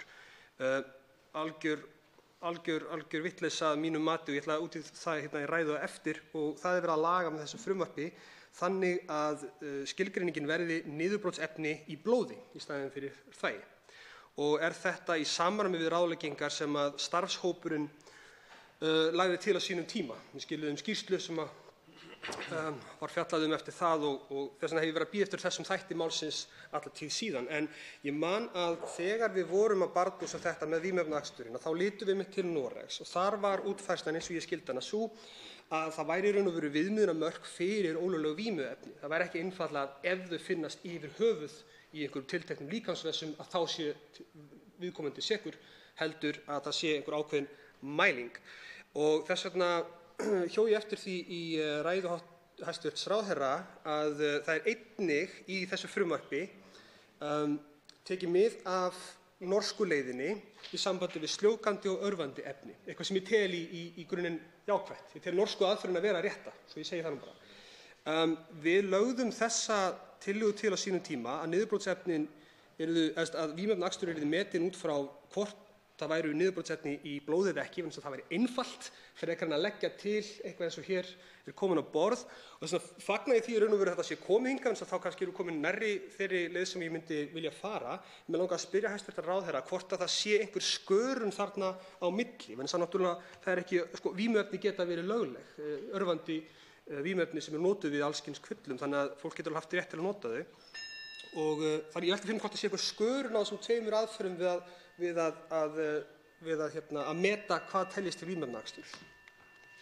Hæstv. Samgöngu- og sveitarstjórnarráðherra Sigurður Ingi Jóhannsson svarar andsvari.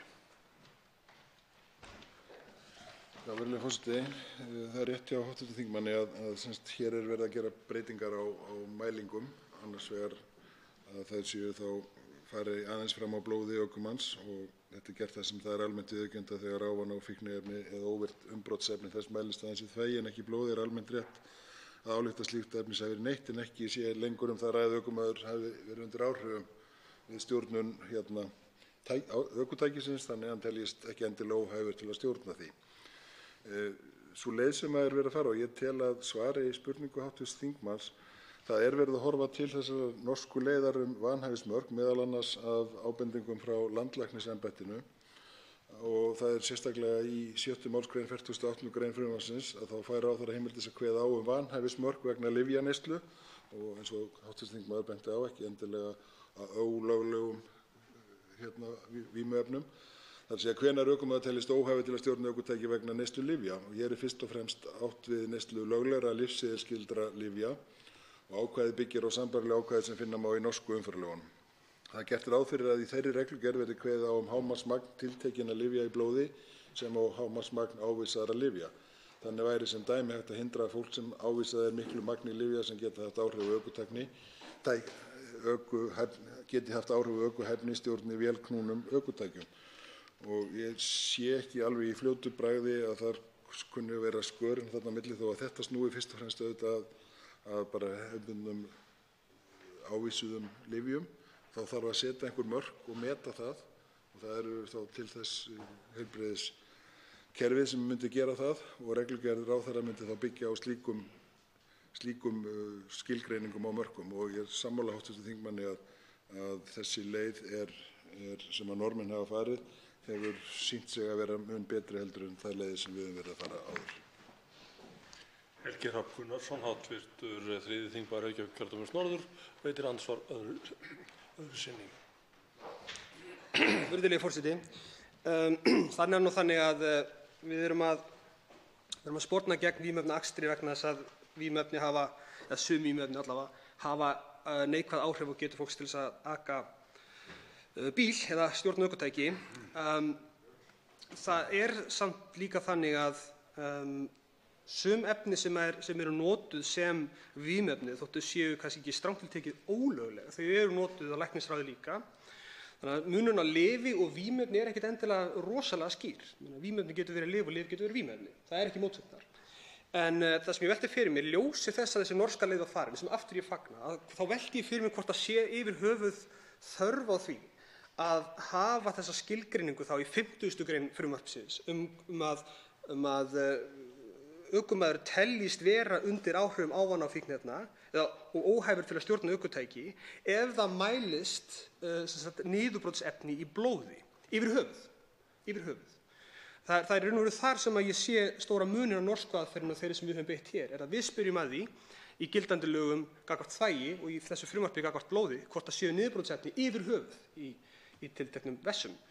En með norsku leiðinni þá er spurt hversu mikið og þá er mælt, þá er svona einhver viðmið sem að hægt er að fletta upp hérna sem að Norðmennirnir fara eftir og þar á meðal er til dæmis virka efnið í kannabisefnum sem er ekki notað í læknisfræðilegum tilgangi á Íslandi að mér vitandi, allavega ekki opinberlega og þannig að ég velti fyrir mig hvort það sé þá yfir höfuð þörf á að fara sérstaklega út í einhvern sérstakan greinarmun á niðurbrotsefnum ólöglegra vímuefna annars vegar og hins vegar bara viðmiðunarmörkum fyrir lyf sem hafa neikvæð áhrif á akstursgetu óháð hvort þau séu lögleg eða ólögleg eða hvað eina, því þetta væntanlega snýst það að fólk sé ekki að keyra undir áhrifum efnanna en það er væntanlega ekki hlutverk umferðarlaga að gera eitthvað sérstakan greinarmun þarna á.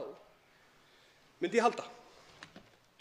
Hæstv. Samgöngu- og sveitarstjórnarráðherra Sigurður Ingi Jóhannsson svarar andsvari öðru sinni. Já, virðulegi forseti, þó við hv. þingmaður sem sammála margt ágætt í þessum lögum, þá held ég að verðum ekki sammála þetta atriði. Það auðvitað verið að senda mjög skýr skilaboð með þessum lögum til að mynda verða breytingar á áfengismagni, vínandamagni og í 50. greininni að ólögleg vímuefni þau hafa áhrif á getu viðkomandi til að stjórna ökutæki og við viljum ekki hafa slíka aðila undir stýri á ökutækjum. Hins vegar þá getur það verið þannig að það er verið að ávísa löglegum lyfjum sem geta líka haft áhrif og þá er mikilvægt að skilgreina þau mörk og það snýst þessi norska leið, þessi vanhæfisreglugerðin sem við þurfum að gefa út í kjölfarið. En ég held að sé mjög mikilvægt að þau skilaboð séu skýr, allavega finnst mér það frá hendi stjórnvalda að það er eitt að skilgreina þessi löglegu mörk og reyna að finna rétta leiðir vegna þess að þar getur vissulega verið einstaklingar sem eru undir bara miklum áhrifum af þessum lyfjum og eiga þar af leiðandi alls ekki að stjórna ökutækjum og hins vegar þau skilaboð að við viljum auðvitað ekki að það sé neyta ólöglegra efna né heldur víns og setjast síðan undir stýri eða stjórna ökutækjum. Andsvörum er lokið og til máls tekur hv. 4. þingmaður Norðausturkjördæmis Þórunn Egilsdóttir.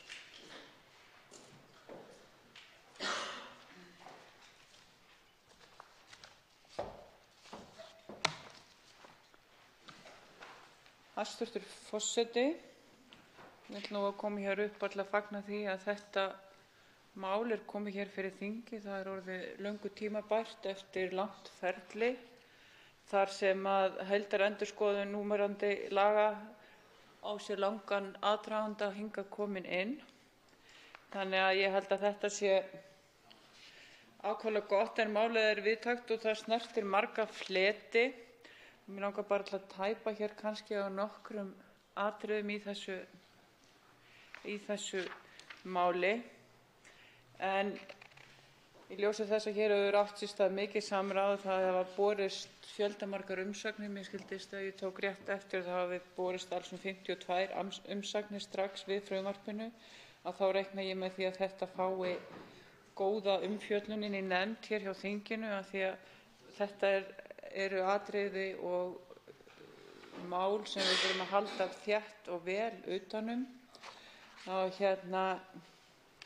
og eiga gott samtal og samráð það eins og allt sem okkur er mikilvægt því eins og ef ég má vitna í orð hæstv. ráðherra að þetta er mál sem allir þekkja og allir hafa skoðun á þeim. Við erum öll sérfræðingar, við erum öll ferðalangar, við ferðumst öll og við höfum mikla skoðun á því hvernig við förum. Við ferðumst reyndar misjafnlega mikið eftir vegum landsins og sumir eru hér bara á þessu horni suðvestanlands þar sem eru allt aðrar aðstæður heldur en aðstæður úti í hinum dreifðari byggðum þar sem við erum vanari að keyra og þannig að við höfum ýmis sjónarhorn á þetta mál en það er líka gott og þannig á það að vera. En það hefur orðið allt of mikið tjón í umferðinni og það hafa of margir látið lífið eða örkumlast í umferðinni og það er ekki ásættanlegt. Við höfum náð árangri varðandi öryggismálin þegar kemur að banaslysum á sjó og slysum þar og einnig í kringum flugið.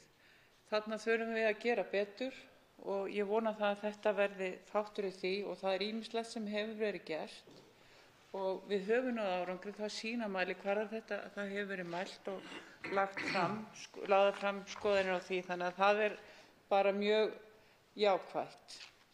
Og það er víðtækt og stórt markmið yfir þessum frumvarpi sem tekur mið af öryggisþættinum og mér langar nú bara til að fá að lesa það hér upp með leyfi forseta. En það er að vernda líf og heilsu vegfarenda með auknu umferðaröryggi þar sem jafnræðis er gætt milli vegfarenda, óháð samgöngumáta og tillit tekið til umhverfissjónarmiða við skipulagningu umferðar. Enda er vinnulagi við uppbyggingu vega og umhverfis þeirra orðið allt annað heldur en var, bara fyrir ekki svo löngu síðan. Við höfum fjölbreyttari ferðamáta, við höfum meira af fólki á vélknúnum, litlum ökutækjum, hjólum og öðru slíku og svo erum við gangandi vegfarendur líka sem þarf að taka tillit til. Þess vegna í þessu, ef ég byrja hér að tæpa bara á örfáum atriðum, ég ætla nú ekki að hafa þetta mál langt hérna, en það að skilgreina hugtakið göngugötu.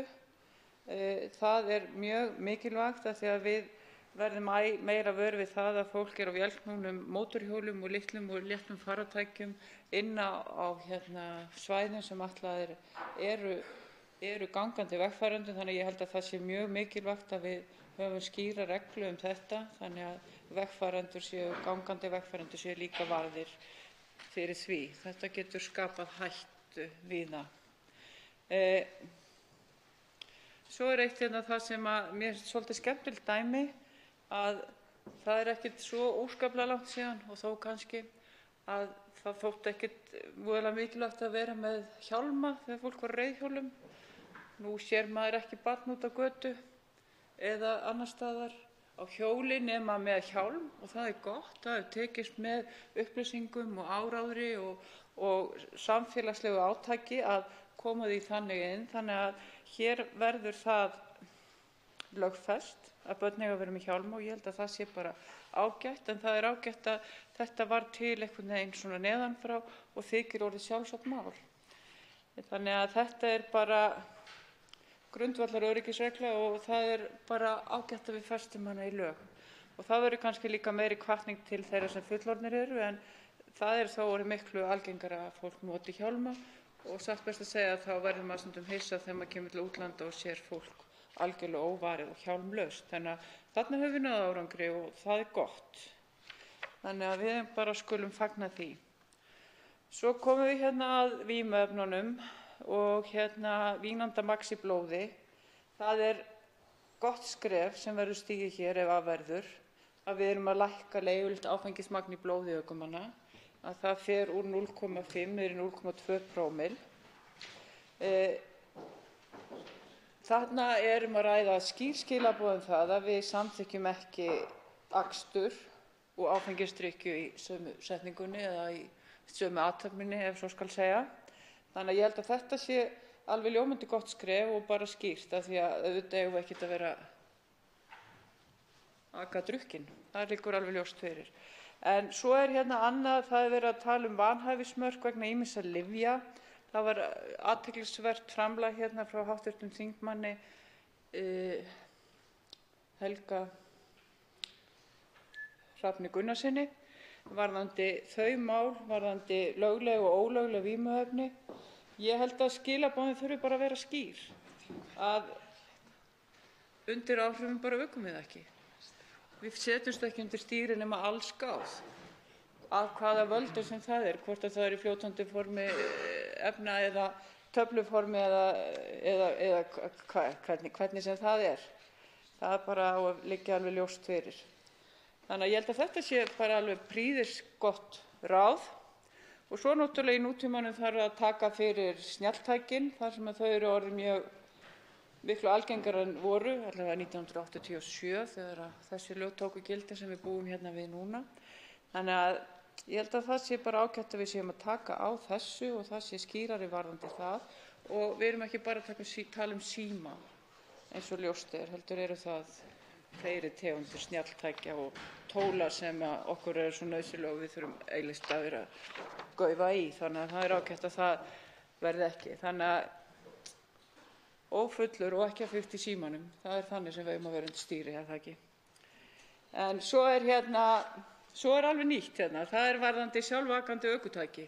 Það þykir mörgum eitthvað í fjarlægri framtíð að það sé einhver raunveruleiki, en sú nú ekki raunin. Þannig að hér að finna nýmæli varðandi þau tæki og það bara margt það að við erum að horfa inn í framtíðina og þetta opnar þá leið fyrir ný tæki og opnar möguleika á að slík tæki verður prófuð við íslenskar aðstæður og það mikilvægt af því að aðstæður hér á Íslandi eru oft sérstakar.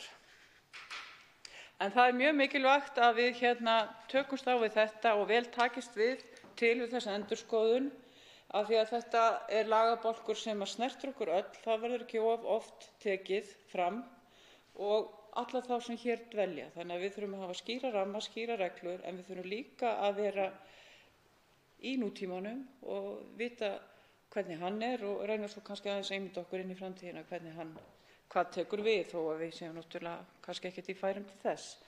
En við setjum okkur háleit markmið og við eigum að setja okkur það markmið að standa jafnfætis þeim þjóðum sem fremst eru í öryggismálum varðandi umferð og það held ég bara löngu tímabært að við stígum þetta skref og ég vona að þetta bara gangi vel hérna í gegnum þingi og hér verði málefnaleg umræða og góð meðferð í nefndinni af því að það er löngu tímabært að við setjum hér upp ný lög sem við þurfum að endurnýja því sannarlega búum við lög frá árinu 1987 en nú eru breyttir tímar og mikil þróun hefur átt sér stað. Hv. 3. þingmaður Reykjavíkurkjördæmis norður, Helgi Hrafn Gunnarsson, veitir andsvar. Virðulegi forseti, ég þakka hv. þingmanni fyrir ræðuna. Hjá eftir því að hv. þingmaður nefndi hérna aðeins áfengis- og vímuefnaaksturinn, eðlilega, og fagnar því að það sé verið að herða á því. Ég geri það líka. Ég er þó mjög feginn breytingunni sem kemur fram í 50. grein það muninn á því hvernig vímuefnaakstur sé skilgreindur eins og ég fór yfir hérna áðan og ætla ekki að þreyta hv. þingmann með frekar þetta, heldur mun gera það hérna í ræðu á eftir. En hv. þingmaður nefndi að skilaboðin ætti að vera skýr í sambandi við þetta, eins og hæstv. Ráðherra, og ég er alveg sammála, skilaboðin eiga að vera skýr og lögin eiga að vera skýr. En ef við ætlum að hafa það þannig að það sé að spurningin gagnvart ólöglegum vímuefnum sé þannig að ef það séu niðurbrotsefni í blóði yfir höfuð, þá telst viðkomandi vera undir áhrifum ávana- og fíkniefna og óhæfur til að stjórna ökutæki örugglega. Og gott og vel, það er lögmæt skoðun, ég skil að fólk sé þeirrar skoðunar. Það sem að ég velti fyrir mér að í 49. grein talað bann við ölvunarakstri og þar eru mörk. Þar talað 0,20% og 1,2% og magn vínanda í lofti sem viðkomandi anda frá sér og nemur 0,1 milligrammi í lítra loft og svo framvegis. Áfengi, svo við höfum eitt alveg á hreinu, ég vona að allir séu meðvitaðir þessa staðreynd, en áfengi ekkert eitthvað minna dóp vegna þess að það er löglegt. Það veldur líka heilsuspjöllum og ótrúlegri heimsku og vissulega skertri akstursgetu. Þannig ég velti fyrir mér, ef við ætlum að segja bara núllið er það sem við viljum í blóði gagnvart vímuefnaakstri, eitthvað sem ég gæti alveg tekið sem gildir skoðun, ætti það þá ekki að vera eins með áfengið? Áfengi er ekkert, eins og segja, það er ekkert, áfengi er ekkert betra bara vegna þess að það er löglegt. Það er að móta þú veist, ef eitthvað er. En ættu ekki að hafa þetta samræmt. Ég meina, við viljum væntanlega skilaboðinu gagnvart áfengisakstri séu jafn skýr og gagnvart vímuefnaakstri. Hv. 3. þingmaður Norðausturkjördæmis, Þórunn Egilsdóttir, svarar andsvari. Hæstv. forseti, ég þakka hv. þingmanni Helga Hrafni Gunnarssyni fyrir andsvarið. Svo háttar til að í þessu landi er skilgreining á því hvað er löglegt og hvað er ólöglegt. Ef þú neytir ólöglegra vímuefna þá ertu klárlega að brjóta lög og það hljóta að vera sérstök viðurlög við því. Þú getur fengið ávísa lyfjum og þar færðu lyfseðil og þér er sagt hvort þú mátt aka eftir að þú tekið þetta inn eða ekki. Og svo er annað sem er löglegt. En það sem ég vil sjá bara, og mér finnst þetta ekkert flókið, að við eigum að vera allsgáð undir stýri eða það sem við erum að keyra ökutæki. Ég sé ekki að það skipti öllu máli, við eigum að vera bara edrú undir stýri. Snýst það ekki bara það? Hv. 3. þingmaður Reykjavíkurkjördæmis norður, Helgi Hrafn Gunnarsson, veitir andsvar öðru sinni. Virðulegi forseti, jú, það er svo og þess vegna hefur verið fundin einhver ákveðin skilgreining á því hvað teljist vera allsgáður undir stýri þegar kemur að áfengi, þessu eina vímuefni sem hefur þennan heila sess í okkar samfélagi af menningarlegum ástæðum, ekki líffræðilegum. En ég er alveg sammála hv. þingmanni um það, og ég held að allir hérna séu sammála um það, auðvitað eigum við að vera allsgáð þegar við keyrum, að sjálfsögðu, við þurfum ekkert að eitthvað að rökra það liggur fyrir. En Nú er hlutverk umferðarlaga það að draga úr hættunni sem verður af völdum aksturs ökumanna sem eru undir áhrifum einhverra efna, áfengis eða lyfja eða ólöglegra vímuefna sem hefur neikvæð áhrif á akstursgetuna. Mér finnst það ekki vera hlutverk umferðarlaga að setja eitthvað strik í línuna með það hvað sé ásættanlegt efni til að nota í sjálfu sér. Það er auðvitað verksvið fíkniefna og vímuefnalöggjafarinnar sem reyndar, ég myndi sjálfur kalla eftir breytingum á ef það er farið og mun gera og hef gert. En mér finnst það vera annars eðlis heldur en þetta. Markmið umferðarlaga er væntanlega ekki að segja fólki hvað það er að setja í skrokkinn á sér. Heldur, hvað það megi, undir hvaða kringumstæðum og undir hvaða áhrifum það megi stjórna ökutæki. Þetta er tvennt ólíkt. En mér finnst þetta ekki vera það einfalt að sagt eitthvað sé ólöglegt efni og eitthvað annað sé löglegt efni. Það er ekki það sem hér ræðir. En ég verð eiginlega bara að ítreka spurninguna. Ef við ætlum að hafa, getur fólk verið með 0,2% prómíl af þessu og 1,2 prómíl af öðru og svo framvegis og samt verið edrú, samt verið allskáð undir stýri? Já, matarlöggjafan samkvæmt þessu er já. Þannig að það er hægt að vera með einhvers konar efni í líkamanum sem valda vímu og geðveiki og heilsutjóni og dauða og fíkn og hörmungum eins og áfengi og önnur efni og samt verið hægt til þess að stjórna ökutæki. Nema við sitjum alltaf svona undanþáguklausum áfengis og það sé eitthvað ægilega friðsamt og merkilegt vímuefni sem það er náttúrulega ekki. Ég verð bara að spyrja aftur, ef við ekki bara setja sömu staðla yfir vímuefni hvað varðar vímuefnaakstur óháð því hvort að efni sé löglegt eða ólöglegt til neyslu eða reyndar sem það er, já, ég hef ekki tíma til að fara út í tækniatriðin þar en ætti ekki bara sama gilda vímuefni sem hafa neikvæð áhrif á getu fólks til að stjórna ökutæki óháð því hvort efni sé löglegt eða ekki. Já, forseti minnir einmitt þingmenn á að virða tímamörk.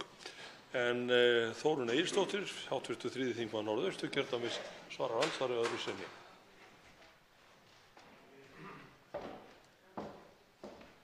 Hæstv. forseti. Nú er ég bara, játa að ég tapaði þræðinu. Nú er ég bara alveg hætt að skilja. Við erum að ræða umferðarlög hérna. Nokkur ákvæði í því. Nú á að fækka leyfileg mörk áfengis og vímuefna niður í mælanleg mörk niður úr 0,5 í 0,2. 0,2 prómíl er eftir því sem mér skilst afskaplega lágt og lítil mæling og getur bara verið einhver staða í skrokknum á manni alveg burtséð frá áfengi eða eitthvað. Ég bara þekki það ekki nógu vel, ég verð bara að viðurkenna það.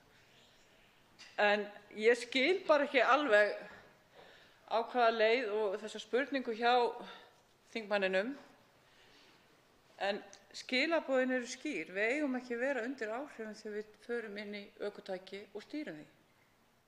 Snýst það ekki bara það? Hvort sem það eru lögleg eða ólögleg. Það eru bara önnur lög sem taka svo yfir það. En fari ég nú af stað eða einhver annar líklega undir áhrifum vímuefna ólöglegra, þá er klárlega verið að brjóta lög og það segir sig sjálft að það hlýtur að hafa einhverjar afleiðingar. En skilaboðin eru skýr. Edrú undir stýri, er það ekki bara að sama hvaða völdum það er, hvort það er að vínanda eða einhverju öðru? Ég held ég bara treysti mér ekki lengri þessar umræðu. Þakka fyrir ágætis andsvar. Andsvarinu er lokið. Og til máls tekur hv. 5. þingmaður Suðurkjördæmis, Ari Trausti Guðmundsson.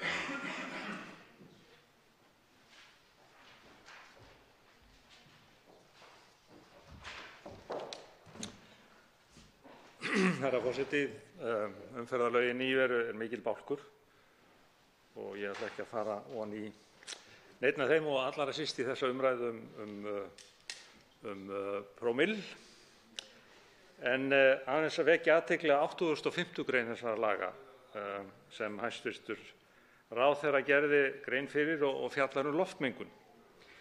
Og það kemur jú fram að sveitarstjórnum eða vegagerð er heimilt að takmarka eða banna umferð þegar mengun er yfir ákveðnum heilsutakmörkunum, við getum orðað það svo, eða það er hætta á að svo verði.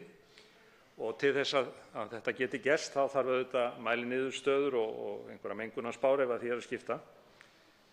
og það eru líka fyrirskrifaðar ákveðnar aðgerðir sem hægt að grípa til. Það má til dæmis lækka hámarkshraða eða takmarka umferð og svo framvegis. Ráðherra getur svo sett nánari ákvæði þetta efni, til dæmis neglda hjólbarða, hvenær það má nota og hvenær ekki. Aðalmálið það að góð loftgæði eru mikilvæg réttindi, sem við segja mannréttindi í samfélögum þar sem að mengandi umferð áberandi.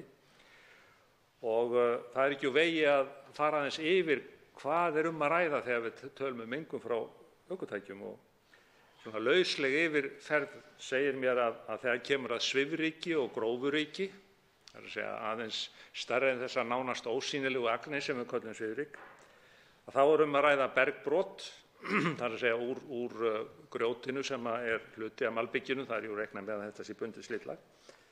Það eru tjöruagnir, það eru málmagnir úr nöglum og öðru, það er salt, það sem mikið saltað, og það eru plast- eða gúmmíagnir sem koma úr hjólbörðunum sjálfum. Það voru orðið þannig að hjólbarðar eru fyrst og fremst plastefni en ekki náttúrugúmmí lengur. Og það er sót, einkanlega úr dísilvélum, og það eru bremsuborðaagnir. Og ég hef þetta fyrir mér vegna þess að þetta hefur verið rannsakað og hlutföllin eru býsna ólík eftir í hvað að ræða.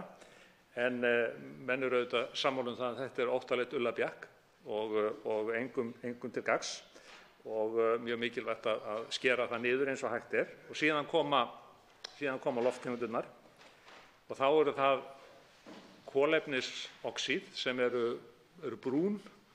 Og þegar við sjáum brúna skýið svífa hér yfir bænum á lognkerjum dögum, einkum á veturna, þá er það þetta sem við erum að sjá. Það er sem sagt köfnunarefnisoxíðin. Koldíoxíðið kemur við sögu við bruna þessara jarðefnaeldsneita og það er auðvitað gróðurhúsalofttegund en skaðlaust okkur að sjálfsögðu því að við öndum því frá okkur. Og síðan er það kolmónoxíð sem er baneitrað eins og allir vita, sem hafa séð kvikmyndir þar sem að menn taka líf sitt í lokuðum bílskúrum og láta bílana ganga. Og síðan er það ýmis snefilefni sem ég ætla að fara yfir.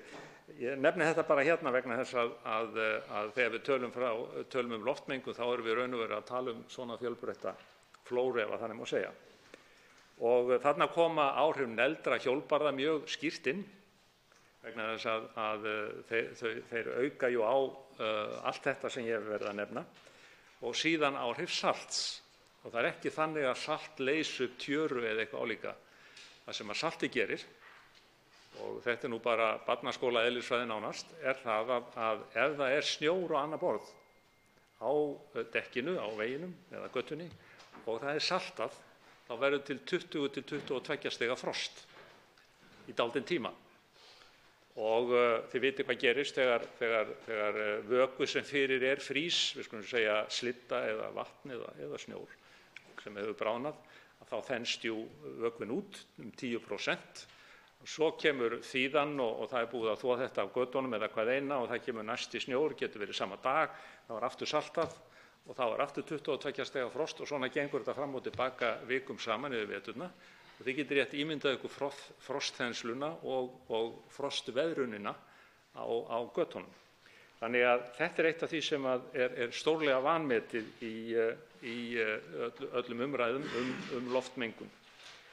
En sem sagt, þessi 85. grein, hún er meðal framfara í þessum lagabálki, þessu frumvarpi, og minnir okkur á að það er mikilvægt að vinna að bættum loftgæðum í þéttbýli og ég ætla að nefna að hverju, það eru jú orkuskiptin. Við þurfum að sjá til þess að nota æ minna af jarðefnaeldsneyti. Og það er svo naglanotkunin að reyna að halda henni sem mest í skefjum.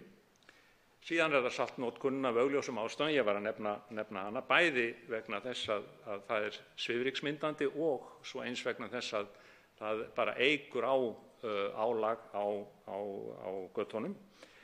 Nú, almenningssamgöngur koma þarna inn í líka. Að því meiri sem þær eru, því meiri sem þessi svokallaða kollektíva trafík, eins og þetta kallast á útlensku, því meiri sem hún er, því minna álag er á lungun okkar og auðvitað á göturnar sjálfar.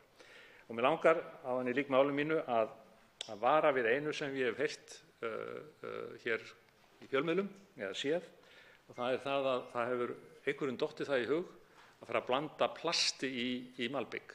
Þið vitið hvernig malbik er búið til úr, bergbrot, það hefur verið notað gler, það er svo mulið gler hefur verið notað, en nú á að fara að bæta plastögnum í súpuna. Og þið getur rétt ímyndaði hvað gerist ef að plastagnir eru í yfirborðið á götum með þessu álægi sem ég er að nefna, nöglum eða hvað eina, að við erum bara að búa til haug af örplasti sem annaðhvort lendir þá sem svifryk ofan í okkur eða fer út í sjó, lendir út í sjó með afrennsli á götum. Þannig að ég hef nú sjaldan heyrt jafn fáránlega og óásættanlega hugmynd eins og að vera að blanda plasti, rifnu plasti eða harðplasti eða tefloni eða hvað sem þeir vilja hafa í malbik á Íslandi og hvað sem er svo sem í heiminum. En sem sagt, þetta er ágætis framfara frumvarp sem bragðir að og ég styð það eins og ég get. Karl Gauti Hjaltason, hv. 8. þingmaður Suðurkjördæmis, tekur til máls. Herra forseti, eftir að hafa unnið áratugum saman með lög númer 50 frá 1987, þar að segja umferðarlögin, þá fer manni ósjálfrátt að þykja vænt þau, en svo má orðið komast, þekkir flest lagaákvæðin, enda oft þurft að glíma við þau og heimfæra háttsemi til þeirra. Því eru svona persónulega tilfinningar tengdar því þegar lögin í heild eru tekin til endurskoðunar eins og núna og gömlu ákvæðin sum hver hljóta ný númer. Að sjálfsögðu er í nýrri lagasetningu tekið á mörgum álitaefnum sem hafa borið á góma á umliðnum árum og hafa verið að gerjast í stjórnkerfinu og reynda hér inn á Alþingi, því nokkrar atlögur hafa verið gerðar að því að setja hann í umferðarlög og hafa slík frumvörp birst hér að minnstakosti 4 sinnum á 4 þingum eftir 2007 en ekki hlotið afgreiðslu. Það má því segja að þetta frumvarp sem hér birtist hafi hlotið margháttaða yfirferð því það byggist að miklu leyti á þeirri vinnu sem þá fór fram þó töluverðar efnislegar breytingar hafi verið gerðar eins og segir í greinargerðinni. Nú er markmið frumvarpsins að auka umferðaröryggi, færa ákvæði umferðarlaga til nútímalegra horfs, laga óskýr lagaákvæði, aðlaga umferðarlögin á alþjóðlegum skuldbindingum okkar og taka mið af breyttum samgönguvenjum, svo sem til almenningssamgangna og hjólreiða.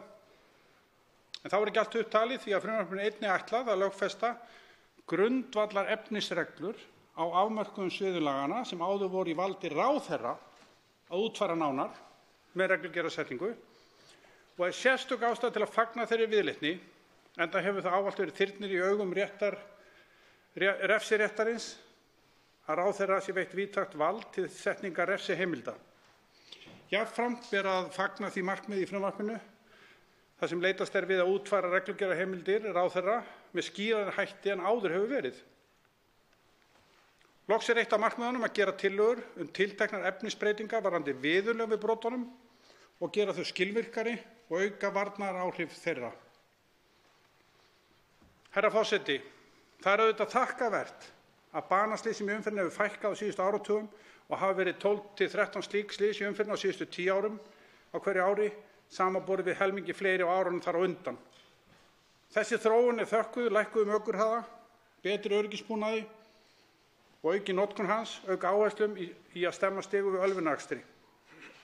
Þarna spila líka inn í öruggari ökutæki og betri umferðarmannvirki og markvissari forvarnastarf. Hins vegar er ekki sömu sögu að segja fjölda þeirra sem slasast alvarlega í umferðarslysum. Þar hefur ekki náðst sami árangur og varðandi banaslysin og er þar eftirtektarvert að flest þessi slys verða á þjóðvegum í dreifbýli. Sú vísa sem ég ætla nú að fara með er að mínu viti aldrei oft kveðin. Hversu nauðsynlegt sé að við höldum vöku okkar við það að halda uppi öflugri almennri löggæslu á vegum landsins og drögum ekki af okkur við það. Þá vil ég einnig nota hér tækifærið til þess að hvetja hæstv. Ráðherra til fjölgunar hraða og eftirlitsmyndavéla sem ég tel að gagnist vel við að halda niðri ökuhraða á þeim vegarköflum þar sem þær eru staðsettar. Við þurfum auðvitað að gera allt sem í okkar valdi stendur til að fækka alvarlegum umferðarslysum. Í þessu sambandi vil ég einnig benda á breyttan veruleika varðandi akstur undir áhrifum vímuefna. þar sem umhverfið mjög breytt frá því fyrir ekki nema áratug síðan og nauðsynlegt að veita lögreglu liðsinni í því að berjast gegn þeirri hættu sem ökumenn undir áhrifum ýmissa vímuefna valda í umferðinni.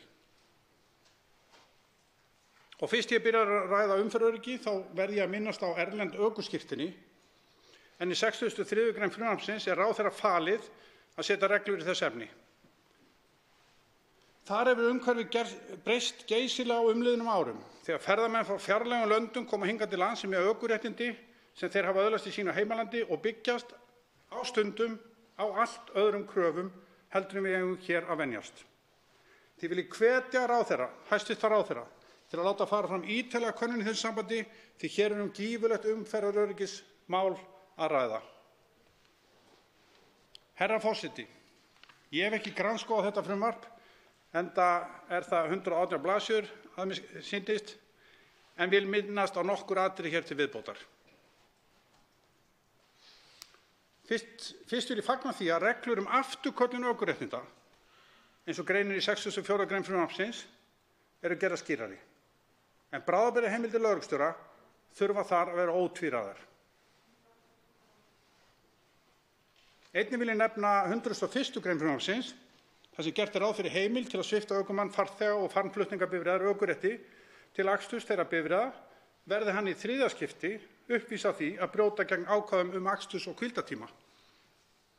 Þarna tel ég allt of langt seilst og að nægilegt sé að beita sektum sem hafa fullkomin varnaráhrif í þá veru að stemma stigu við brotum sem þessum.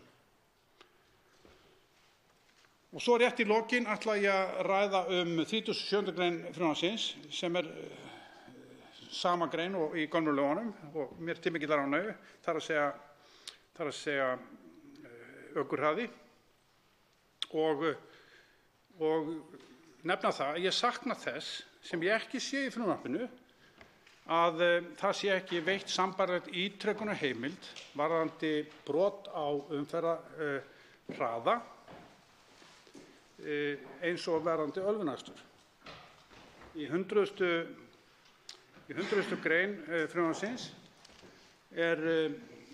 ákvæði viðurlög við brotum á ölvunarakstri þar sem ítrekunarheimild við ítrekuðum ölvunarakstri og svipting og sektir fara hækkandi eftir ítrekun, en ekki það sama að ræða varðandi brot á ökuhraða og ég sakna þess. Það var ekki í gömlu lögunum. Ég ekki að segja að þetta sé eitthvað breyting. Ég að segja það að ég sakna þess að þetta sé ekki í frumvarpinu líka. Ég tel að það þurfi, það algjörlega óeðlilegt að maður sem uppfýsir að keyra á ofsahraða, hann tekinn, hann sviptur í 1 mánuð og fær eitthvað sekt. Síðan hann tekinn aftur eftir hálft ár. Hann fær sama, ef hann á sama hraða. Og svona getur þetta endurtekið sig. Auðvitað einhver almenn sjónarmið varðandi framferði ökumanns og hægt að beita harðari viðurlögum, en það bara almenn atriði. Hérna ég að tala sérstök ítrekunaráhrif á ítrekum brotum á hraðakstri sem ég sakna í lögunum og vil hvetja til að það verði skoðað. Til máls tekur hv. 3. þingmaður Reykjavíkurkjördæmis norður, Helgi Hrafn Gunnarsson.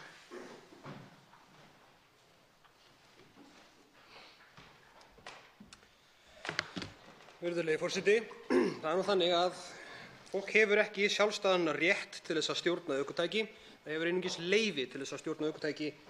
Þess vegna setjum við ákveðin skilyrði fyrir því að fólk megi stunda þessa iðn. Og ég sjálfur ekki mikill aðdáandi umferðar almennt. Mér finnst alveg pínu galið að keyra bíl yfir höfuð, hvað þá undir áhrifum einhverra efna, svo ég segi það nú bara, og almennt svona í nöp við bílamenningu og bílaumferð almennt. Það bara svona persónuleg skoðun sem langað að henda hérna fram til þess að pirra þá sem á móti fólki sem á móti bílum. En allavega, það margt gott í þessu frumvarpi. Það mjög gott að sé verið að herða refsingar fyrir ýmsa háttsemi eins og þetta með síma, að tala í síma í bílum og nota snjalltæki með fólk að keyra bíl eða stjórna ökutæki. Það hegðun sem fer afskaplega mikið í taugarnar á mér, en reyndar af tveimur ástæðum. Það er fyrsta lagi óöryggi sem þetta veldur. Maður sér það á götunum. Maður sér alveg þegar bíll hagar sér þannig að það er einhver að tala í símann eitthvað því um líkt. Það er bara sérst á ökulaginu, það verður svo fáránlegt. Og í öðru lagi vegna þess að fólk á rosalega auðvelt með að sannfæra sjálft sig um það að það sé sjálft einhvern veginn megnugt að stjórna ökutæki eins og ekkert sé, þótt að það sé í símanum. Þetta er jú bara síminn, maður er bara að klára eitthvað samtal eða gera eitthvað rosalítið, en það fer fjarskaplega í taugarnar á mér þegar fólk telur sig einhvern veginn yfir hafið mjög algilda líffræðilega þætti sem að gera okkur ómegnug að stjórna ökutæki. Og vel á minnst, mér finnst mjög jákvætt að það sé hert á ákvæðum akstur undir áhrifum áfengis og vímuefna og að viðmiðun heimilt áfengismagn í blóði sé lækkað. Mér finnst það mjög jákvætt og styð slíkt, enda eins og ég segi, mér þykir tiltölulega galið að keyra edrú og hvað þá undir áhrifum nokkurs vímuefnis, löglegs eða ólöglegs. Ég fór hérna aðeins í andsvörum við hæstv. Ráðherra og annan hv. þingmann út í vímuefna aksturinn sem birtist í frumvarpinu. Ég veit að þetta er ekki eitthvað sem að kannski flestir hérna inni líta á sem aðalatriði þegar kemur að umræðu umferðarlög, en ég verð þó að segja að ég er í flokki sem heitir Píratar og bauð sig fram sérstaklega til þess, meðal annars til þess að endurskoða hérna fráleitu vímuefnastefnu sem hefur viðgengist áratugum saman hér á landi. Og samanber því að þá er hér í þessu frumvarpi efni sem að varðar þau málefni á mjög djúpstæðan hátt. Það er nefnilega þannig að vímuefni eru hluti af mannlegri menningu, hér sem annars staðar. Þau eru það bara og okkur getur verið illa við það og við getum reynt að hafa fyrirkomulagi þannig að sem fæstir verði fyrir skaða og að það sé sem ólíklegast að fólk verði fyrir skaða af völdum þessara efna. En stefnan sem að vestræn menning hefur almennt tekið upp er svokölluð refsistefna, stundum nefnt með réttu að mínu mati dópstríðið. Og þetta dópstríð hefur haft hræðilegar afleiðingar á mannréttindi fólks, líka hér á Íslandi. Ég nota ekki orðið mannréttindabrot fjálglega. Ég nota það ekki nema ég sé viss um að ég geti staðið að baki við slíkum fullyrðingum. En í gildandi lögum þá er til staðar það sem ég vil meina að sé hreint og klárt mannréttindabrot og hljóti að vera það fyrir öllum sem trúa því að það eigi ekki að dæma fólk sekt fyrir eitthvað sem það einfaldlega gerði ekki. Það er grundvallaratriði réttarríkisins og lýðræðisins og alls frelsis sem við eigum að kannast við. Þannig að þótt að ég sé hér að tala vímuefnaakstur í samhengi við umferðarlög, þá skal enginn segja mér þetta skipti ekki máli eða sé eitthvað aukaatriði eða smáatriði. Svo er ekki. Í gildandi umferðarlögum er það þannig að fólk er sagt sekt akstur undir áhrifum vímuefna eða finnast niðurbrotsefni ólöglegra vímuefna í þvægi. Og það eru dæmi þar sem að menn eru dæmdir fyrir þennan glæp, að mínum mati mjög alvarlega glæp, þegar það eru allir sammála það að viðkomandi var ekki í vímu við akstur. Ef það er ekki mannréttindabrot í réttarríki, þá veit ég ekki hvað á að vera það. Og einhvern veginn ákveður Ísland og önnur samfélög eflaust líka að þetta sé í lagi vegna þess að það er búið að taka fyrir þennan hræðilega hóp sem hefur ákveðið að gera við sinn eigin skrokk það sem honum sýnist og láta ekki segjast hvað megi gera við hann og nota svokölluð ólögleg vímuefni. Og gott og vel að fólki sé illa við það, gott og vel að fólk vill einhvern veginn taka á því, en að gera það með að dæma fólk sekt hluti sem það er ekki sekt er og á ekki að vera í boði. Samanber því að við Píratar fórum á þing til þess að díla svolítið við þessi mál, að þá endaði ég í starfshópi endurskoðun vímuefnastefnu og við gáfum frá okkur skýrslu með 12 tillögum. Tillaga nr. 3 er sú að endurskoða ákvæði vímuefnaakstur og þau ákvæði eru vitaskuld í umferðarlögum. Og þetta ákvæði sú tillaga, hún er innleidd með þessu frumvarpi, þótt að reyndar, það verði líka að segjast að sú breyting hafði verið lögð til áður en hafði ekki náð fram að ganga á Alþingi að þeim tíma. En þegar við vorum að skoða þetta atriði í starfshópnum, að þá voru nokkrir möguleikar eins og oft er og einn var sá að fara það sem við köllum norsku leiðina. Í Noregi eru ýmis viðmið það hvað sé leyfilegt af efnum í blóði og það flokkað samkvæmt reglugerð, svipað og við gerum með áfengi hér, nema það er ráðherra sem ákveður það er sett í reglugerð öllu heldur. Sú aðferð hugnaðist mér persónulega best, en við sáum fyrir okkur að það myndi þýða að við þurftum að koma okkur upp einhvers konar þekkingarinnviðum á því hvaða efni sé farið að hafa hvaða áhrif á akstur fólks. Og það er kannski ekki alveg það sem við sáum fyrir okkur að væri rosalega raunhæft að gera í sambandi við eitthvað sem að væri annars vegar hægt að gera með svo einfaldri breytingu að hætta að skilgreina vímuefnaakstur sem akstur með niðurbrotsefni og ólöglegra vímuefni í þvagi og skilgreina þess í stað sem akstur með niðurbrotsefni ólöglegra vímuefna í blóði. Grundvallarmunur þar á og mjög mikilvægur munur þar á. Og ég styð heils hugar auðvitað þessa breytingu, enda tók ég þátt í því að leggja hana til í 3. tillögu af þessum 12 sem starfshópurinn skilaði frá sér. Mér finnst það mjög jákvætt. En að sama skapi þá velti ég fyrir mér, og nú ætla ég að leyfa mér aðeins að þreyta hv. þingmenn með þeirra ræðu sem ég kannski gerði á röngum tíma í andsvörum hérna áðan, með því að nálgun Íslands og fleiri þjóða á vímuefni er afskaplega torskilin mér. Og reyndar ég þeirrar skoðunar að samband samfélagsins við vímuefni sé afskaplega sjúkt, afskaplega einkennist af ofboðslega óhollu sambandi, ekki bara við þá hugmynd að fólk noti ykkur efni sem hafi áhrif á heilastarfsemi. Það þykir í sjálfu sér eðlilegt. Íslendingar hafa notað áfengi eins lengi og þeir hafa skrifað sögur um sjálfa sig. Og lengur væntanlega. En einhvern veginn þegar það koma önnur efni sem jafnvel eru sannanlega ekki jafn skaðleg og áfengi, að þá allt í einu fríkar samfélagið út og er þá skyndilega reiðubúið til að gera alls konar hluti sem það væri ekki annars reiðubúið til. Eins og til dæmis það að dæma fólk sekt fyrir brot sem það einfaldlega hefur ekki framið. Þá allt í einu samfélagið til í slíkar lausnir. Það til í að fara að vasast inn í friðhelgi fólks. Það til í að fara að hlera miklu oftar. Það til í að ganga miklu lengra á réttindi fólks. Þegar það komin upp þessi hatursmenning sem hefur einkennt samband samfélagsins við vímuefni og vímuefnaneytendur áratugum saman. Það er nú aðeins að skána með tímanum sem betur fer og kominn tími til.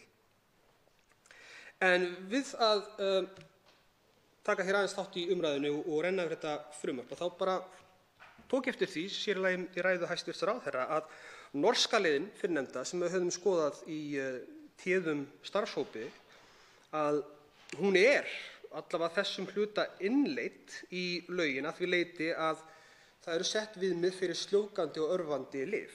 Ég tel það rétta leið, höfum það alveg á hreinu. Ég hlynntur báðum breytingunum sem að finnast í 49. grein og 50. grein frumvarpsins.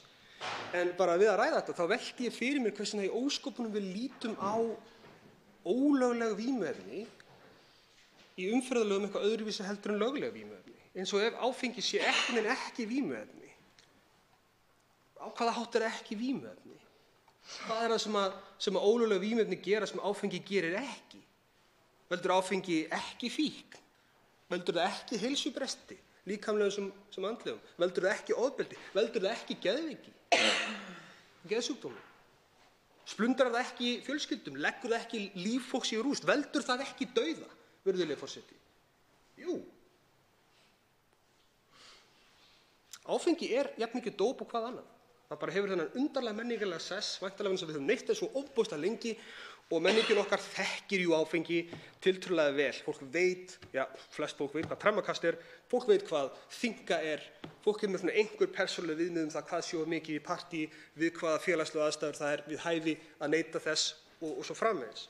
En meira þess að það er breytilegt og reyndar vel að minnst sem betur fer. En ég bara svona velti fyrir mig hvernig við myndum vilja hafa þetta aðskilið í þessu. Það eru viðmið í lögunum það hversu mikið áfengi megi að vera í blóði ökumanns áður en við segjum að hann sé óhæfur til að aka.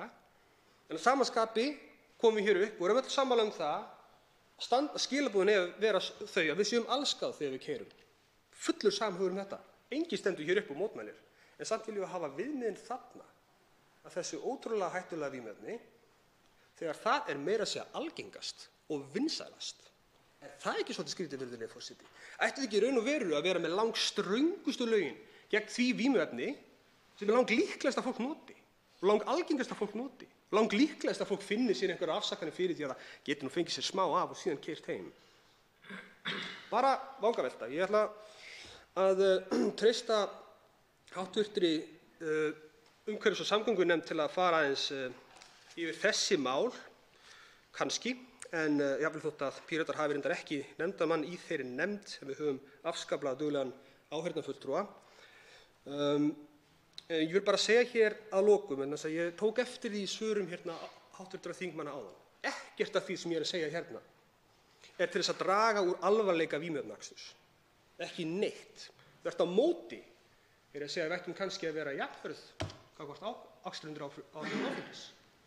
Það er bara þetta sturlaða samband sem samfélagið hefur við áfengi og önnur vímuefni sem virðist fyrirbyggja það, að því virðist. Ég vil bara hafa það algjörlega á hreinu, en ég veit að þegar svona hlutir eru ræddir upp hreinskilið og opinskátt, þá stutt í það að fólk fara að telja mann vera að réttlæta eitthvað sem maður er ekki að réttlæta, samanber því að samfélagið er stundum alveg til í að dæma fólk fyrir eitthvað sem einfaldlega er ekki sekt um.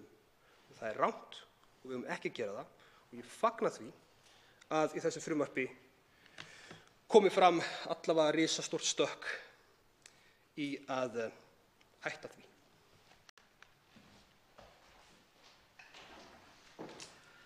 Tveir hv. þingmenn hafa óskað eftir að veita andsvar og fyrstur til þess er hv. 6. þingmaður Reykjavíkurkjördæmis suður, Kolbeinn Óttarsson